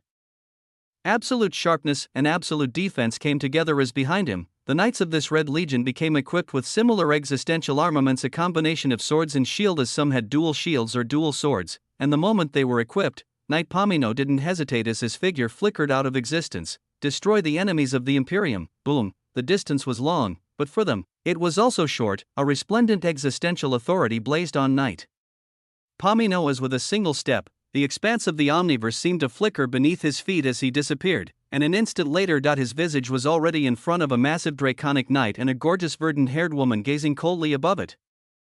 Enemies of the Imperium, these were the words Knight Pomino shouted out as he was very cognizant of the different auras of the enemies of the Imperium, and those ahead of them. The visage of the gorgeous woman above a draconic knight was something common for those of the Sanctus Populi. The visage of Knight Pomino blazed with existential brilliance as he arrived in front of the two entities, his eyes steeped in immense hatred and honor as his existential armament swung down. He looked into the eyes of the green-haired Sanctus princess, and the coldness they showed, along with the serpentine eyes of the dragon beneath her, as he spat out with as much bile as he could, "Heretics." And his sword swung down, a profound purple radiance swung down with it as behind him, the existential extremity authority of royalty congealed to form a very real purple sword that seemed capable of cleaving apart any dominium of the Telios stage with ease, this sword intending to cut down those ahead of him. The Sanctus princess was calm at such a scene as she seemed to be looking at both Knight Pomino and the less than a dozen other knights behind him on their way over. And she then patted the dragon beneath her as his booming intent echoed out, "Immeasurable dignity, WAA." The existential extremity authority of dignity bloomed above the figures of the Sanctus princess and the draconic knight. An interminably massive golden scroll manifested and unfurled, the scripture of dignity written across it as it was radiating a shocking dominium rule, a rule that stated, "Unless you held a higher level of dignity than me, you could not cut me down." Chapter 2988. Two sides clash. 2. The dazzling scroll radiated immense golden waves of existential authority as opposing it was an extremely real purple sword carrying down its own dominium rule of royalty, that it could cut down anything opposing it, royalty and dignity. Such contrasting and similar concepts laid down their dominium rules as a heavy impact boomed out, inside the glorious infinite existential omniversal seed. Noah was in the midst of quantifying the many changes and seeing the production of fruits of existence within his body when he instantly raised his head to look towards a certain direction. His eyes seemed to pierce across the veils of the infinite existential omniversal seed and see far outside it, waves of existential authority being felt far in the distance. As his eyes became somber, the authority was heavy. The dominiums releasing it were heavy, the scale couldn't even be easily discerned, as even in this far distance, Noah felt that just the raw power of the impact of the dominium rules may be able to oppress his extremes. It may not mean that his existential extremity authorities were weaker than theirs, but their pure raw power contained in their dominiums, having absorbed eons worth of fruits of existence and being reinforced and annealed over and over again, could simply press down and ignore the alteration of existence itself that Noah could impose with his extremes. But even while he felt this shocking authority, Noah was simply somber and not fearful. He closed his eyes and read the weavings of existence. He knew that in the endless expanse of the omniverse, it was unlikely for him to come across entities with the waves of power that he currently felt at random. There was a high chance these entities were here for him, but for this clash to occur, they had to be of different factions. Even with the power they expressed, though, the extremity of conquest pulses with determination, the extremity of tyranny welcomed the challenge, the extremity of cheat smiles and gazes at the source of the infinite existential omniversal seed. His extremes expressed their desires. Yes, the enemies were far stronger than he was, but he wasn't alone. His strength couldn't be measured by his dominiums alone. Cheats had already pointed to the path forward as Noah's main body appeared in the isolated space of the dazzling multicolored throne that was heavily bathed with mana dynamics at this moment. His eyes locked onto the manifestation of the infinite existential omniversal seed as she turned towards him with a bow. "Master, would you like to try?" Her words were calm, as if she already knew what Noah intended to do. When the strength of one's enemies was so vast, it was impossible to bridge such a gap, especially so in the existential dominium realm. But Noah had something no other beings could claim ownership to. Noah had the infinite existential omniversal seed. Among its many expanded capabilities, it still had its defensive and offensive features. In the past, Noah could wield a spear in Otlotl that carried the weight of this construct when it was a haven or plain. Now, its boons were further expanded as the ways Noah could borrow the power of this construct were utterly unfathomable. Noah gave a light nod towards the manifestation of the infinite existential omniversal seed as he stretched out his hands towards her. "Come, Huum." The surroundings began to buzz with interminable existential might as the manifestation of the infinite existential omniversal seed turned into blazing streams of light that flowed towards Noah's hand and began covering his whole body. The process of existential omniversal shrouding has begun. Shrouding, it was a unique choice of wording in comparison to armament or adornment, but it was more so inclined to protectively wrap around something, to cloth and veil an object. At this moment, Noah's visage became shrouded with the manifestation of the infinite existential omniversal seed. And with such an action, he sought to carry with him the power of the infinite existential omniversal seed itself. What did such a concept even mean? What did it signify for a being to wield the weight, records, existence, and extremes of an omniversal seed? And just how could such a thing compare to the scales of power established by the forces of the omniverse? Noah was itching to find out as his body became encapsulated by layers and layers of weavings, a radiant multicolored armament that had pulsing linings of cerulean light being formed around him. It buzzed like a forming engine of unimaginable power, this light extending to form a resplendent spear of light in his right hand and an aegis in his left hand. His 3 dominiums were contained within as they felt an unfathomably heavy weight pressing down all around them, this weight lessening over time as Noah acclimated until finally, blazing blue auroras of wings expanded out behind his back as an instant later, his figure took a single step and disappeared, towards the region where a heavy clash has occurred. Purple and gold seemed to split existence itself as a single Sanctus Princess mounted a draconic knight and stood opposite to an Imperium knight who pulled back his sword, the result of their dominium rules shockingly showing the purple sword of royalty booming and crumbling in front of the dignity of the draconic knight. Its eyes were filled with immense existential extremity authorities as at this moment, violet waves of honor began to surge around the golden waves of dignity and honor. Extremes that the draconic knights of the Sanctus Populi were always covered by, and they were extremes that were very hard to overcome by other lineages unless it was an Imperium knight with extremely pure blood of an omniversal lineage. The Sanctus Princess stroked the sacred of the draconic knight below as she fearlessly and coldly gazed at the legion that had lined up behind Knight Pomino. Her eyes actually locked onto the golden-haired Knight Akalusia who held the dazzling codex in her hands more than anything else as towards her. She held a hint of caution. Chapter 2989 Glory. An Imperium Knight Legion stood before them, and yet the Sanctus Princess and the Draconic Knight she stood atop of seemed to hold immeasurable honor and dignity before them as there wasn't an ounce of fear. On top of the Draconic Knight, the Sanctus Princess was one who held many distinctions and titles within the Sanctus Populi, Sanctus Princess Emiliana, the Carver of Truth. She was one of the distinguished Sanctus Princesses who earned the title of Sanctus Protector. The experiences drilled into her by the Sanctus Populi were innumerable as she read and grasped the weavings of what was occurring in an extremely short period of time. Especially the presence of a late-arriving Imperium Royal Basilius observer staying back in the far distance, she instantly affirmed that it wasn't a coincidence that the dogs of the Imperium appeared here. She even went further to deduce that they were in this region just like her, looking for the same thing, connected to what she had witnessed not too long ago. And if she could find out more of what they were looking for, she would also know why her weavings pulled her here. So she stroked the scales of the Draconic Knight below her as her intent weaved out calmly. Whatever could the dogs of the Imperium be doing at a place like this? Far from home. Far from your cozy abodes. Her intent weaved out while the Knight Legion ahead of her got into a circular formation that covered all gaps, their bodies radiating intense waves of existential authority as at her words the sword and shield in the hands of Knight Pomino buzzed. His eyes let out utterly chilling murderous light as he spat out his weavings. Dogs? Ha! I am going to enjoy splitting apart the dominium of another Sanctus Princess while their dragon knight watches. The words Knight Pomino uttered were filled with arcs of power, but the visage of Knight Akalusia arrived with her codex in hand as her authority pressed down on everything, as if everything had to be centered around her. This was a direct effect of the existential extremity authority around her, as it was so potent that she vastly outstripped all other knights here. As if in all existence here, she was the only true royalty. Her golden hair shimmered with brilliance as she grasped the codex in her hands while looking at Sanctus Princess Emiliana closely, her intent weaving out. At a place like this, we are naturally looking for someone. Do you happen to know anything about Noah Osmont?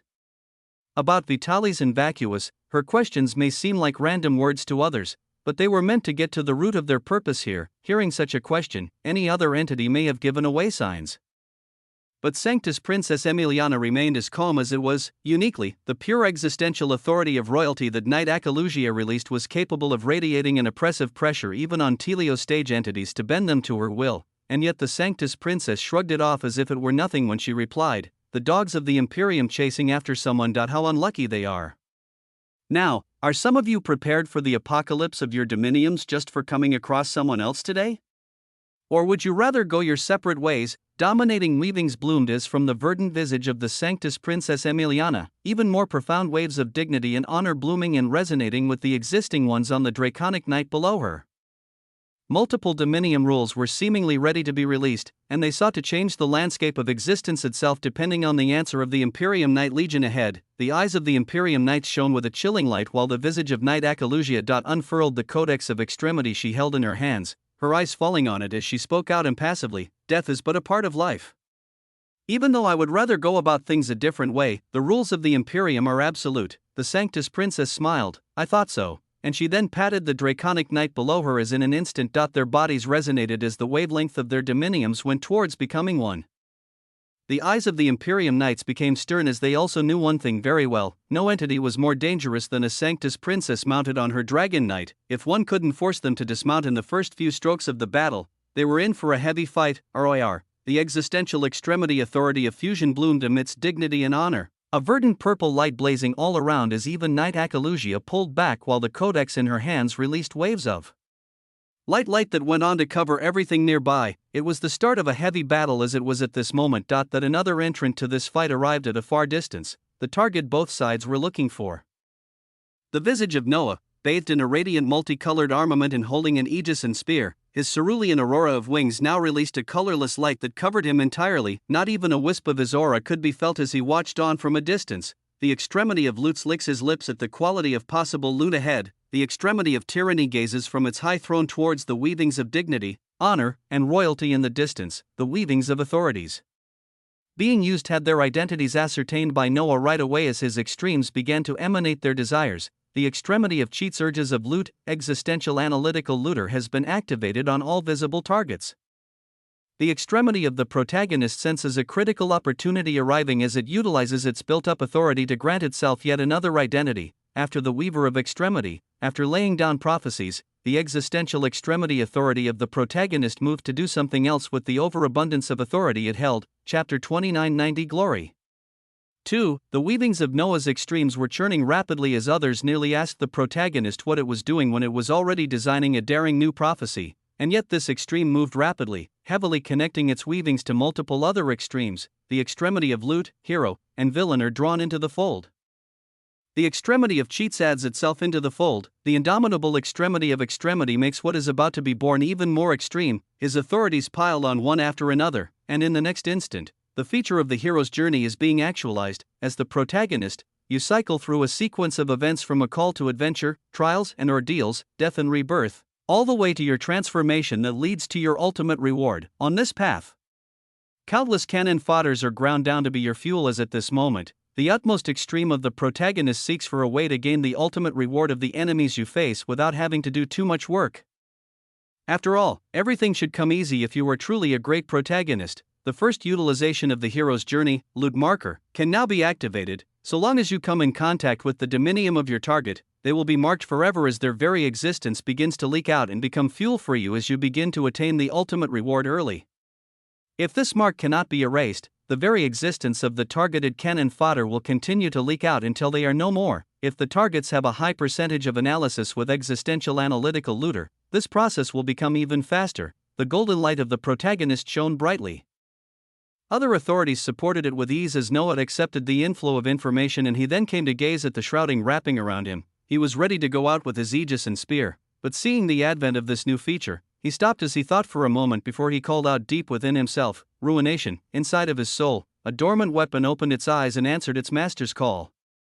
The weavings of what Noah wanted flowed into the heart of ruination as a crimson gold light began to bloom in front of Noah, forming into what he wanted, a long-range weapon for him to best utilize the feature of the hero's journey, a bow, ballista, railgun, or sniper rifle, master. The weavings of ruination echoed out, and Noah answered simply, "Let's test out the bow for now." HUUM, a dazzling crimson gold bow formed before Noah as thereafter, the aegis and spear within his hands turned into a light that covered this crimson gold bow. The force of the infinite existential omniversal seed was applied to this weapon as Noah came to grasp it comfortably. His left hand grabbed the bow as his right hand quickly pulled back the string. His Existential extremity authorities leaking and flowing into the stretched string madly as the shrouding of the infinite existential omniversal seed also flowed its terrific light into the bow. Whew! Noah let out a light breath, his visage was invisible, tendrils of existential light continued to flow and accumulate with his outstretched hand holding the bow, and he didn't release it just yet, he allowed it to continue accumulating power. The massive and heavy flow of the infinite existential omniversal seed continued to amass, his enemies were clashing as he could allow them to create an even more chaotic battlefield. And at the most opportune time when the largest number of his enemies were defending against those in front of them, he would strike from the dark. An instant passed, the clashes of existential authority became even more intense, the two shining points of light seemed to blaze with a verdant and golden light, one fused with a massive draconic entity as her whole visage was bathed with majesty. The other holding a dazzling codex of extremity that was now radiating a profound gold-purple light that sought to alter the weavings of the surrounding existence entirely. It was to the extent that the flows of the existential extremity authority she released seemed to be resonating with the surrounding weavings of the omniverse itself. What was this? Noah's eyes with the bowstring outstretched locked onto the dazzling codex of extremity in her hands, as this was the prime culprit. The Codex of Extremity was capable of resonating with the weavings of the omniverse itself. What Noah held was not the complete Codex of Extremity, but he was still studying everything that could be done with it. It seemed he could only truly grasp this with a complete codex, as at this moment, a blinding light of greed flashed within his eyes. He felt the blooming chaos and bidding entropy of the battlefield, and he then closed his eyes. His existential body dominium pulsed as his fingers trembled from holding back the string of the bow that was supporting the shocking grandeur of the infinite existential omniversal seed. His origin and soul dominiums reinforced his body as he barely managed to keep it together, the dominium rule of quintessence being layered on as it sought to prevent the activation of any other authorities. A dominium rule of infinity was piled on as the number of arrows he could release would be many. A dominium rule of loot shone brightly as it made sure the feature of the hero's journey could be achieved so long as the requirements were met. The ebb and flow of entropy reached a shocking level as after some time, Noah opened his eyes once more. His breathing was so supremely calm as if he were doing nothing important, and yet multicolored radiance blazed around him as finally he released the string.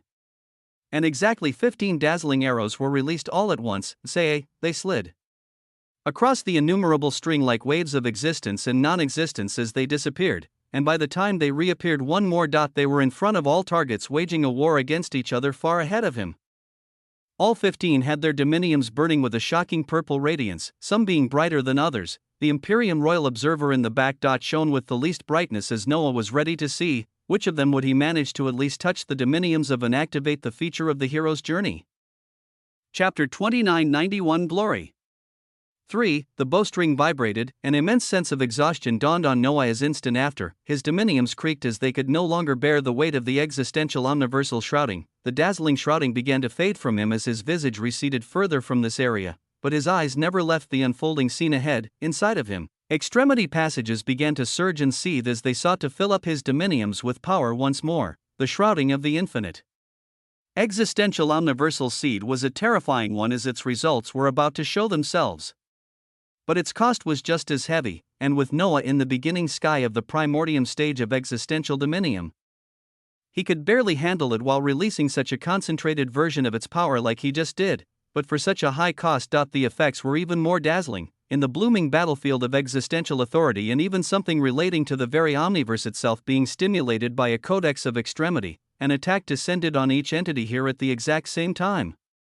And yet the reactions to them were all entirely different. Knight Akalugia seemed to sense the attack the moment it appeared, her gaze placid as she pressed her hand behind her, a sea of boundless purple light of royalty blooming as the heavy arrow disappeared into it. Sanctus Princess Emiliana was even more obscene as while facing both Knight Akalugia and Knight Pomino at the same time, she didn't even turn her head towards the attack as she called out, "Dragon's dignity, HUUM." Brilliant verdant gold light bloomed as the dazzling multicolored arrow was forced to stop a distance from her, never even coming close to her or her dominium. Noah gazed at this scene unfolding as truly, it was hard. It was truly hard to bridge the gap of the stages of power across the dominium realm, as even a tool like the infinite existential omniversal seed could only just barely give a bridge towards this idea. For the two strongest entities, his attacks never even came close to their dominiums. They were too cautious. They were too powerful to allow any variables. But then, There were others who held just a hint of more pride and arrogance in their own power. Facing the instantly appearing attack, Knight Pomino was in the middle of swinging his sword and cutting apart the weavings of existence itself before him, his eyes flashing as he discerned this attack and affirmed it wouldn't have a major impact on him. His dominium could rebuff something like this, and so, boom. The multicolored arrow splintered into a heavy singularity of power as his dominium withstood it easily. He continued on as per normal, but he didn't know.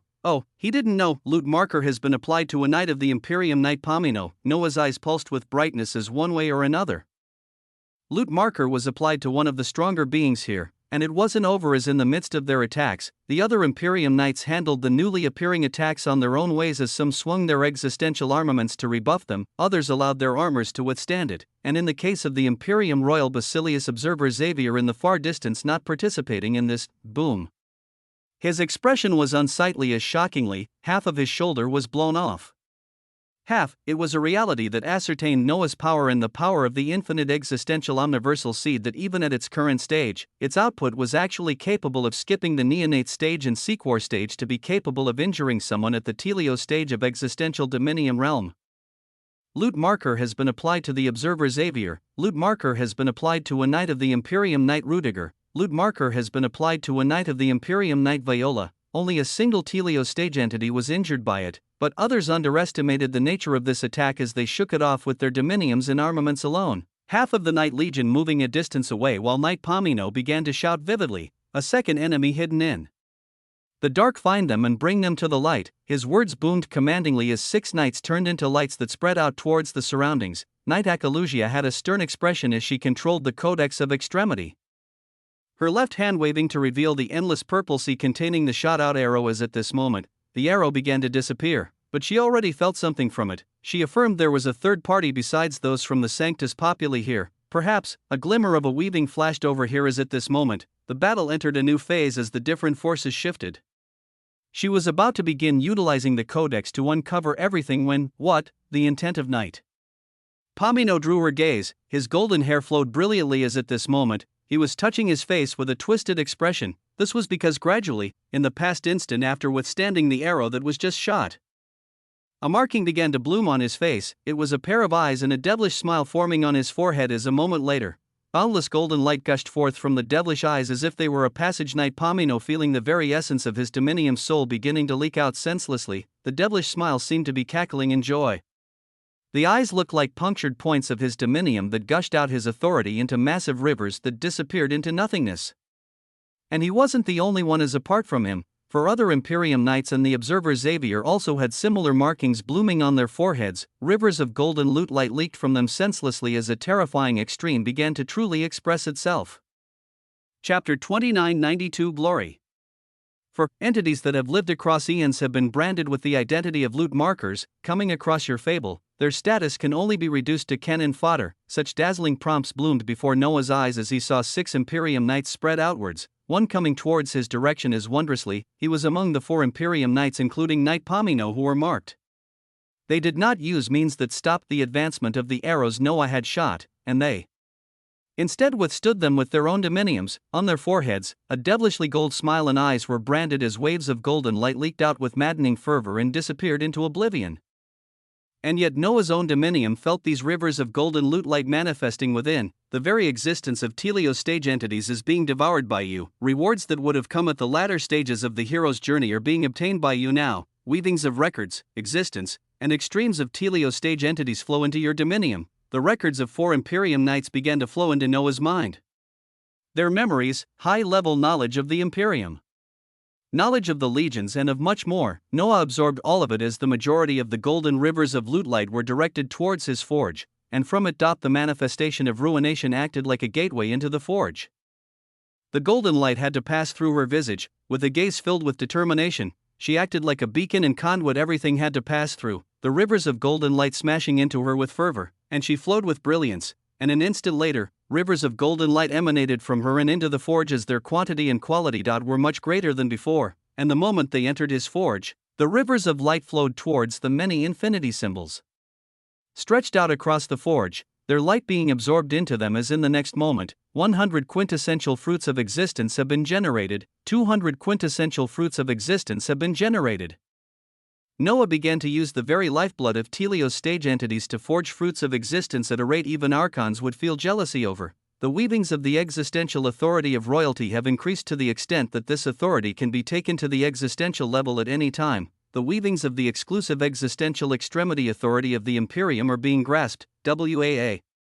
A dazzling royal golden purple glow of weavings entered Noah as the 4 Imperium Knights, affected by his marker, began to undertake their own shocking actions. An exclusive existential extremity authority, an authority exclusively belonging to the Imperium. Noah didn't feel any sense of this from his automaton, who was absorbing the authority of royalty from the Imperium Royal Decimara far from here. But his absorption of the dominiums of the Teleos stage knights of the Imperium granted it, and it was something that Noah saw firsthand in the next moment. His vision was pulled over towards the center of the battlefield, towards Knight Pomino, whose hand ripped the skin on his forehead that had the devilish smile that seemed to be laughing at him and the eyes that allowed the authority of his dominium to leak senselessly. Such an action caused the weavings of his existence to explode.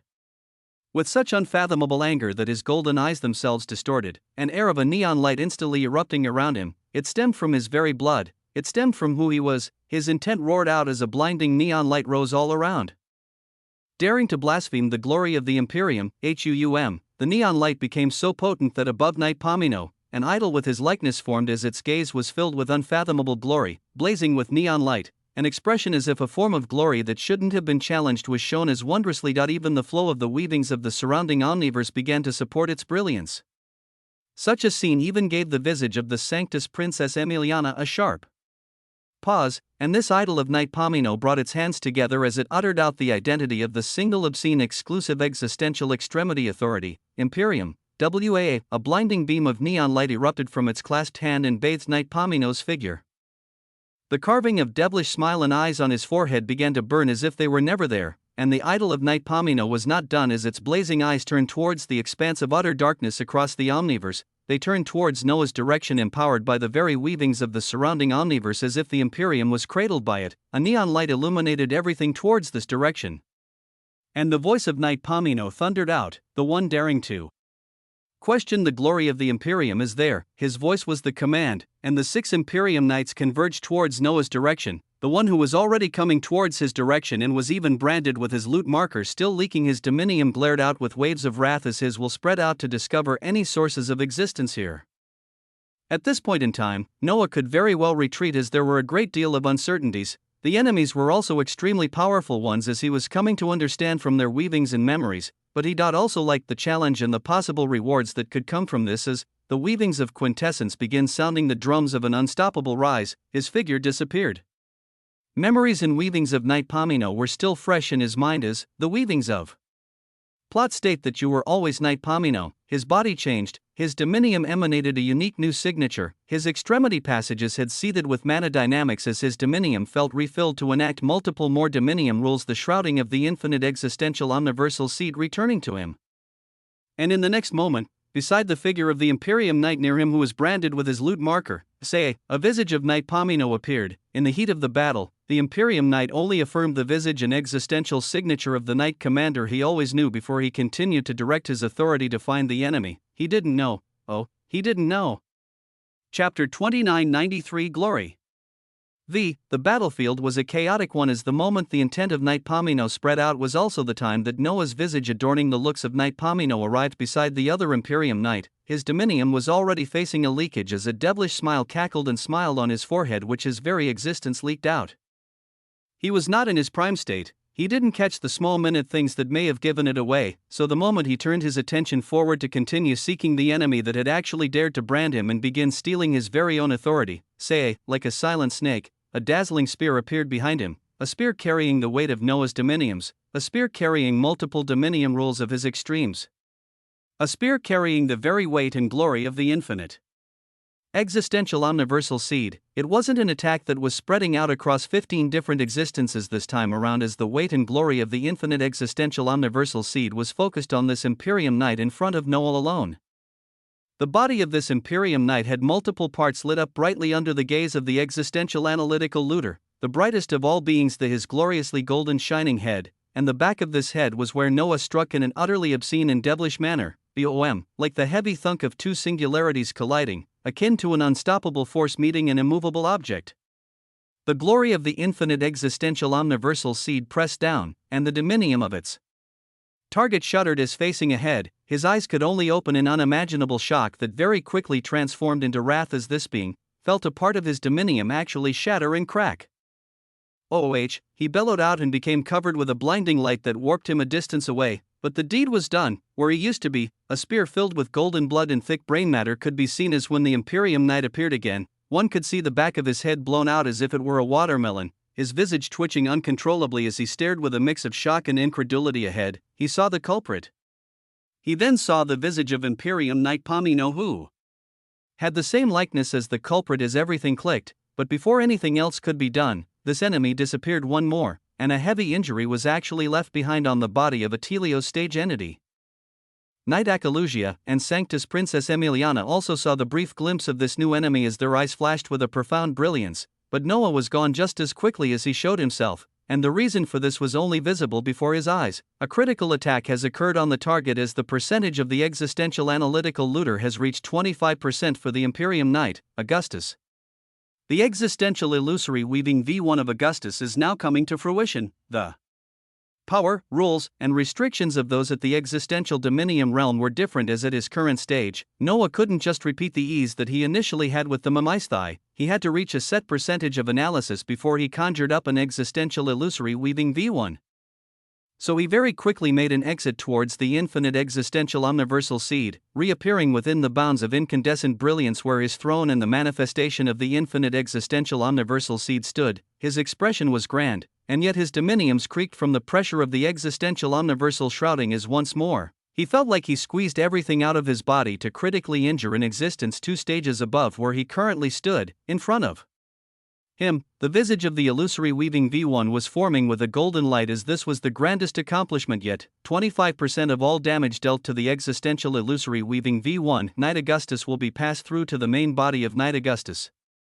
Yes, the culmination of his achievements after risking being in the same space as the monsters at the Telio stage of existential dominium. Noah stretched his weary dominiums as he spoke out commandingly, "Let's make another jump to a different location, and go all out in pressing your glory onto this illusory weaving." WAA, the first part of his command was understandable. The infinite existential omniversal seed had warped once before, and it could warp again. The second part of his command was a terrifying one. Noah himself could utilize existential omniversal shrouding to express the power of the infinite existential omniversal seed where he was merely a conduit as to wield it came at a heavy cost. But the infinite existential omniversal seed was a construct that could also be utilized as a weapon in itself, where in the past, Noah had even used to throw it at his enemies. After a certain incident where something unfortunate occurred and he had to dip into the reversal of the time-space continuum to get back to an earlier time, he committed to not using this construct in such a manner as he remained true to it now. But the infinite existential omniversal seed could express its own offensive features as it so chose, and if Noah brought a powerful enemy into its bounds, the glory and weight he was only acting as a conduit before could be pressed down on such an enemy freely. And what better enemy was there than one who couldn't even attack them?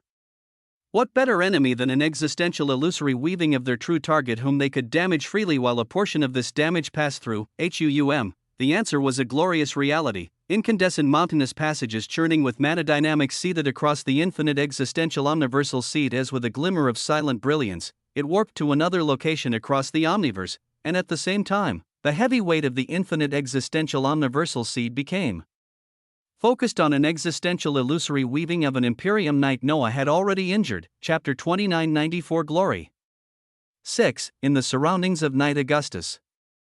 One Imperium Knight after another arrived to support and defend him, for of such entities appearing around him protectively, each was adorned in shining existential armaments as they were a sign of grace and honor, and yet at this moment, the sight of half the head of a Telio stage knights being split open was a heavy one as they couldn't allow this cowardish enemy that came and went to continue his attacks. In the distance, Knight Pomino had a burning gaze as even though he had scorched the devilish smile and eyes from his forehead, he could feel wisps of it trying to form once more as including Knight Augustus, there were 2 other Imperium Knights whose existence was leaking out continuously.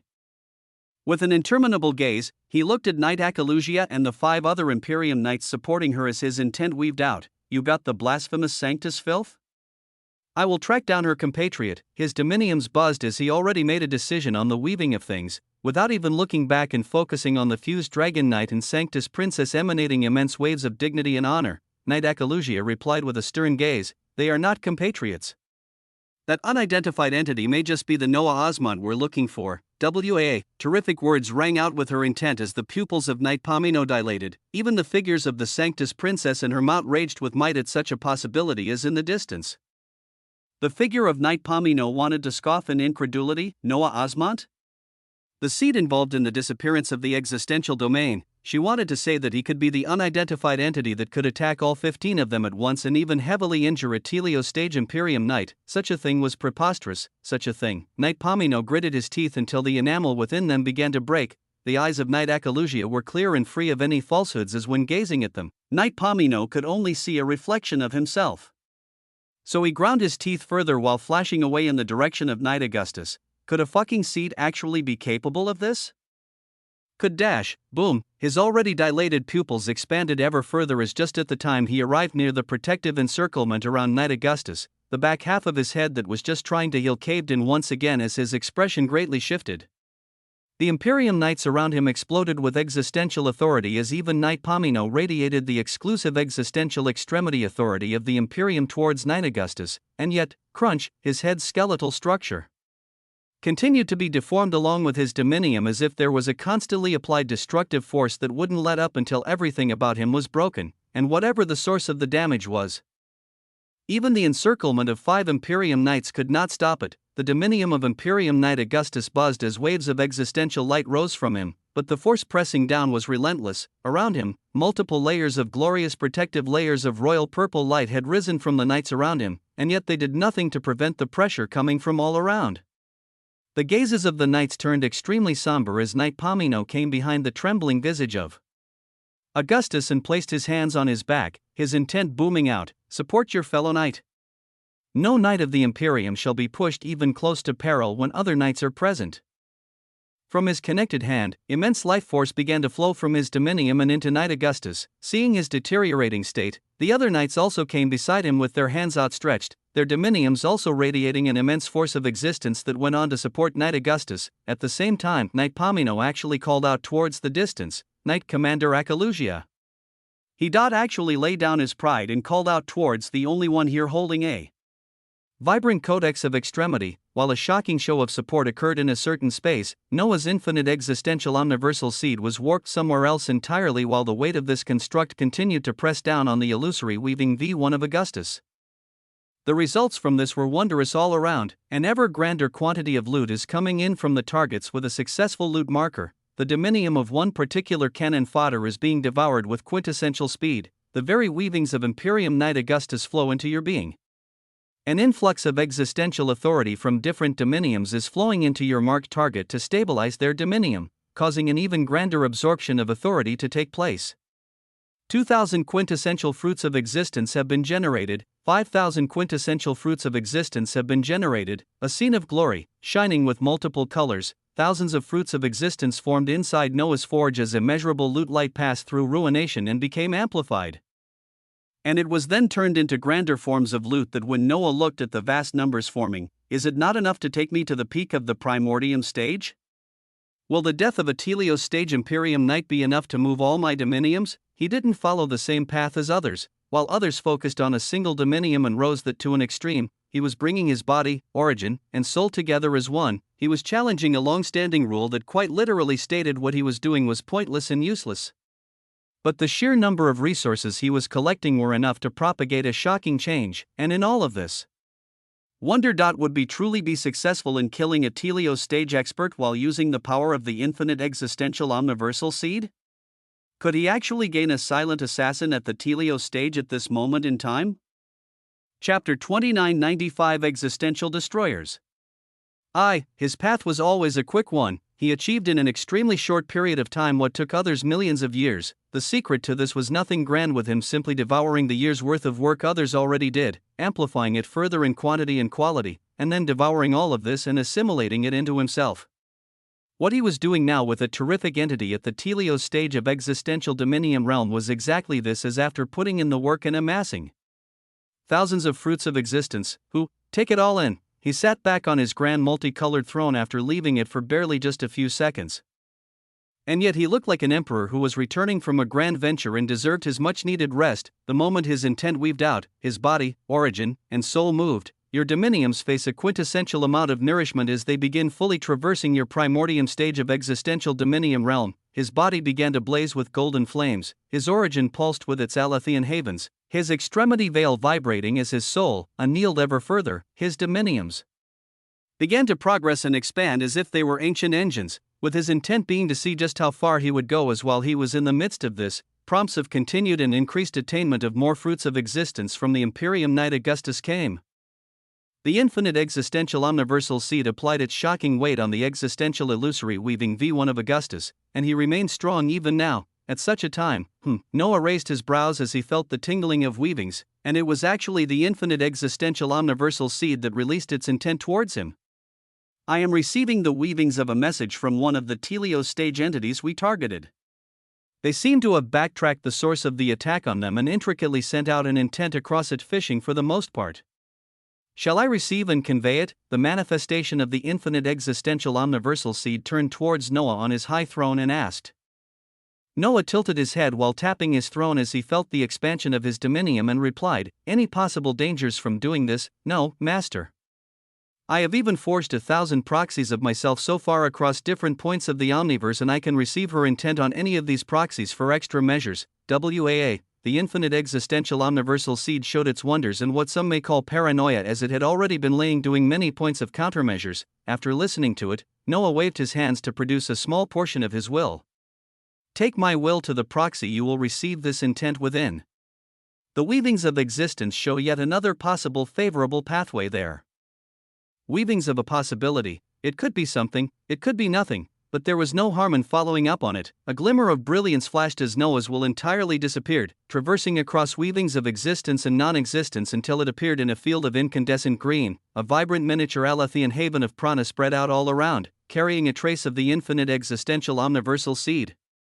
Noah's will manifested within such a space as the intent of the infinite existential omniversal seed spread out. I'm allowing the transmission of the weaving now. Her voice became faint at the end as in the next moment, an intent filled with honor and dignity came through.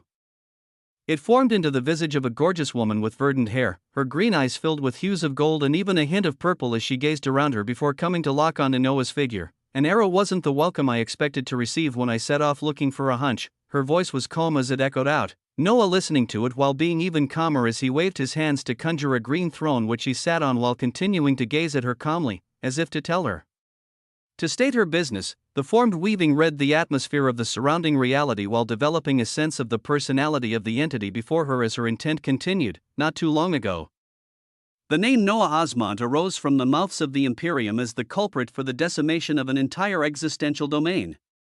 Of course, any words said by a member of the Imperium have a 90% chance of being a lie or a distorted version of truth. I followed a hunch to ascertain this truth as the night I sent off to attain information from the legacies of Alabalum and Ignatius tell me one thing, and your current actions against the Imperium Knights tell me another. But putting all weavings together creates an impossible story for the one known as Noah Osmond. As she spoke, she waved her own hands, her authority weaving to fork a draconic scaled throne that he sat on while a green dress adorned her manifestation. The one known as Noah Osmond was apparently just a weak seed, and yet the perspectives of the Basilius of Alabalum and Ignatius is that this weak seed was the one that destroyed an existential domain. And that same weak seed has just released an attack I find interesting, and gone even further to critically injure an Imperium Knight, not fitting the story of an existential destroyer. Putting it all together paints a story that makes me wish to complete my duty as a Sanctus Princess. To have located a talent capable of standing against the Imperium, the existential destroyers, and to point them towards the Sanctus Populi. Her purpose was made clear after a number of words. Her beauty was enough to recruit millions of men, but Noah paid no heed to it as he continued to gaze at her calmly, and the visage of the Sanctus Princess Emiliana was even more unfettered at this moment as she continued, "How much do you know about the Imperium? About the existential destroyers? About the ones who incarcerated an entire omniversal lineage and their branches to become seeds in endless cycles within domains where the only thing that mattered was profits." WAA. Chapter 2996 Existential Destroyers. 2. The words the manifestation of an entity uttered out in front of Noah were heavy ones that may make any layman shocked. The Imperium held another name on their banner, but it was not one they took on themselves: existential destroyers, the destroyers of existence itself. Entities who incarcerated an entire omniversal lineage and every possible branch that was a part of such a lineage to be seeds inside existential domains, if you are truly what they term a seed from one of these existential domains, then somewhere in your blood there may lie trace amounts of an omniversal lineage long forgotten through time. The distinction of a seed is demeaning to your existence and the existences of countless others. You are no seed, nor am I some filth that should merely be something to be butchered under the swords of the Imperium. As she spoke, the adornments around her became more and more pristine, waves of verdant golden light wrapping around her figure as she seemed an entity who held honor and dignity deep in her bones, an entity steeped in royalty. She actually told Noah that he may have a trace of an omniversal lineage inside him, with his blood running the possibility of being descended down from eons upon eons. Or he may also be entirely disconnected and simply stemmed from a natal lineage within his natural existential domain. At such words, Noah couldn't help but smile. And the distinguished visage of a royalty continued, I am Emiliana, one distinguished as a Sanctus Princess from the Sanctus Populi. A bastion for the people. A bastion for all of those who cannot defend themselves. You may already know much of what I speak of, or you may not know in a limited fashion. I know not the extent and truth behind what happened to the recently destroyed existential domain, nor do I know much about you. But for being capable enough and even more crucial brave enough to strike against the Imperium in the way you are doing now, I have to do my duty as a Sanctum Princess and offer you the grace of protection. You are aware of what they will do regarding you now?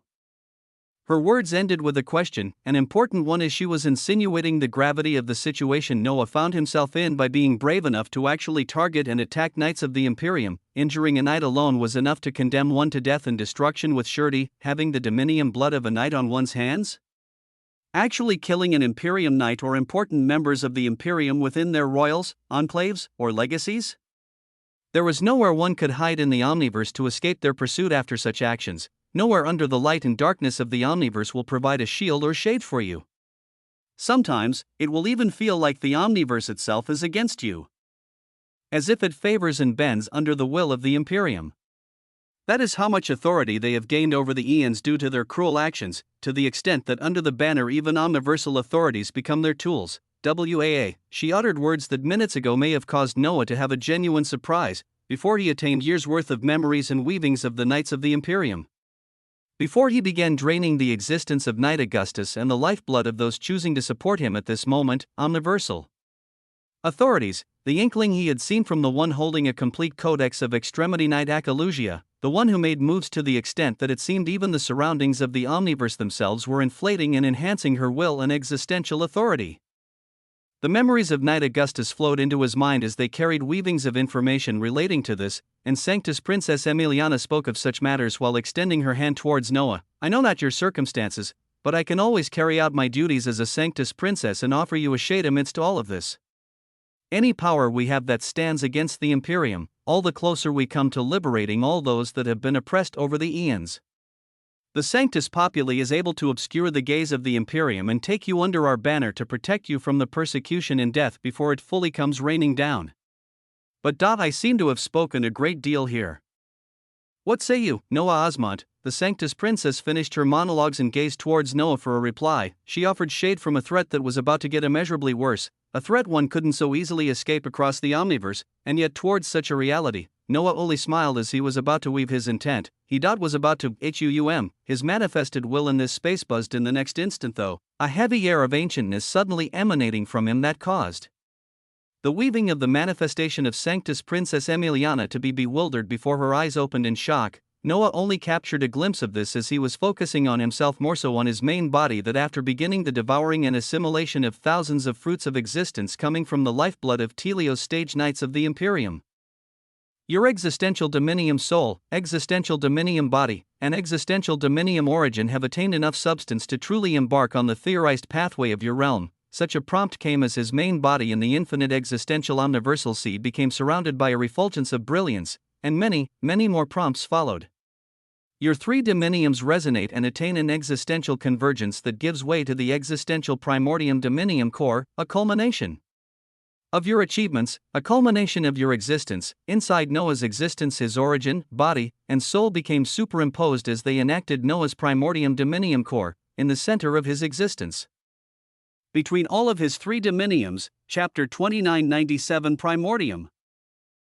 The essence was so palpating that Noah's figure rose from his resplendent throne, tendrils of existential authority following his rise and flowing into him as his arms and legs spread out.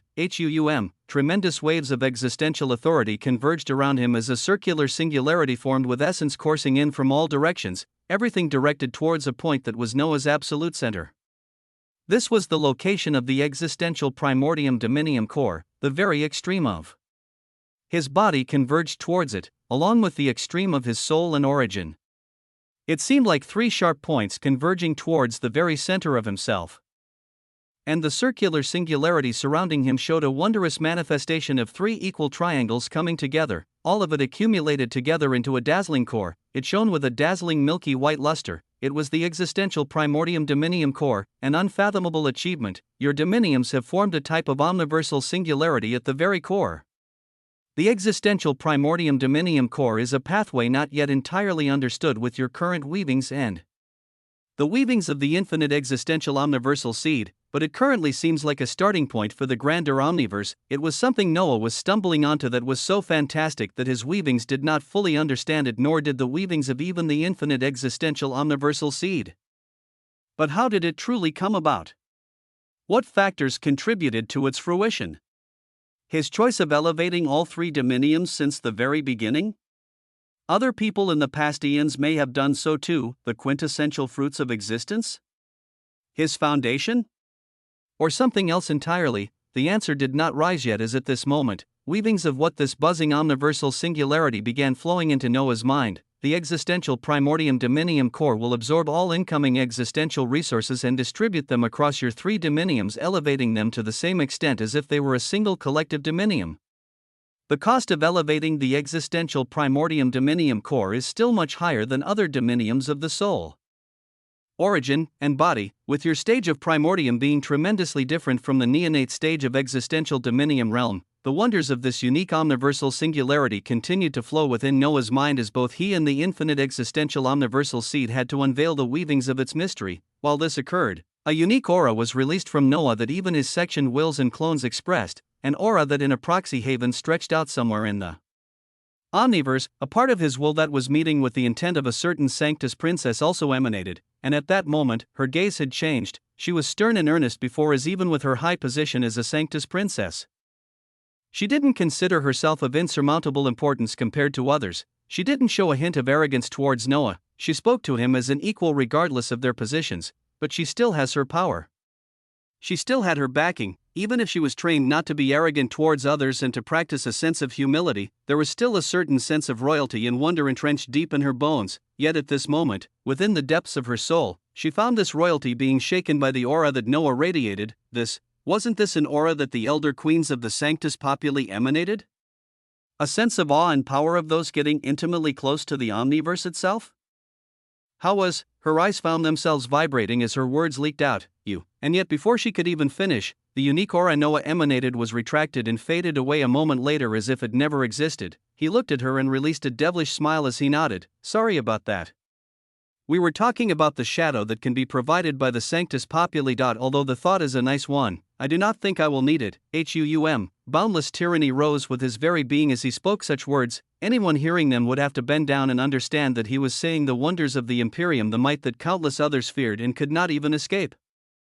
He was stating that he wasn't among those who were fearful. He wasn't among those who would worry and tremble over the swords of the Imperium. His words shook Sanctus Princess Emiliana from her trance as she refocused. She wanted to ignore the aura she just felt. She wanted to alter the words she wanted to say. She wanted to even address it further, but seeing his dismissive demeanor, she swallowed most of her words and proceeded carefully. "I won't call you foolish, nor will I question how you can confidently say such things, but what say you regarding the aid and knowledge of the Sanctus Populi?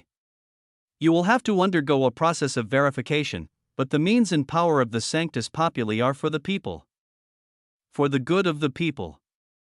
Salus Populi Supremo Lex Esto, WAA, the good of the people was the supreme law." The Sanctus Princess Emiliana uttered this as Noah squinted his eyes and nodded. While I may not necessarily need protection, there is no harm in the power of numbers and expanding my horizons." His words were simple, but what they would come to mean, not what they would come to signify for this omniverse that nobody had yet even fathomed. And as such words were stated, far away from this proxy of a haven, there was still the ongoing battle between the Red Legion of the Imperium and the main body of Emiliana and her Dragon Knight. Facing her, the eyes of Knight Akalusia suddenly shifted and became somber, as even though she had the upper hand. The situation of Knight Augustus in the distance and the intent of the enemy before her caused her heart to feel a great sense of unease. What had just happened? Chapter 2998 Primordium 2. The flow of the battle held a certain direction. Knight Akalusia could read this flow very well, and knew that when it began to change, it was never a positive sign, especially so when she was tapping into an omniversal authority to achieve what she wanted, and yet no progress was made. Very few people of their stage understood omniversal authority, but those who were especially in tune and knowledgeable would know that if you have a battle starting and you were the only within it who was influencing omniversal authority in some way and yet you were still losing, then this wasn't a battle that you were intent on winning. If even you being the only one tapping into its influence and still, the flow of the battle wasn't yours, then this was the universe telling you that in this particular case, you were going against the flow of the omniverse, and whatever authority required to change this flow would either come at an unfathomable cost, or it would be entirely impossible to achieve. This dot was a unique knowledge on omniversal authority, in all battles she commanded this Imperium legions in, they could always readily influence and tip the scales of the flow of the omniverse to their favor and finish them in the victory of the Imperium, as a holder of the Codex of Extremity within this legion. She knew, thus, she also had to be the one to make heavy and decisive choices when she understood the very flow of the omniverse was currently against their actions and they did not have sufficient authority to change it. She didn't have to grasp the intricate changes of it or understand what exactly made this Sanctus Princess special, but she had to make the choice. The codex in her hand shone and released millions of rays of white and purple rays of light that looked like a rain of existential light that covered everything. At the same time, she released an undeniable and commanding intent towards all Imperium knights under her: disengage in the battle and retreat at once. Take care of the injured and regroup, and the mission parameters will be reassessed after we report. A heavy set of words, a decision other leaders would rarely have the guts to make, yet she made it right away. As in the far distance, Knight Pomino, who had his hands supporting Knight Augustus, who continued to have his dominium oppressed and crushed down, had his gaze changed greatly. The Imperium knights around him were the same as wondrously, when Knight Pomino would have otherwise argued or questioned the choice of Knight Akalusia. He simply hardened his gaze this time while sending out a command of affirmation: let's go. Under our watch, none of us will ever come close to experiencing a dominium death. His life force and weavings bubbled endlessly as they flowed into Knight Augustus, he and the other knights retreating in a formation while still providing him support. On the other side of the battle, the 5 knights supporting Knight Akalusia against the Sanctus Princess also flashed into a glimmer of brilliance and disappeared, and the waves of white and purple covering everything obscured their weavings greatly. At a certain point, the Sanctus Princess fused with the Dragon Knight, seemed to have sensed something as her hands wielding palpable dignity and honor came down, her eyes weaving across existence to lock on the disappearing visage of Knight Akalusia, as within them she could see calculation and immense intent. An intent that said she truly wasn't done with all of this and all of them. But after the surge of purple-white brilliance began to fade, so did all waves of existential light, as when Sanctus Princess Emiliana gazed ahead of her. The members of the Imperium Legion were nowhere to be seen. Her gaze was calm as it had always been. The Sanctus Maximum had already told her when her time of death would be, and it was not here.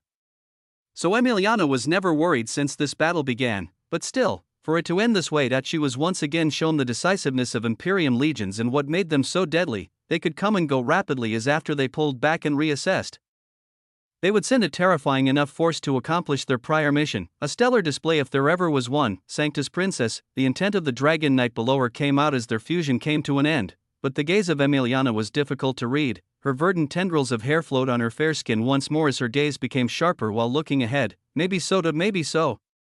Let us change our course. We shall be heading back to base and taking with us a guest and possible knight to join our Sanctus Populi. Send a message to the other knights to retreat, and I shall alert our Sanctus Elder Queen Mother, who has the honor of being escorted by Sanctus Princess Emiliana. Honor. During their fusion, their intents were one, but the Sanctus Princess was always in control as the Dragon Knight did not know everything. The gaze on Emiliana was difficult as she replied about the entity joining them towards their base, an entity she was trying to fully understand, especially after his eruption of an aura that she had only sensed on Elder Queens. The one joining us is Noah Osmond, WAA.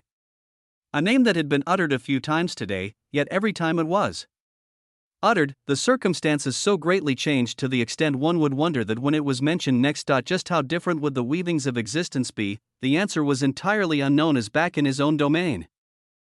Thousands of fruits of existence swirled around Noah's main body as they were shredded into pure multicolored light that surged into the primordium core at the center of his body, his three dominiums shuddering with brilliance and becoming even more intense as many sets of prompts continued before him.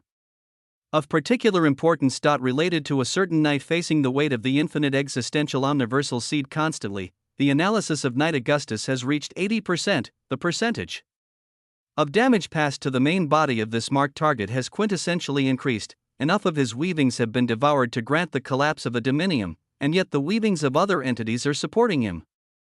The weavings of those stabilizing the dominium of Knight Augustus begin flowing into you. Chapter 2999 Primordium 3. It was a wondrous development. Knight Augustus himself continued to face the onslaught of the infinite existential omniversal seed as his dominium maintained a constant state of absorption, and now even those supporting him had their weavings grasped by Noah. It was a battle of time and power to decide whether in the very near future, Noah would have a Telio stage knight of the Imperium under his banner. And as his existential primordium dominium core stabilized, even more fruits of existence broke down and turned into streams of essence that were assimilated into it.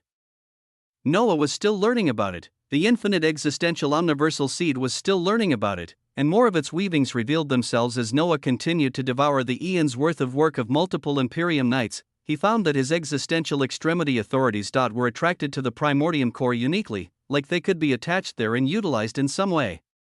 A feature of the primordium dominium core has been unveiled: the weavings of specific existential extremes can be utilized to have their dominium rules preset and saved within the primordium core, ready to be unleashed at any time with a delay or usage of authority thereafter. The pull as extremes felt was explained as Noah's eyes opened wide. In life, one had to utilize their authority to pay down their power or alteration of existence. An entity at the existential dominium realm could utilize his extremes at extremely high levels by releasing dominium rules. One had to pay a heavy cost to release dominium rules, their existential reserves of their dominiums slowly being utilized over time. Yet at this moment, the usage of Noah's primordium core stated that he could set dominium rules inside this core in advance and release them at any time at no cost. It was akin to saving already cast skills and having them in reserve, and one was capable of releasing as many as they chose in any manner. How many dominium rules could Noah preset in the primordium core? Was there a limit? Could he set tens or hundreds of terrifying dominium rules and then release them against an enemy all at once? The possibilities for what this could be were endless as, let us start with loot. Noah spoke out commandingly as he began to tweak with his newly forged primordium core by sending the weavings of loot into it and presetting dominium rules. The more he utilized it, the more he would come to understand it as at this moment. The manifestation of the infinite existential omniversal seed looked at his blinding visage and the resplendent milky white light of the primordium core around him. Her intent weaving of with glory. With this primordium core, I sense a closeness with the omniverse far more than before. If this primordium is considered an omniversal singularity, then once it matures and sprouts to the next stage, you may just begin to touch upon weavings of omniversal authorities. The intent of the infinite existential omniversal seed foretold of a glorious future, also going forward to show just how different Noah's realm was compared to others. The dominiums of others may not touch upon something as the influence of omniversal laws until possibly long after the Telios stage.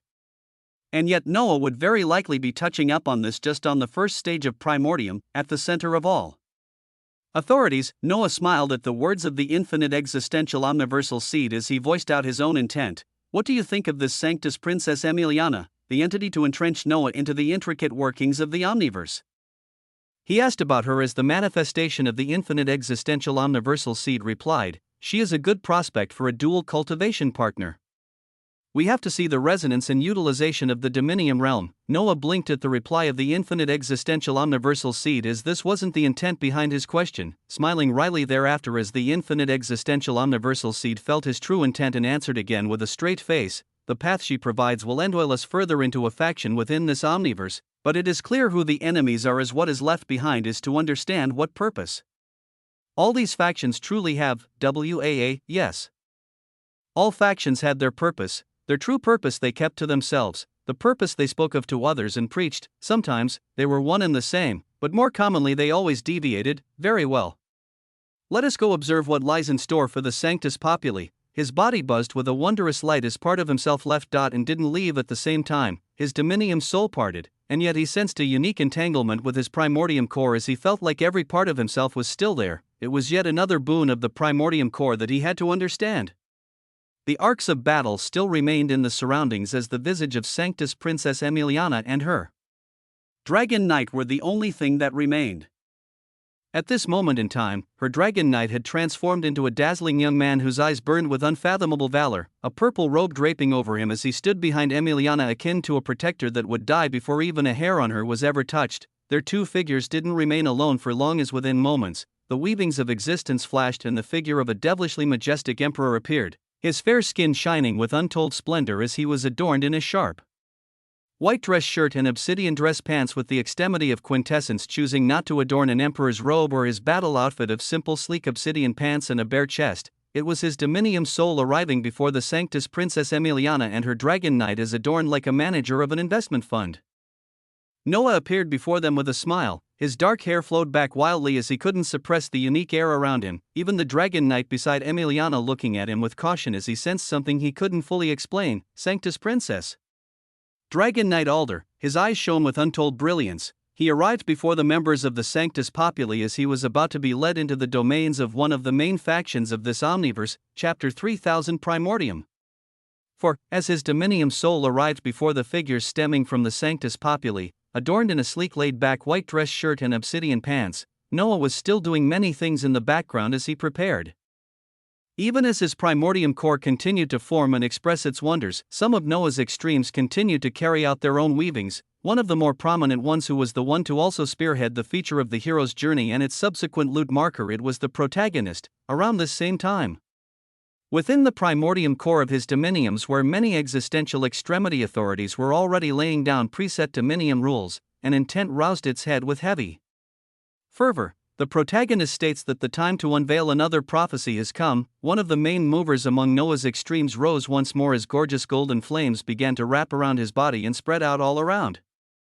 The extremity of Cheats gazes towards loot with a sense of doubt and questions whether the theorized prophecy is balance-breaking enough. The protagonist disdains to even give an answer as it lets results speak for themselves. The weaver of extremity and existence is laying down a new prophecy. The surrounding weavings shook. And of Noah's dominiums. The existential primordium dominium correspond with low and immeasurably heavy rotations. It was all according to plan. A beat began to resound. Heavy and thick. One couldn't escape it across all of the infinite existential omniversal seed. The protagonist begins the flow of an undeniable prophecy. Robbed honor and glory become commonplace.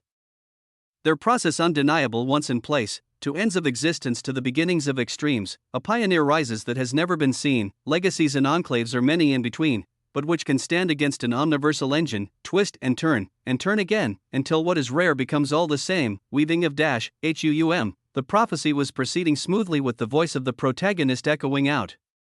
It was proceeding smoothly, but then out of nowhere, Noah's slowly turning existential primordium dominium core buzzed and radiated a heavy milky white luster, and Noah's surroundings began to tremble, and such a trembling spread far and wide, even coming to flow outside of the infinite existential omniversal seed itself. The flow of existence and non-existence in this space shockingly became affected as an unfathomably heavy aura descended, with the voice of the protagonist that had been ringing out valiantly doing so once more after the pause. But it was distinctly different.